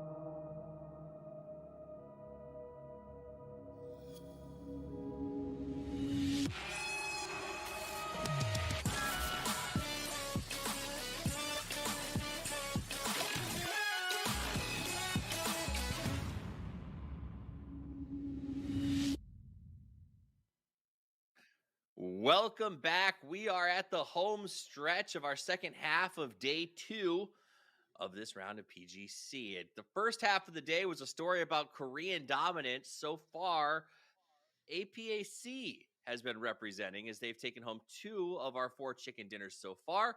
Virtus Pro comes out with the last one, and Liquid close yet again, and the same with Ents. Let's take a look at the leaderboard. Genji and New Happy still dominating up there on the top. That's because they've played a few more games than the others. MCG and Oath, Danawa also with a lot of games under their belt. Virtus Pro at 79, the closest from this group. Liquid right behind them, and a lot of teams continuing to bring up that push. So we see Team Liquid in 8th place. Hypoc, when we went to break, I was in the process of asking you about Team Liquid and what it is that they do that makes them so effective at getting to the good middle locations and being able to lock them out. I think it comes back to that decision-making factor that we discussed earlier. It's knowing when to, dial back a little bit and knowing when to kind of, push all in effectively. I think first 3 games today, last excluding it was third place, second place. And they come in different different natures. Just in terms of, yes, we can look at the outcome and talk about consistency, but it's being able to cover both sides, right? Always having a contingency or that kind of fail-safe option to make sure that they're still maintaining their average points per game that they're aiming for. Again, if you were to create a contrast, I'd say you look at it versus ENCE, and ENCE majority of the time they're making it to late game. They've got numbers. Liquid, on the other hand, they come to that kind of, I guess, crossroads in the mid game where they either make a decision to become active or to kind of pin something on a team fight or a crash. But ultimately, then they're able to maintain a solo to obviously pick up placements. Whereas, again, previously, yes, I know this example of the loss versus Virtus Pro in the previous game for ENCE. I just feel like they need to get on a similar sort of path, and in those phase 5 scenarios where they are 4 up and they have a decent edge position or a compound or something, they need to start capitalizing it. It needs to be converted into something. I think it's what it comes down to, conversions. A team that has been getting those is Virtus Pro. We're looking at them just a second ago, their saga. And this is a team, in the same way that we talked about Fury, sort of vindication, coming here, winning one today, feeling like they belong. Botullin has had a long road. He's somebody that we've watched for a long time. We've seen him sort of come up in the scene. He was with, I think it was M19. It felt like he was a little bit wasted there. And then he moved to Na'Vi, ultimately started Northern Lights. And it feels like he now kind of has a team of his own that is what he's been working his way up to. It just feels like this is Botullin's time, and he's built a team that works really well for his style of leadership. Certainly does. And not only that, but it's full of individual fraggers as well. And that is kind of the crucial element, as particularly when we're playing a points rule, but especially so when we're playing that weekly survival, is you need to have that good controlled IGLing, but you need to be able to win the fights on an individual basis as well. And that seems to be a bit of an element that is lacking for a few of our teams who, yes, they can be making those good clean rotations, but like you brought up Archangel Predator as a bit of an example, but if you have to take those sort of seat swap pull-ups as you're making those rotations, you have to be able to hit the shots, because everyone in this lobby will heavily punish you if you are slightly off. And Archangel Predator is another team that, they have had a bit of an issue with the visas, so they don't really have their full roster here just yet. I believe Mad Dog is on the way over, so should be here for the first week of games, fingers crossed. But for the current standings, they are down very much towards the bottom end, and it can just come down to those very small individual micro aspects that is the main difference maker. So far today, it's been a good APAC day. We're learning a lot about him. We've got the APAC expert here, so I'm going to stay with him for just a second, Hypoc. I want to know more about BN United. Tell me a little bit about this team. It's the 7th, 8th, 7th, 4th, decent kill counts, but we're not really talking about them ever. What's going on? What do they specialize in? What are they not doing? So for BN United, it's a new name, but individually the players have been around for a while. I mean, Dr. Logi was playing in like PCS Charity Series a long time ago, but they played PCS 4, they came back, they won PCS 5 in APAC, and that was partially because of the format being the winner-winner chicken dinner format. That is typically where they thrive, as what they're very, very good at doing is getting into those central locations. They had a very good spot in the previous game that they were able to hold off pushes until it really came through from all sides at once, with Liquid, Buram, and Na'Vi pushing onto them was a bit too much for them to deal with. But up until that point, they'd held on to that area very, very well, and against a lot of pressure coming in from like the likes of GNL coming in from the western side. And that is really where they thrive. And particularly as we've sort of made the point where if you are holding a central compound, you're more than likely to get crashed. The defensive work is very, very strong. And that's kind of, you're talking about that APAC aggression. They've kind of been molded in the world of crashes. So they know very well all about the pre-nade placement and how to defend against that. But again, it's a different caliber of competition here on the global stage. So it'll be very, very interesting to see whether that still holds up when we move on into the weekly survival series. I mean, I think there's something to be said for that gain of experience, the time spent struggling or with different groups. You learn a lot, you get better. We'll see where BN United continues to move forward. Just like we see VP improving, we've seen ENCE constantly at the top. As the meta evolves, so too will the teams. But it is time for our penultimate match of the day. So let's head over to the two who will be giving us the call. It's Toby and Paperton.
Амар яриадсэн чи яг үндэ Мика хац явжсэн юм шүү дээ би чинь бүр. Явжсэн санаасанд баярлаа. Яг Библигээс. За саяны яг Мика хасан гэж яриад өргөжлүүлээд ярихад бол Навигаас харавстаар 2 тоглогч хоёлоо нэлээ их сул хөдөлгөөгээд 2 тоглогчд бол алдсан байгаа. Тайлбарлагч унтаагүй. Тайлбарлагч Мика унтраасан байл. Амар Мика унтраалт амар яриа суужсэн чинь бэдгүй. За Монгол баг байгаа мó гэд байгаа мó хилээд гэж Монгол баг байхгүй. Одоогор 21 оны PGC дээр бол Монгол баг хараахан орог байгаа. 22 оны дэлхийн аврал дээр бол Монгол баг орно. Эдсэн найдлагатай бол байна.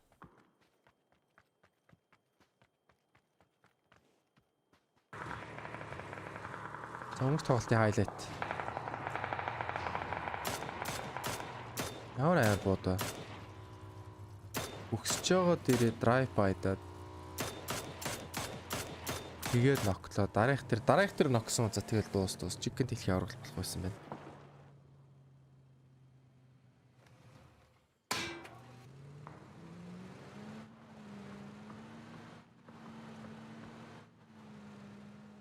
Esports.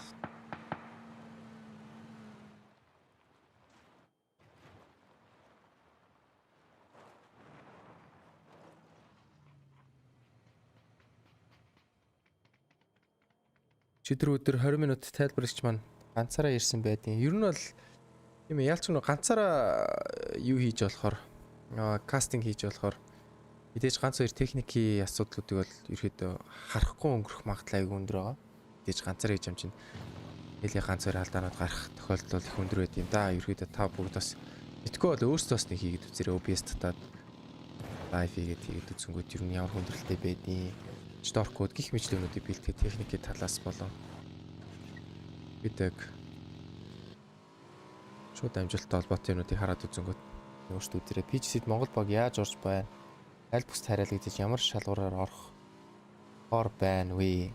За наатныг чинь өчигдөр ерөөхдөө ярьсан байгаа. За яжаа тэгээд NC компаунд руу Cash Predator-с ерөөхдөө мөргөд ороод Silent Night я охрогчор унаад хоёр дахь охрогчор унсан юм байна. За Calps Silent Night өрг унаад утсан. CJ flankнаас skijуки орж ирээд CJ-г унаад авлаа.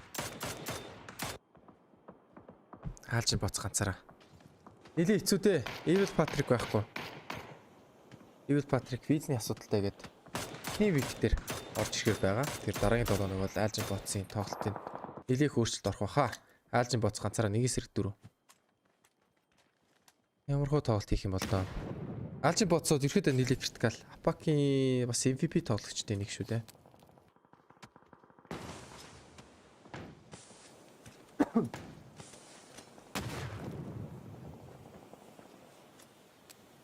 Смоклоод нэг талаас смоклоо нөгөө тал руу бас смоклоод за байгаад идэг. За PGC за энэ айгу том зүйл болж байгаа. Монгол багууд яаж орох вэ гэдэг талаасаа. За 21 оны үед бол яаж орох боломжтой байсан бэ гэвэл PCS Европын PCS руу шалруулалтаар ороод тэгээд PCS дээрээ оноо цуглуулад эсвэл PCS 5-ын авраг болоод Европын авраг болоод орох боломжтой. За MNPL-ийн зүгээс PGC 22 оны хувьд ерөөдөө тэн дээр өөрчлөлт орох тал дээр бол нэлээх ярилцж байгаа. За тэгээд Монгол багуудыг PCS руу орох замыг ерөөдөө нэлээд тууштай болгож өгöd. Одоо хэлбэр болгож өгөх гэх юм уу?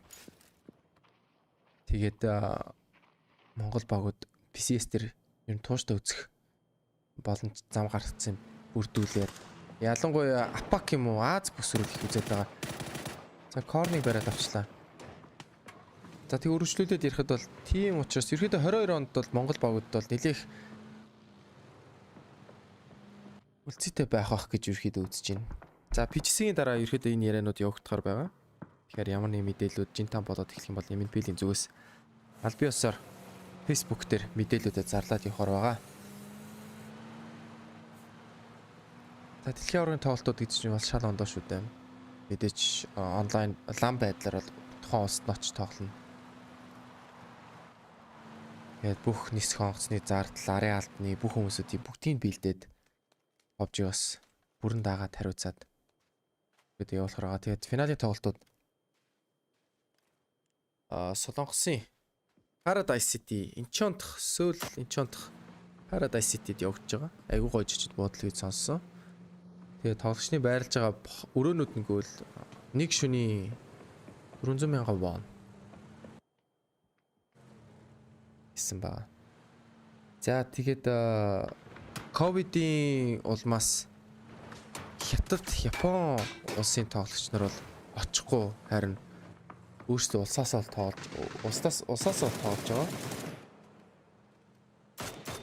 Бусад улс болон солонгосууд бол Солонгост очиж тоглож байгаамаа. Тэгээд Солонгост очиж байгаа гадаад багууд бол 2 хоногийн карантинд ороод карантинасаа гараад Paradise City-д карантинлэгтэнгээ тэгээд тэнд бид тоглолт өргөжлүүлээд олж байгаамаа. Ерхийдөө 5 ивент болж байгаа. За энэ ерхийдөө яг ковидын улмаас 20 оны ерхийдөө e-спортууд бол нэлээд том цохилт авсан. Онлайн хэлбэрүүд рүү ерхийдөө e-спортын тоглолтууд хуураад тэгээд лангийн тэмцээнүүд ерхийдөө дэлхийн аваргууд яаж хийдэггүй гэдэг айгүйх том асуултууд гарч иржсэн. Heroic Dignitas-ийн ерхийдөө rotation дэрх тулаанууд гараад ирсэн. Хоёр талаас нэлээд хохиролтой. За Novik-ийг бариад авцсан надад ойлгомжтой. Novik-ийг бол босгож болж чадахгүй. За Ghibli-рээ ба дээрээс фланкер ороод ирсэн. 3D тоглож байгаа гэдгийг мэдэх ёстой. Хит өнгийн бол доор нь бас тоглож байгаа. Аалия нээж ицсэн. Нийтэнд бол орж ирэх дэмэжгүй байх хэвээр. Тий. За тэгээд 20 оны үед бол нэлээд их хохирол авсан e-спортын үед бол юм ба хөнгөх гээд идэг. Энэс цаанаас нь буудаад шууд cover авсан. GNL нэг тоглогчоос алдсан байна. За тэгээд айгүйх тэмцээнүүд онлайн хөлбөр рүү шилжээд тэгээд нэлээ хэсэг хугацаанд нэлээ хэцүү байсан ялчгүй. Тэгээд PUBG, CS:GO, Dol гээд Dota-гийнхан ч гэсэн бас ерөөхдөө энэ арга хэмжээг яаж шийдвэрлэхгүйгээд за энэ дүүлээ хаад ихчлээ. За али ганцаараа ерөөхдөө хэцүүдэд дуунчлаа. Navi 14 дугаар байранд ороод тоглолтыг өргөжлөх боломжгүй болсон. За тэгээд өргөжлүүлээд e-спортуудад CS:GO-гууд бол юу яасан? Ерөөхдөө нэг CS:GO багийнхан чинь ерөөхдөө нэлээх Германд төвлөд идэг баха. Тэгээд Германд багууд нь онлайн байдлаар тоглоод LoL-ийнх бол бүс бүсээр тоглоход бол Америкийнх нь бол мэдээж Калифорнид байдаг те. Европынх нь бол юунд байдаг? Германд бүгд байдаг баха. Тэгээд Германд ерөөхдөө гэр гэрээсээ бут кампусээс тоглоод ямар нэг пингний асуудалгүй тоглож исэн. За тэгээд за ерөөхдөө нөхцөл байдал хэцүүж байна. E-спортын тоглолтуудыг яах вэ гэд. За тэгээ финалуудыг бол бүс бүсийнхаа финалууд бол яг хот хотод бол хийсэн. Ямар нэг үзэгчгүйгээр. За тэгээд 20 оны лолын финалыг бас санаж байна.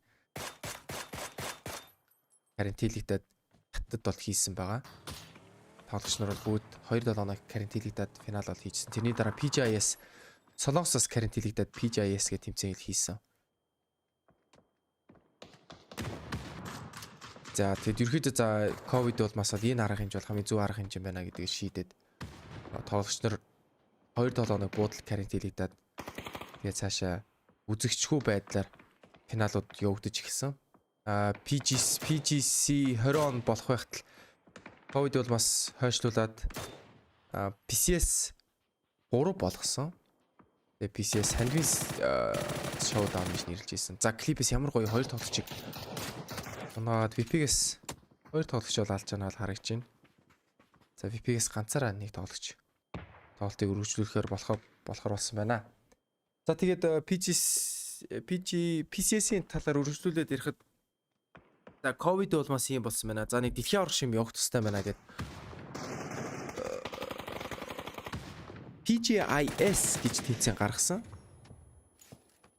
За PGIS нь яг ямар очтой тэмцээн болсон бэ гэхээр ерөөдөө нэг invitational өргөцсөн тэмцээн. PUBG-гийн дэлхийн PUBG-гийн одоо өрж байгаа тэмцээн гэх юм уу тийм тэмцээн болсон. Ерөөдөө дэлхийн аваргын хэмжээнд орсон. Дэлхийн аварга гэж хэлчих бас болохоор тэмцээн болсон. BBL Esports хооронд айгүйх флаш трейд. За ямар нэгэн дайрталд орж ирсэн. Марко ихний тоглолцыг унагаасан. Новик 2-2 дээр 2-2 дээр бол алдсан ялчгүй. За тэгээд дөрвөлжлүүлээд Новикийн 2 тоглолч шаашаа үргэлжлүүлэхээр болж байна. Мэдээж бол байлтахгүй нь BBL Esports-д бол. За тэгээд үргэлжлүүлээд ярихад энэ жилийн LoL Солонгос versus Хятад финал бас гоё л болсон. Тий айгүй гоё болсон ялчгүй. Ер нь бол дамуу нь хожих байсан гэж айгүй хүмүүсийн хүлээлттэй байсан. Гэтэл EDG баг бол мэдээж хүлээлтийг бол эвдэж гарч ирээд бас дэлхийн аварга болсон байгаа. Тэгэхэд айгүйх тийм underdog-ууд айгүйх дэлхийн аварга авч байгаа жил болсон. За CS:GO-с тооцвол Дотоогийн хувьд бол LGD юу хоёр болсон баг тий. Spirit 2 авч явах. Spirit бол дэлхийн аварга болно гэж хинч төсөөлөг байсан. Тэгсэн Spirit дэлхийн аварга болсон байгаа. Тэгэхээр энэ тренд цаашаа үргэлжлүүлээд байх юм бол PGC-ийн аварга дээр бол Genji биш ерөөхдөө underdog-ууд л авах chance өндөр болоо гэж харагдаад байгаа. За тэг юмыг яаж мэдгүй евч болж магадгүй.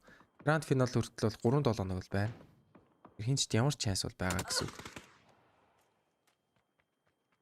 За тэгээд PGIS гэдэг тэмцээн явагдсан. Тэгээд тэн дээр бол нэг шалруулалт гэж юм гараагүй. PCS-ийн оноо цуглуулна гэсэн юм бол байгаагүй. Уг нь бол яг PCS-ийн оноонууд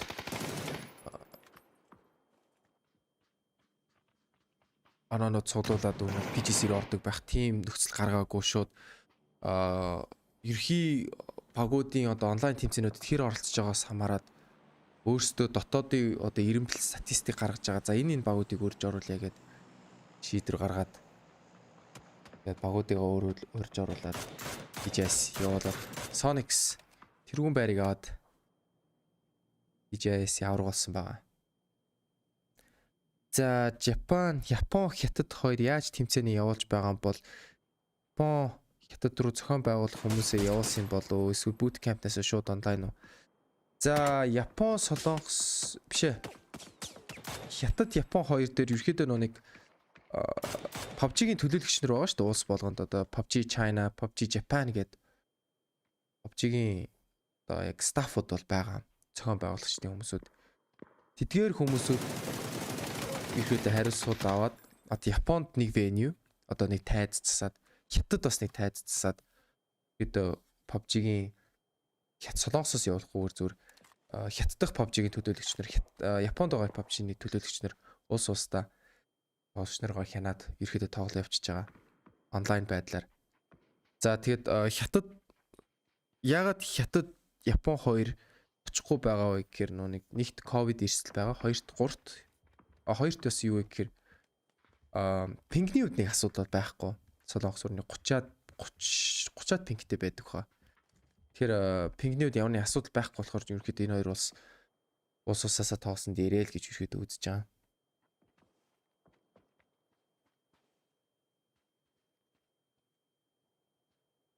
За тэгэхээр эндээс нэг том асуудал үүсэж байгаа. Тэрний юу вэ гэхээр онлайн байдлаар дэлхийн аварга явуулангууд интернетийн асуудал олон улсын хэмжээнд яаж шийдэгдэх вэ? Жишээ нь эхний өдөр айгүйх DDoS-ийн хаалтдаг бас гарч ирлээ шүү дээ. Packet loss-ууд гарч ирлээ. Хятад багууд нэглээ даваа талтай тоглолоо. Ping лагны асуудал байхгүй. Бусад багууд ингээд network лагтаад, network loss-тоод байхад хятад нэг гайгүй яваад байд тээ. Энийг миний бодлоор бол сая өнгөрсөн шөнийн үед бол асуудлыг бол зохицуулсан байх гэж бодож байна. За Phase 6 баг 18 тоглогчтой өргөжлүүлээд явж байна.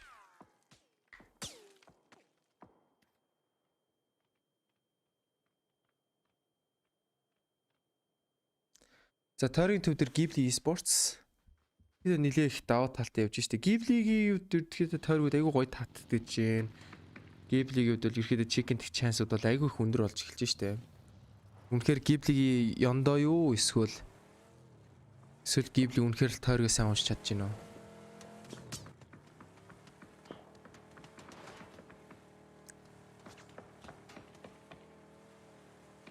За BBL Уулруу матсан.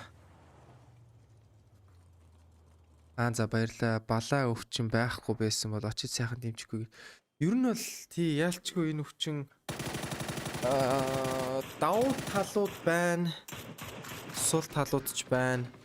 Яг хоо мэдээж айгүй хүмүүс хохирж ийн тэмцэж ийн гэдэг талаас бол мэдээж сул талтай тий мэдээж одоо ковид юм бол маш хохирсон хүмүүст бол маш харамсалтай байгаа.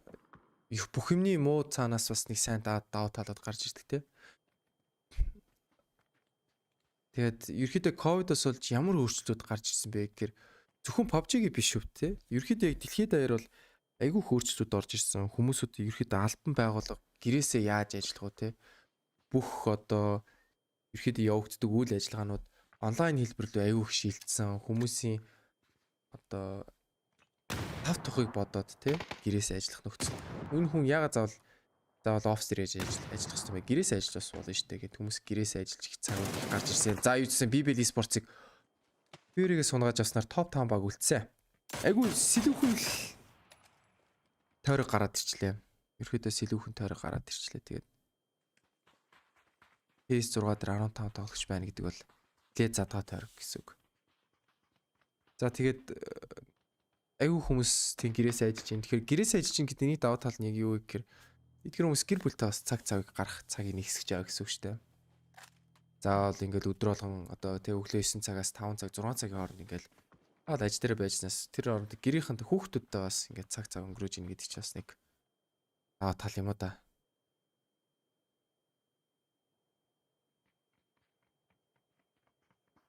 За тэг айгүйх яг тэр бол нэлээд хүн цохилтоор орж исэн ковид тий. Яг урд Ухаан хотод том цохилт орж ирээд хөл хороо тогтоогоод Монгол улсаас ямар амар хохиролтой да тий. За би бол улс төрийн бол нэг ярихгүй гэхдээ бид нар дэлхийд даяарч гэсэн ерөөхдөө ингээд энэ том өвчнийг яаж зогсоох вэ гэд толгой гашлаад хөл хороо тогтоох хэрэгтэй байна гэд хөл хороо тогтооход яаж энэ арга хэмжээг авч хэрэгцэх үү гэд хэцүү нөхцөл гарч ижсэн. За топ 4 баг фейс 7 дээр гараад ирсэн. За ерөөхдөө бүх багууд бол нэлээд их чанстай. Тэр тусмаа Ghibli-гүүд бол нэлээд өндөр чанстай. Харин төвдөө ингээд дөрүүлээ гэдэг бол яалчгүй. Даваа талтаа гарч ирж байна да. За Пероих нь ер нь бол хөтөлцөөл булангуудаа чеклэл ердөө тойрог руу орж ирэл гэж байгаа юм байна. За Перогийн хувьд бол ерөөхдөө нэг чекэнд боломжгүй явж байгаад нэг одоо л ерөөхдөө чекэнд чайс нь гарч ирж байгаа юм байна. Тэр чинь бас хятадын номер 1 багуудын нэг штэ.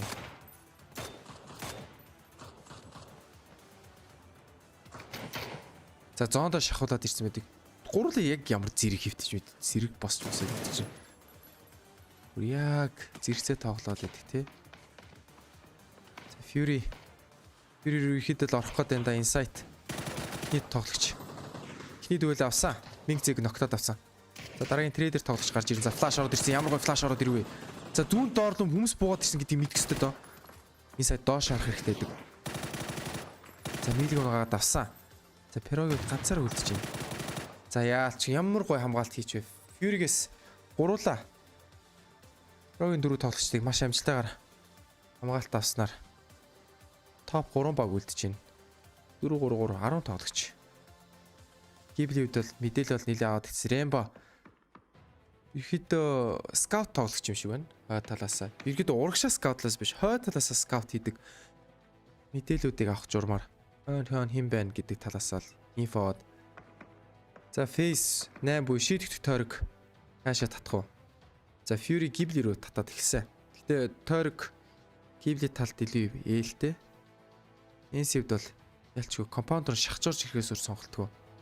Өнгөөгөө л эхлэх юм бол Адар болон Ghibli-гийнх нь бол явны хариул барих нь бол ойлгомжтой.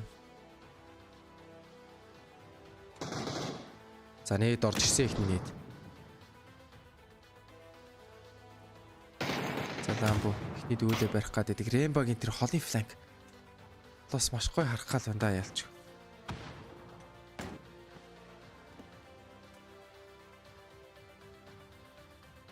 Ронон.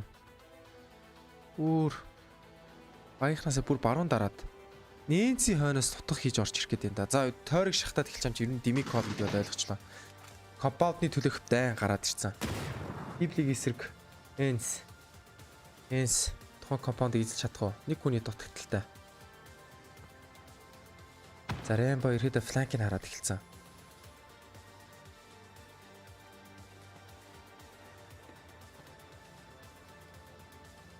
Ghibli Esports. За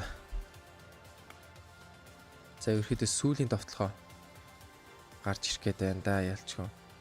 Инсайт дээр бид тойрог дуусгаар байгаа.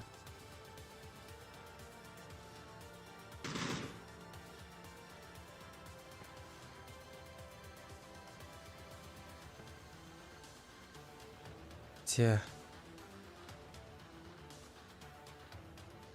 бид тоглогч нар хин нэг алдаан дээр л тоглох гол байна л да ялчгүй. Хин нэг алдаа хийх нь л хүлээгээл ямар нэг боломж болцоо хайгаал байна л да. Боломж болцоо нь мэдээж ойрог л бүрдүүлэн дээ. Спүүс бүүд бол хөл авахаас учна. Одоо тойрог шахтад ороод ирсэн. Тэр ихний тоглогч унаагаад авсан. Yes, хойлоо. За хэрвээ Энс Гиблигийн дан бүр яг хурцтаад эхлэх юм бол Fury араас нь бүгд ороод ирнэ. Инсайтийн Ямари фингертэлт. Ламбог бариад атсан. Ламбог босох боломжгүй. Яг ил газар яг спир. Нэг толгойдоо нэг бидэд яг унгаач. Хэрэг унгаасан бол Fury-гийн хувьд бол чикен дээр нэлээд худлаа болж эхэлнэ. Дайс ямар амжилттай орол. Өнөө дараачлаа Ронон нэг Tigres ээдэд унгааж байна. Ронон нэг босох чадах юм бол төд фланк харцаа хашаан дотор Энсэс компаунд үчсээ эзлээд авч байна. Fury Роныг бол босгоод авчих юм байна. Энс компаундер нь юусаа ороод ирсэн. За тойрог болом шахтад ороод ирдэг. Fury дээрээс ямар гоё, инсайт дээрээс ямар гоё харж байна. Рэмба буудаад эхэлчих юм бол ер нь бол GG. За Fury юуцсан инсайтыг бариад авсан. За тэгэхээр Fury-гүүд бол өндөрлөгөөс гарах тэр скаутны вижн бол байхгүй. Рэмба эсрэгээр фланкнаас орж ирэх шанс бол гарч ирнэ. Тэгэхээр Библийг бол чикен динер өндөр болж эхэлж байгаа дүэлэг аадар алдсан. За Ламбо. Өнгөх юм бол бодох гэдэг. Игэр. Хилээ гүйцэгээд авцсан. Тойрог шахтаад ороод идэг. Өндөрлөгийн байрлалыг Рамбо авцсан байдаг. Хоёр одоо Энс Fury-гээс угаасаа компаундаас гаргасаар л Гибли бариад авна. Хэрэглээд Гиблигийн чикен динер нилээл өндөр болж эхэлж байна да ялчгүй. Ер нь бүгд компаундаас гарчлаа шүү дээ Гиблихээс. Одоо компаундаас үлдэж гарч ирж байгаа багуудыг бол бариад авна.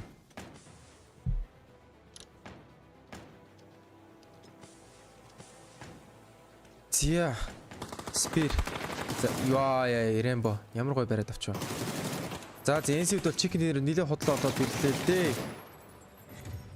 Esports. Хавт тоглолтын чикен дээрийг эзнэр.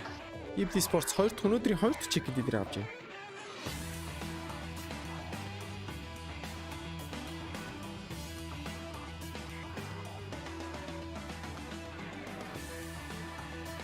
За Ghibli Esports-д бол нэлээх оноо ахаад гараад ирж байна. За тэгээд ерөөдөө топ 16 бах руу ерөөдөө орох батны шанс нь бол гараад эхэлж байна. За тэгээд some more wins as they end up with 2 on the day and yet again Ghibli Esports Chicken Dinner-снэр сүүлийн тоглолтыг ямар багаас Chicken-тгүү гэдэг асуултуудаа гарч ирэндээ. За тэгээд аналистуудын тайлбартай ирээдүйд танилцаад тэгээд хэсэг хугацааны дараа сүүлийн тоглолт руугаа уулзтлаа түр баяртай үзэгчтэй. comes back at a moment with again, a very edge-heavy circle leading into the late game, and you think actually it's very difficult for Ghibli to convert this. You think there's a point where it's so, I guess, difficult to fight your way out of that compound with how many teams are losing, but I think actually quite a few teams taking casualties along the way, only being 2 or 3 strong, means that nobody can really get a full grasp on any sort of control outside of that compound. And actually, Fury is the one you look towards in that scenario. There's a point where you think, actually, yeah, even it's 3, they're going to come out and do it. But I mean, Remba pulls something else out the flank bank, and at that point, I mean, ultimately shuts down the one team that can prevent Ghibli from winning that game. And I mean, he's the one to end up wiping the remaining 2 as well. Yeah, flanked and then spanked, got him, knocked it down, and got a great win. And honestly, it did feel for a minute there that it was going to work out. But the reality, Saga, is that Ghibli went there early and stayed there the whole time. Like, they got a good drop, a good circle, they made it work. They definitely did, and there was a couple of teams that took those priority spots, or maybe what they expected to be the priority spots that didn't really convert. I mean, BN at the very start of the game took the high ground of the Valley position, catching out 2 members of Na'Vi early on, which was pretty huge for a team that you can wipe out a couple, like 50% of their number. But Ghibli, they had the 2-2 split between that compound and the one down the bottom of the hill with the warehouse. As soon as it shifts east, they just grouped up in that center, but they weren't just sat back in the center. They were still third-partying in all angles, taking shots at everyone who was fighting all around the place, particularly that the Mad Clan and GNL battle. They were always involved in that, but that hold from Fury and the Pero push was just delicious. I mean, all 3 of the teams that are still up, Hypoc, 8 kills apiece at this stage. You know, you sort of looking at those numbers, they're putting up good fights. I mean, Fury's defense against Petrichor was beautiful. I mean, they handled that entire team one after another. So, I mean, is there anything what could Fury have done, perhaps, to take the win away from you? I don't think there's many mistakes made on the side of Fury. I mean, the one would be opting to split, maybe. I think you can't anticipate Ghibli being as active as they were. And obviously, I'm talking specifically about Remba. As soon as that pressure comes in towards the compound, actually, he uses the time that I think Fury probably anticipating, hey, we got a knock, we can move up. Like, they're probably going to play this slow, you know, reset, get 4 back on their feet. And Remba just says no. I mean, he drives a wedge right in between Fury's setup. And ultimately, I think their demise is kind of overthinking things there on the side of Fury. It's almost like you get the knock, push the compound, find some safety on the wall, clear, ents out potentially, or whoever it be that's outside, and then kind of reset back to a position of comfort. But again, you got to credit the setup from Ghibli, sending one outside and Remba just roaming around meant that Fury weren't able to accomplish that. So let me ask this, Saga, as you watch that. Part of this, like you said, they couldn't accomplish it, but part of it feels like in the local leagues, when you talk about the PCS series, you have longer to make decisions. Not a lot, but it seems like that difference of seconds, the higher quality of these lobbies, are having a really massive impact on, like, even the slightest hesitation can cost you the ability to win these games. I think the best example of that from that game is when Fury makes that push onto BBL from the exact same high ground that Pero pushes them from, like, minutes afterwards. They wipe out BBL, and immediately Pero is already on the move to that. There's no hesitation. There's no, should we push this? They're already on it.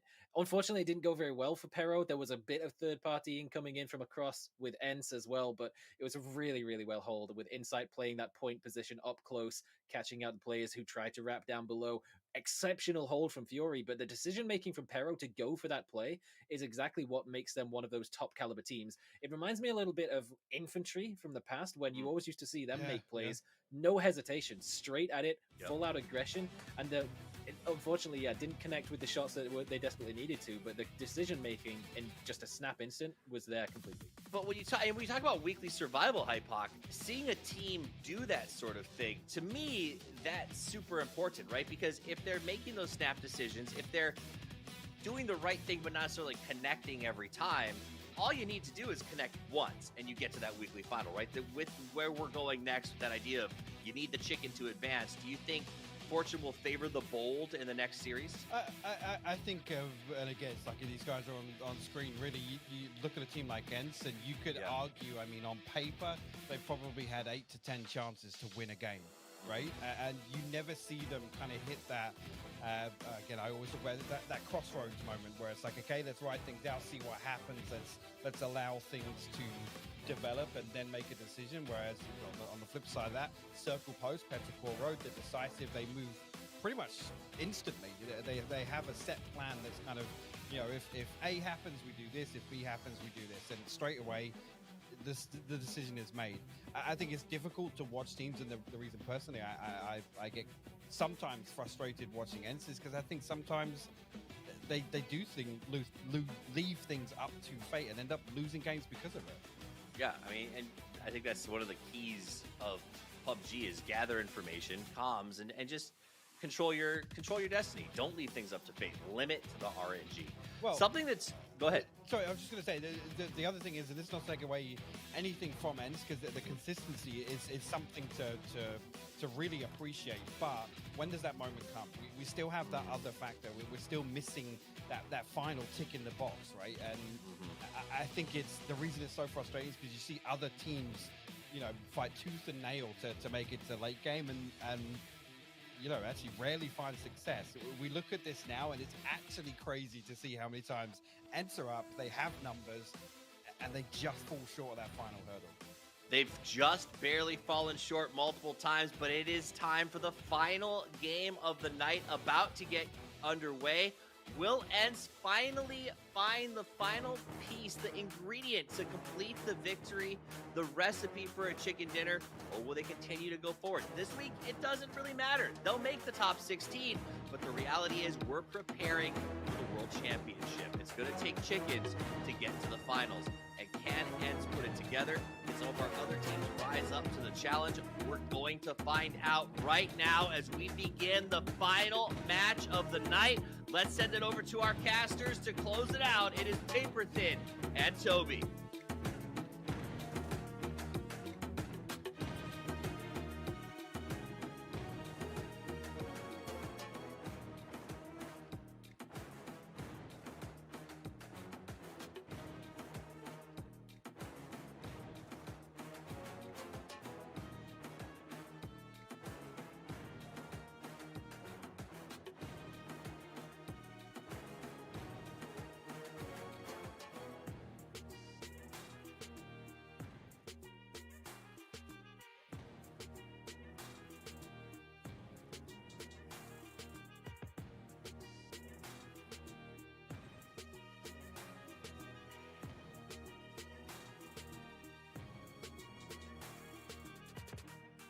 За. 6 тоглолт ихсэн. Тэгэд юутсан би эргэж ирлээ. Юутс унтаагүй байгаа. 6 тоглолт. Өнөөдрийн сүүлийн тоглолт. Одоогоор ENCE Тигр ганцаараа л Тигр хаана бууцсан юм бэ? Mad кланы дунд бууцсан юм ба шүү дээ, тэ? За тэгээд Тигрийн хувьд бол нэлээд хэцүү дээ. Ганцаараа нэг эсрэг дөрөвдөн гэдэг бол нэлээд хэцүү. За ENCE-с бол supporter ирнэ гэдэг бол бас жоох хэцүү л. Mad кланаас бол аль үгүй мэдээлэл авсан байгаа.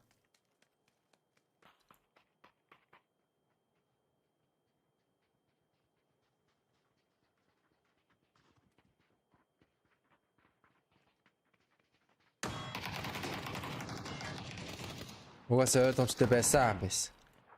Угаасаа ойлгомжтой байсан. Ингэж ийм сул үйлдэл хийхгүй guys. Энд чи PGC шүү дээ. Ямар нэг жижиг кастом шүү дээ. Япон бол очтой. Японд очтой.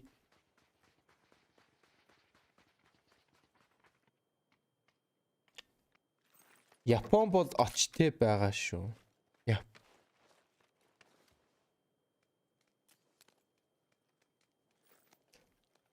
Япон бол очтой байгаа шүү. За ойлгосонгүй гэхдээ окей. За өмнөх тоглолтын иргэдээ томох хэсэг болсон. Рембагийн 2 килл авдаг. Иргэдээ чикен динерийг бол баталгаажуулаад өгсөн шүү дээ яг энэ Рембагийн тоглолт. Инсайтыг унгааснаар Ялч Fury-гийн үлцэн 2 тоглож игэл батны авах тэр фланкийг үнцгийг бол хараад эхэлсэн.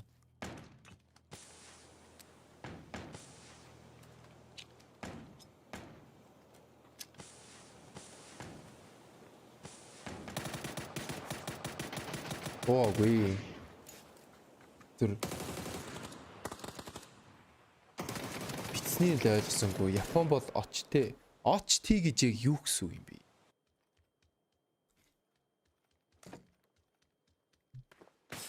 Тэрөө очсон. Солонгост очсон юм уу тий? Тэгэд очсон гэдгээ тэгэд очсон гэж бичнээс дээ. Очтэй гэхэр чинь яаж унших юм бэ тийм биз дээ? Өвчтэй гэж унших юм уу? Яаж уншаад юм бэ? За юусэн Ghibli Esports өмнөх тоглолтын дээр бол 12 kill 22,000. 2.2 мянган damage. 2248. Иргэдэд дийлэхтэй нийлэх 18 smoke хэрэгэлсэн байна. Уулзах уу гинэ. Окей, уулзыг хүрээд ирнэ.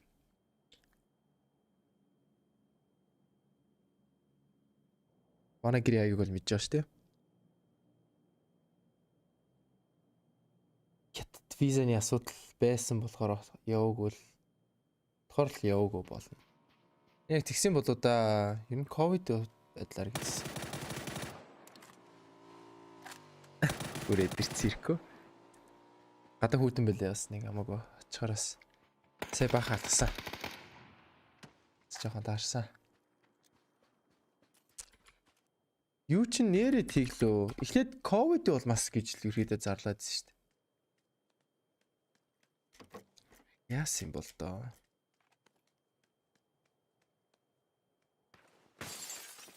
Виза. За харъя л та.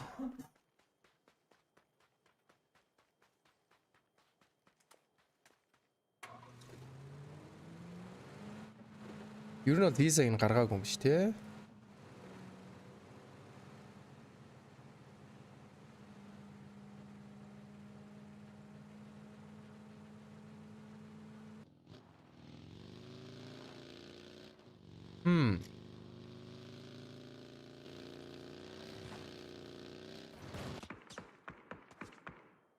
Гэтэ виза л юм байна л да. Үүн бол чи нүг улс төрийн хэрэгтэй л холбогдсон юм байна л да. Нүг хятад улс чинь юу бол бандцсан шүү дээ.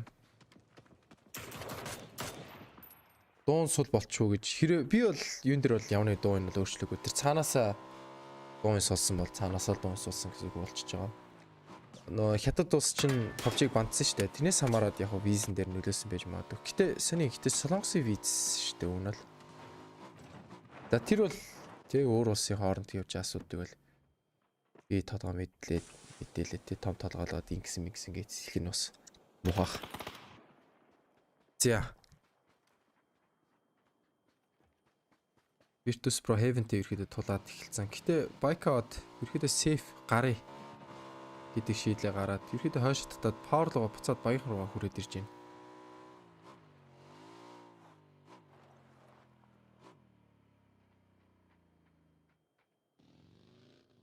Джеймс хадны катагийн хойрд байрлах хадны хориглыг эзэлсэн. Ямар нэгэн сул зогсолт байх юм бол шууд буудах гэдэг хаарцаа тэр цаанаас нь Джеймс ялч хойшоо татна.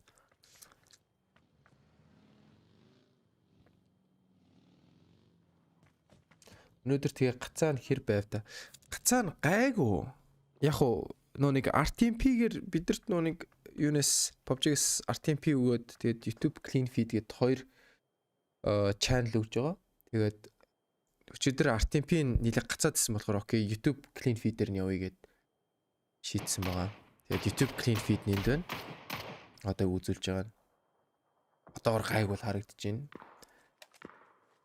Тэгээд зарим нэгэн хүмүүс асууж байхад бол бид нар бас YouTube clean feed-ийн шууд үзье л даагүй. YouTube clean feed нь ерөөдөө нэг иймэрхүү сонсогдсон. Би одоо мик хагаал YouTube clean feed нэн.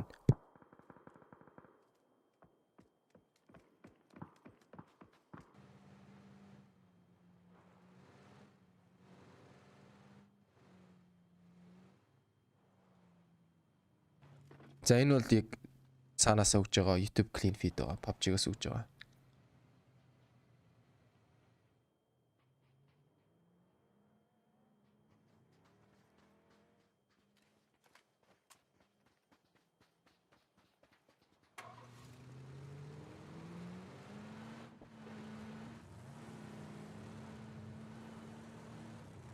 Тиа.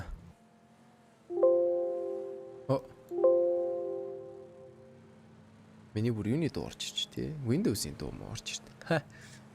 За sorry. За буцаад тоглолт руугаа ирээд хандаад оръё.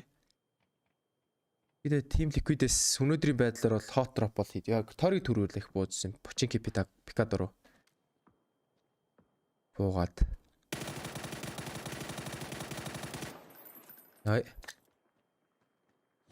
Гэтэ нэрээ яг Япон очиж явахын үед бол гадуур нь очлоо. Японоос үс ганц баг л очиж байгаа юм чинь яг Япон улс дотроос хийгээд тахын жоо сонирхол юм те. Ганц багийг бол тэл авдирчид бол асуудал байхгүй л үү дээ. Ибиса.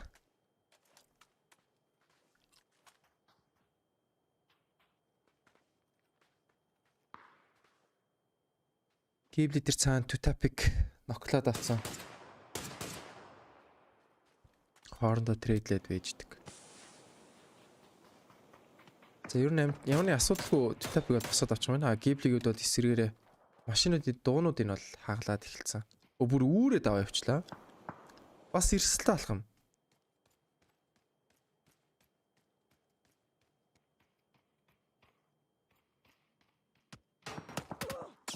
Тэр самжилтаа цаанаас нь Archangel Predator бас буудаад идэг.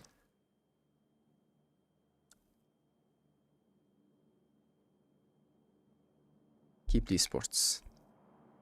Mad Clan.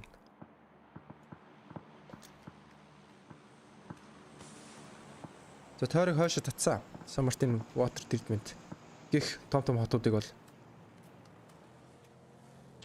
оруулсан байгаа. Мөн түлхэ Hacienda del Patron гих газруудыг бол оруулсан байна. За өнөөдрийн байдлаар Liquid нэлээд сайн тоглолцлоо.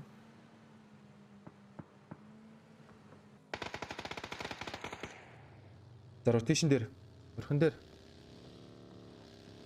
Ron Nodder баригдаад нэлээд хэцүү болж ирж байна. За Liquid-ийн үед нийт 11 тоглолтоос 87 оноо зулгааж ийн гэхээр захны дүүл авсаар Connex-ийн араасаа буудуулаад битсэн дүүлээ алдаад эхэлж байна. За сүрсэн базаа дээр код мяа трейд бол үс амжилтаагаар авцсан. За компаунд дэх байлдаа эхэлсэн. Тасиндагийн урт бааван чихэн дээр маамуг иди ноклоод идигээс ерөөдөө амар тоглолт гараад ирж байгаа чинь. Код мяа хоёрын тулаад эхэлсэн. X-Left-ийн клатч тоглолт баг гарч ирэх гээд байна да. За Нордро тэгээд идиг эсрэг тулж эхэлж байгаа.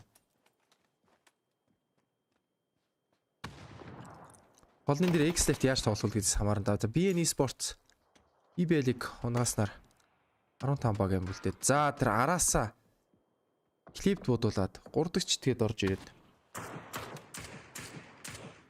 Тэрөө буюу Petrich Road тоглолтыг үргэлжлүүлэх боломжгүй боллоо. Тэгээ өнөөдрийг ерөөхдөө ингэж өндөрч ин доо. Батулынс айгуугаа цэрхэн бодоод Quiz-ийг ноклоод бүр тоглолт бүр хасчлаа. Одоо Quiz-ийг бол өнөөдөр ингээд дахин тоглолт байхгүй. Амарж олон чилэрж олон. Тэгээд маргааш 12-оос тоглох бол тэгээд маргааш 12-оос хэрэн уулзсан да. Одоо нэг унтаа даавн хоол идэн. Тэгээд нэг чилрээд. Бас нэг сонирхолтой факт хэлэхэд дэлхийн аваргын тоглолт ер нь явагдаад яадаг вэ? Цагийн үеэр ерөөхдөө яад юм бэ гэд айгуухгүй асуултууд гарч ирнэ тий. Аль улсад илүү хүчтэй вэ гэдгээс хамаарат цагийн зоон их шийдэгддэг ба. Хэрэг PUBG Азад илүү хүзэгчтэй байх юм бол ерөөдөө Азийн оройн цаг руу илүү оройд татгаж үзнэ. хэрвээ одоо Америкт үзэлтэй байх юм бол Америк өрөөнд цаг руу тааруулдаг ч юм уу тий. Их мэтлэн байдлаар бол цагийн зооныг бол тааруулдаг ба. Хөлбөмбөгийн дэлхийн аварга бол айгүй том жишээ шүү дээ. Монголд бүр шүн болдог те бүр 3 цаг 2 цагаас болонгот Европт бол яг гоё орой болдог. Түнгүүд Америкт ерөөхдөө өдөр байждаг. Тэр нь улс даяар үзэх. Гэхдээ Европ болон Арабын улсууд айгүйх нөөнийг үзэгч фэнүүдтэй болохоор бизнесийн талаас ярилцсангууд ялчгүй цагийн зоон тийм байвал их зүгээр байдаг гэж ярьж байгаа. За түнгүүд окей Аз дэлхийн аварга боллоогүй л яах юм гээд. Түнгүүд ерөөхдөө Аз хөлбөмбөгийн тоглолт дэлхийн аварга болох юм бол нилээд нэлээ орой болгодог тоглолтуудын бүр орой 10 11-с ч юм уу тий. Тэгэх юм бол нөө Европтойгоо үзэгчдийн цагийн зооноос бод харгалзаж үзнэ. Түнгүүд нөгөө талаасаа Европт Америкт бол 11 цаг ч юм уу өглөөний 11 цаг ч юм уу үзэлтэй бас бодоод эхэлчихэж байгаа.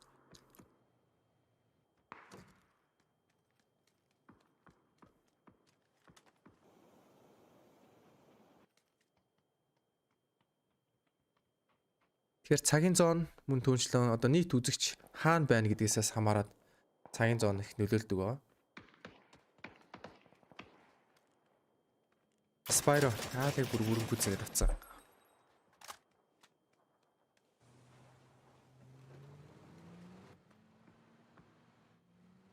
Archangel Predator нэлээ муу тоглож байна яалч юу. Нэгт Evil Patrick байхгүй гэдэг утгаараа л James Age баригдсан.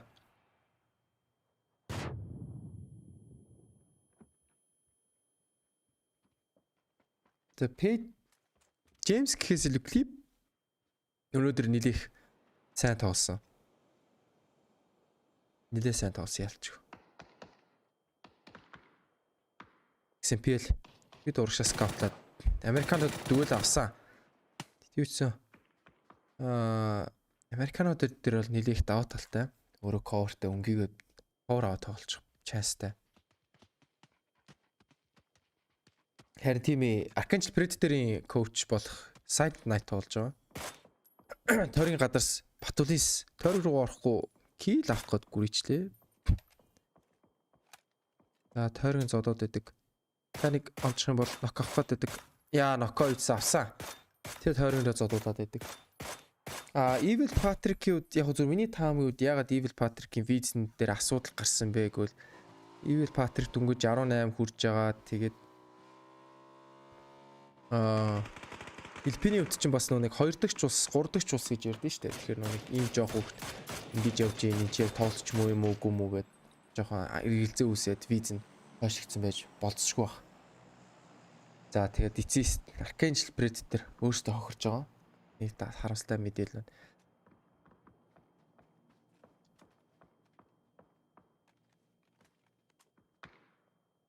За топ 14 баг.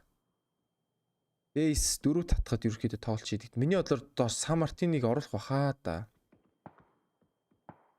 Хари гэсэн чи яг эсрэгээр юм байна. Яалч эсрэгээр нь яваад байгаа юм байна. Би бол нэг ийшээ татнаг үүдл яг миний эсрэгээр л татаад байгаа юм байна. Тэгвэл би яг эсрэгээр нь сэтгэстэл юм болоо да. Зэрэгэд Fury-гийн Yukikamako дээр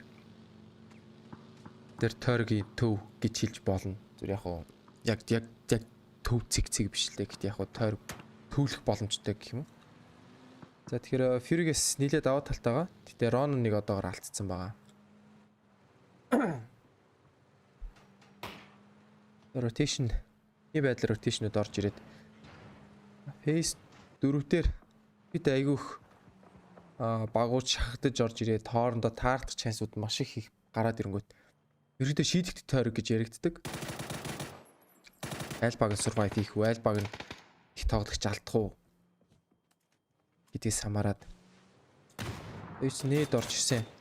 Spyro Heaven-ыг плот авцсан. Рүүдэд килийг гүйцээгээд авсан.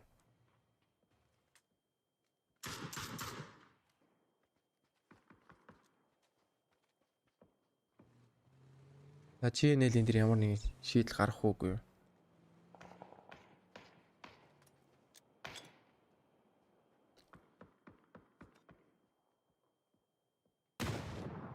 За. ихний нок орж ирсэн. Килэг гүцгээд авсан бас. Бүрирамаас. Гибли дээр. Archangel Predator-ыг үргэлжлүүлээд ярихад Archangel Predator одоо ерөөхдөө юу хийх ёстой вэ гэхээр ер нь сайн placement point аваад Марашийн тоглолтуудаар чадвалны 20 дэх байрыг л эзлэх хэрэгтэй байна.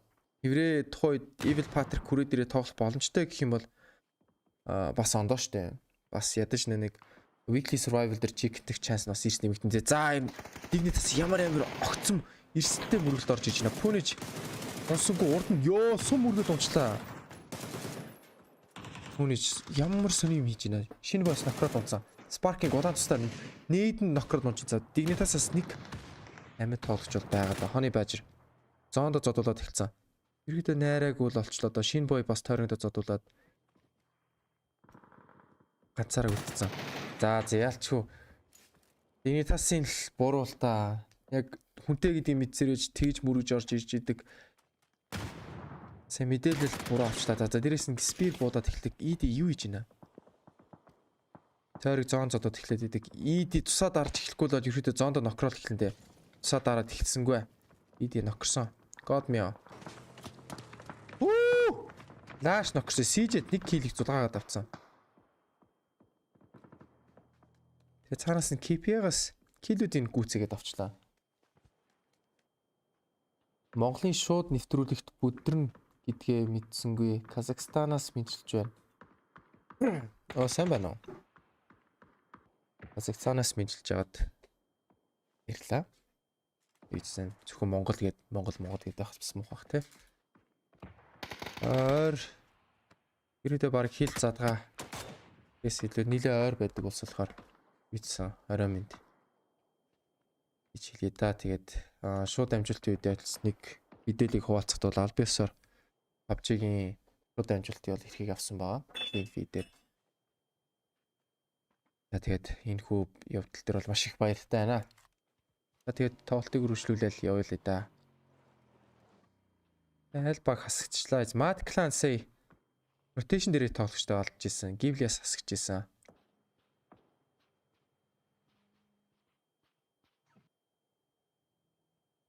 За Fury-гийн хувьд бол нилээ тойргийн төв эзэлсэн.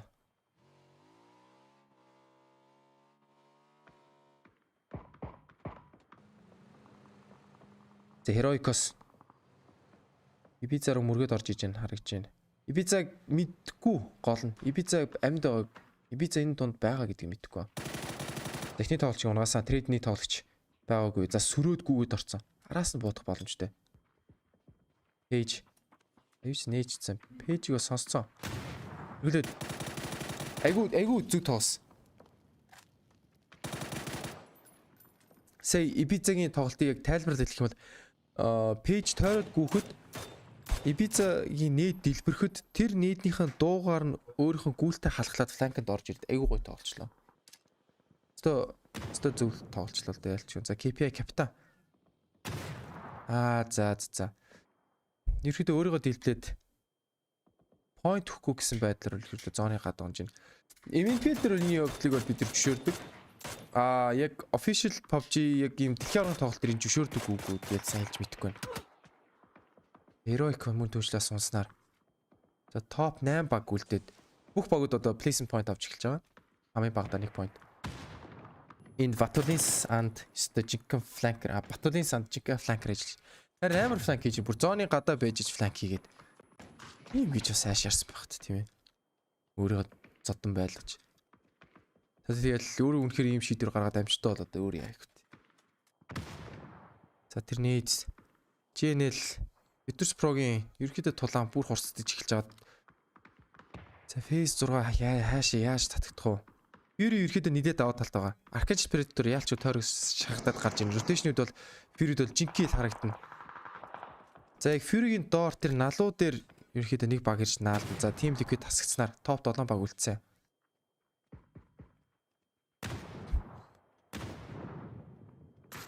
Нийт бүр даваа явчлаа. Young B God me баригдаж унснаар.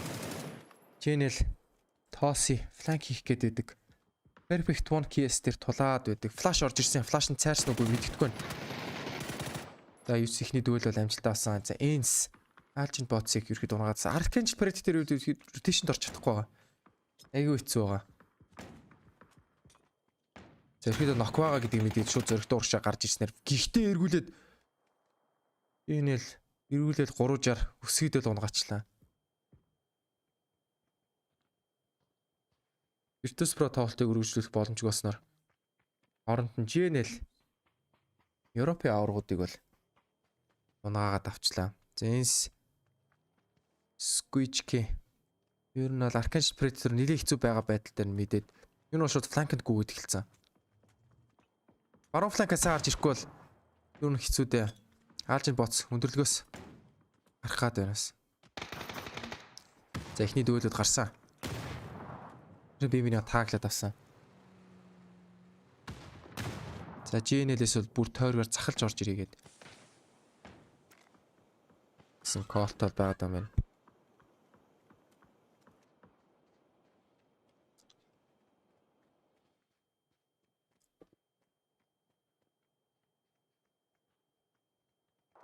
Зя Arcangel Predator яаж тоглох чинь? Silent Night, Calps. За эхний дүүлэн дээр Tichku. За Ensis Calps бүрэн гүцгээд авсан Silent Night-ыг унгаад авчлаа. За дээрээс нь Corn хараад байгаа юм шиг Enel-с. За Ens ч хэцүү боллаа. Arcangel Predator-с нэлээд хэцүү болоод эхэлчихлээ. За Algin Bots critical юм байна уу? Байхгүй. Arcangel Predator тоглолтыг үргэлжлүүлэх боломжгүй болчихлоо. Нэг ч kill авч чадсангүй. Arcangel Predator ерөөхдөө л нэлээд том асуудалд орж ин доо ялч. Ens хүн түвшин тойрын захт нэлээд мал дээр гүн машин байвал цааш явах боломжтой. Машин байхгүй бол тэлээ хэцүү. Fury-гүүд бол нэлээд их чанстай байна шүү дээ. Compound эзэлсэн бүх юм өндөрлгөөс харна. Гэхдээ BN United Fury-гийн хойно хүрээд ирсэн гэдэг байгаад байгаа. Гол нь Fury өөртөө мэдж юм болов. Энэс л их шалтгаална да. Тэр пикапа дуурах юм бол шууд Fury-гээс мэдж эхэлнэ. За ард хүм гараад ирсэн байна бид нар ард ихэд араа харж тоглох юм байна гэдэг. BN United бол доор нь байгаа. Тэгэхээр налуугаар cover-ло Fury-с cover-да тоглох боломжтой. Гэтэ BN United-аас Sense руу буудах боломжтой. Яа, loot нь яг нөгөө талд нь буугаад ирсэн. Groza 3 сеттэй, 4 scope-тэй. Мэдээж Groza-г нь бол авах нь бол ойлгомжтой. Ийм чухал хүчтэй бол Groza аваад буудвал дүүлээ бол авах нь бол батны хэрэг. 3x сеттэй бол багийн дүүл дээр бол алдахгүй байх. За энэс машиндаа суусан. Нэг тоглогч үлдээгээд хоёр тоглогч нь урагшаад нэг тоглогч нь араас нь харж өгөх байдалтай. За эхний мөргөлт яаж орж ирэх вэ? GNL дээр тулаад эхэлсэн. За эхний смок гаргасан. Нийт орж ирэх юм. Смок зүүн цацсан. Энэс явны тоглолт байгаа болов уу? Хорнид бол нилээ даваа талтай байгаа. Айгу coverтэй өндөрлгөөс тоглож болохоор өнгөийг л буудалж чинь доошоор л cover авчин гээд. Зараас нь Ensis 3 тоглож хүрээд ирсэн. Ямар амар орж ижин шууд дайраад орж иж штэ Растан мараас. Зөрөгтэй айгу гоё тоглолт. Араас cover аваад тэгээд яг тулж ирэнгүүт нь үл зөөр тоглож чинь төр барьж хахт нь 3 тоглож чинь буцаад хурж ирэнгүүтээ мөргөж орж ирснээр. За тэгээд топ 3 баг шийдэдэд эхэлчлээ. За Fury компаунда сэндвичнээс хамгаалж чадах уу? Эсвэл Ens хилээрээ тэргүүлж байгаараа нэг үсэн chicken dead тэргүүлэх боломжтой юм. Ерөөдөө бүх юм Ens эсрэг байтал. Ерөөдөө Ens топ 3 руу орж чадсанаар Ens chicken dead чадах уу? Эсвэл BN United хамгийн баг амт тоглогчтойгоор сүүлийн тоглолтыг chicken dead чадах уу?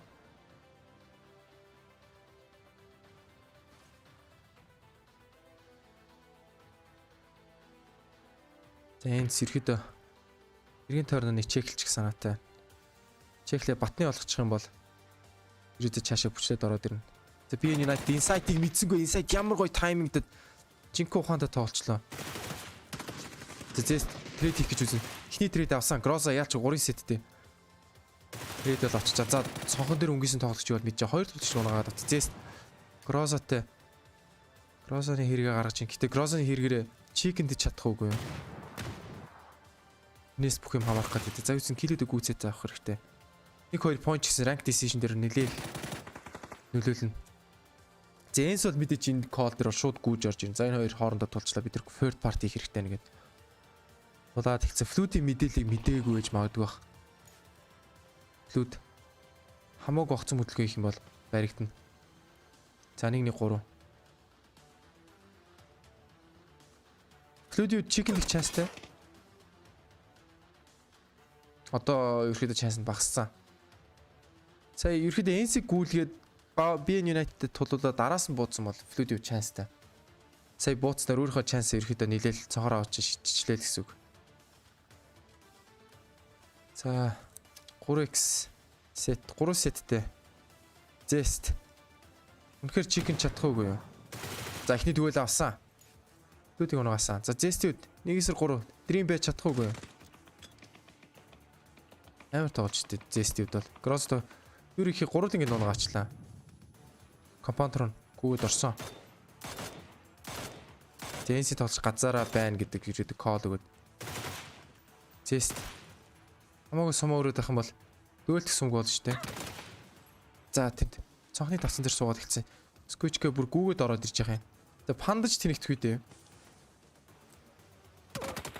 За яалчгүй. Станмараас дууссанаар Энс Chickens-нэр өнөөдрийн тоглолтууд үүгээр өндөрлөж байна. За тэгээд онооны байдлаар бол Бидээ нийлээ дээшээ гараад эхэлчихэж байна.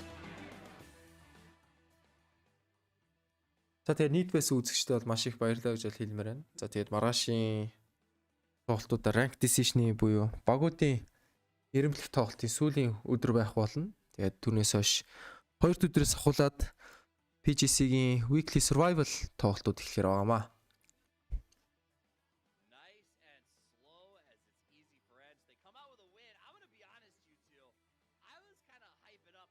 Энс үнэхээр chicken чадлаа. Үнэхээр энэ тоглолтын chicken-ийг бол авах хэрэгтэй. Үнэхээр хүртэж авсан. Үнэхээр гойдож авсан гэж хэлэхээр байна. Weekly final-уудыг 2 кастер хамт каст хийх үү? За тэрийг одоо хэлж мэдэхгүй л байна. Одоохонд бол яг яаж явах уу гэдгийг бол мэдэхгүй байна. Бидний юуц ихний ээлжинд бол PGC-ийг эрхээ авъя гэдэг дээр нэлээх анхаарал хандуулсан байгаа.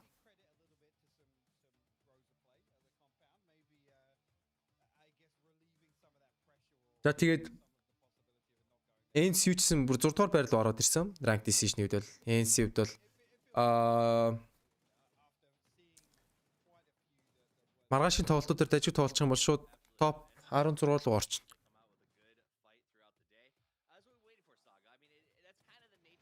За тэгээд нийт байсан үзэгчтэй бол маш их баярлалаа гэж хэлмээр байна. Тэгээд маргаашийн үлцэн 12 тоглолтын дээр эрен уулзлаа түр баяртай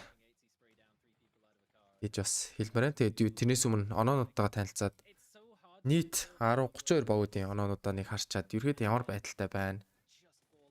Маргаашийн тоглолтууд ямар хөө байх уу? Нэг танилцаад байгаа тий.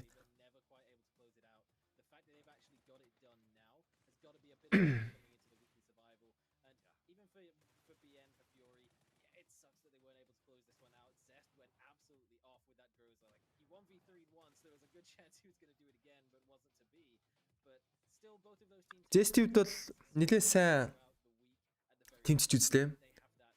Дөрөвт орох байсан. Бүр Грозаг аваад нэлээд хол явж чадлаа. Энс сүүлийн чигэд нэрийг эзнэр. Нэлээд амжилттай л байна да. Zest-д бол үнэхээр сайн тоглосон.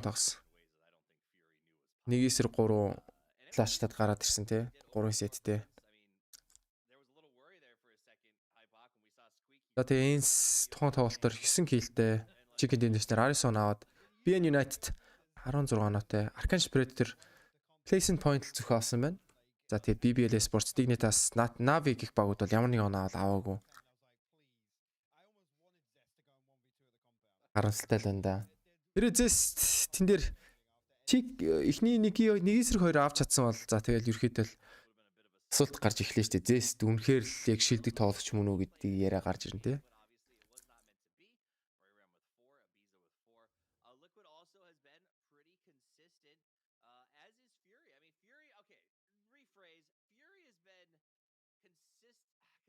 up and down. They're like a weird yo-yo saga, but when they're За good, flute they're good, when they're bad, geez, they're bad. Yeah, welcome to 768 дэмэжтэй. It's like every team you watch is a DA.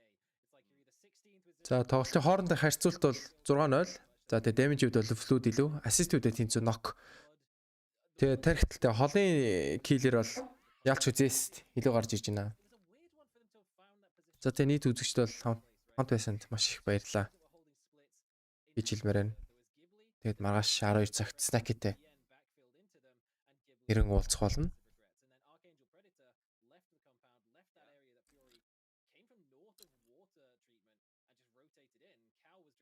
За тэгээд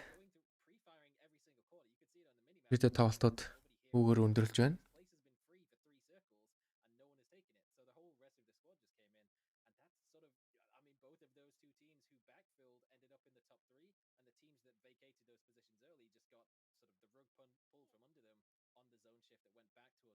Can we also talk about Ence's push up that hill, Hypoc? I don't think they had any business being in the final two. За нийт оноонууд гарсан байна. За эхний 8 байрт бол Genji, New Happy, Ence, MCG, Oaf, Liquid, Danawa, Fury. Ence бол 104 оноотой гэхээр нэлээд сайн л орчлоо гэсэн үг.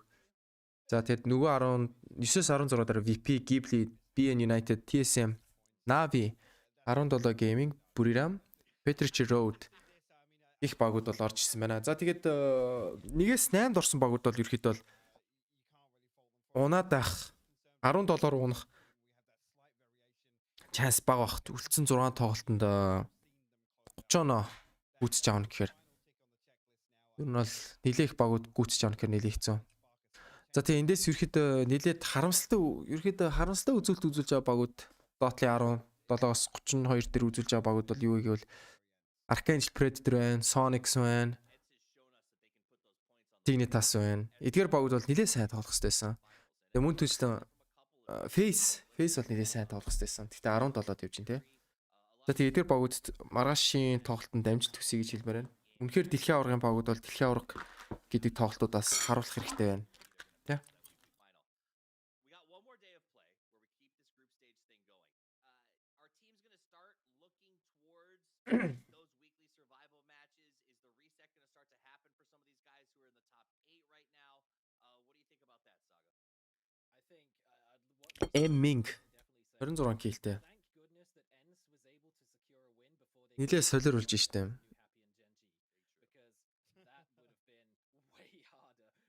За ерөөдөө ингээд юм байдлаар стримээ хайда тийм ээ.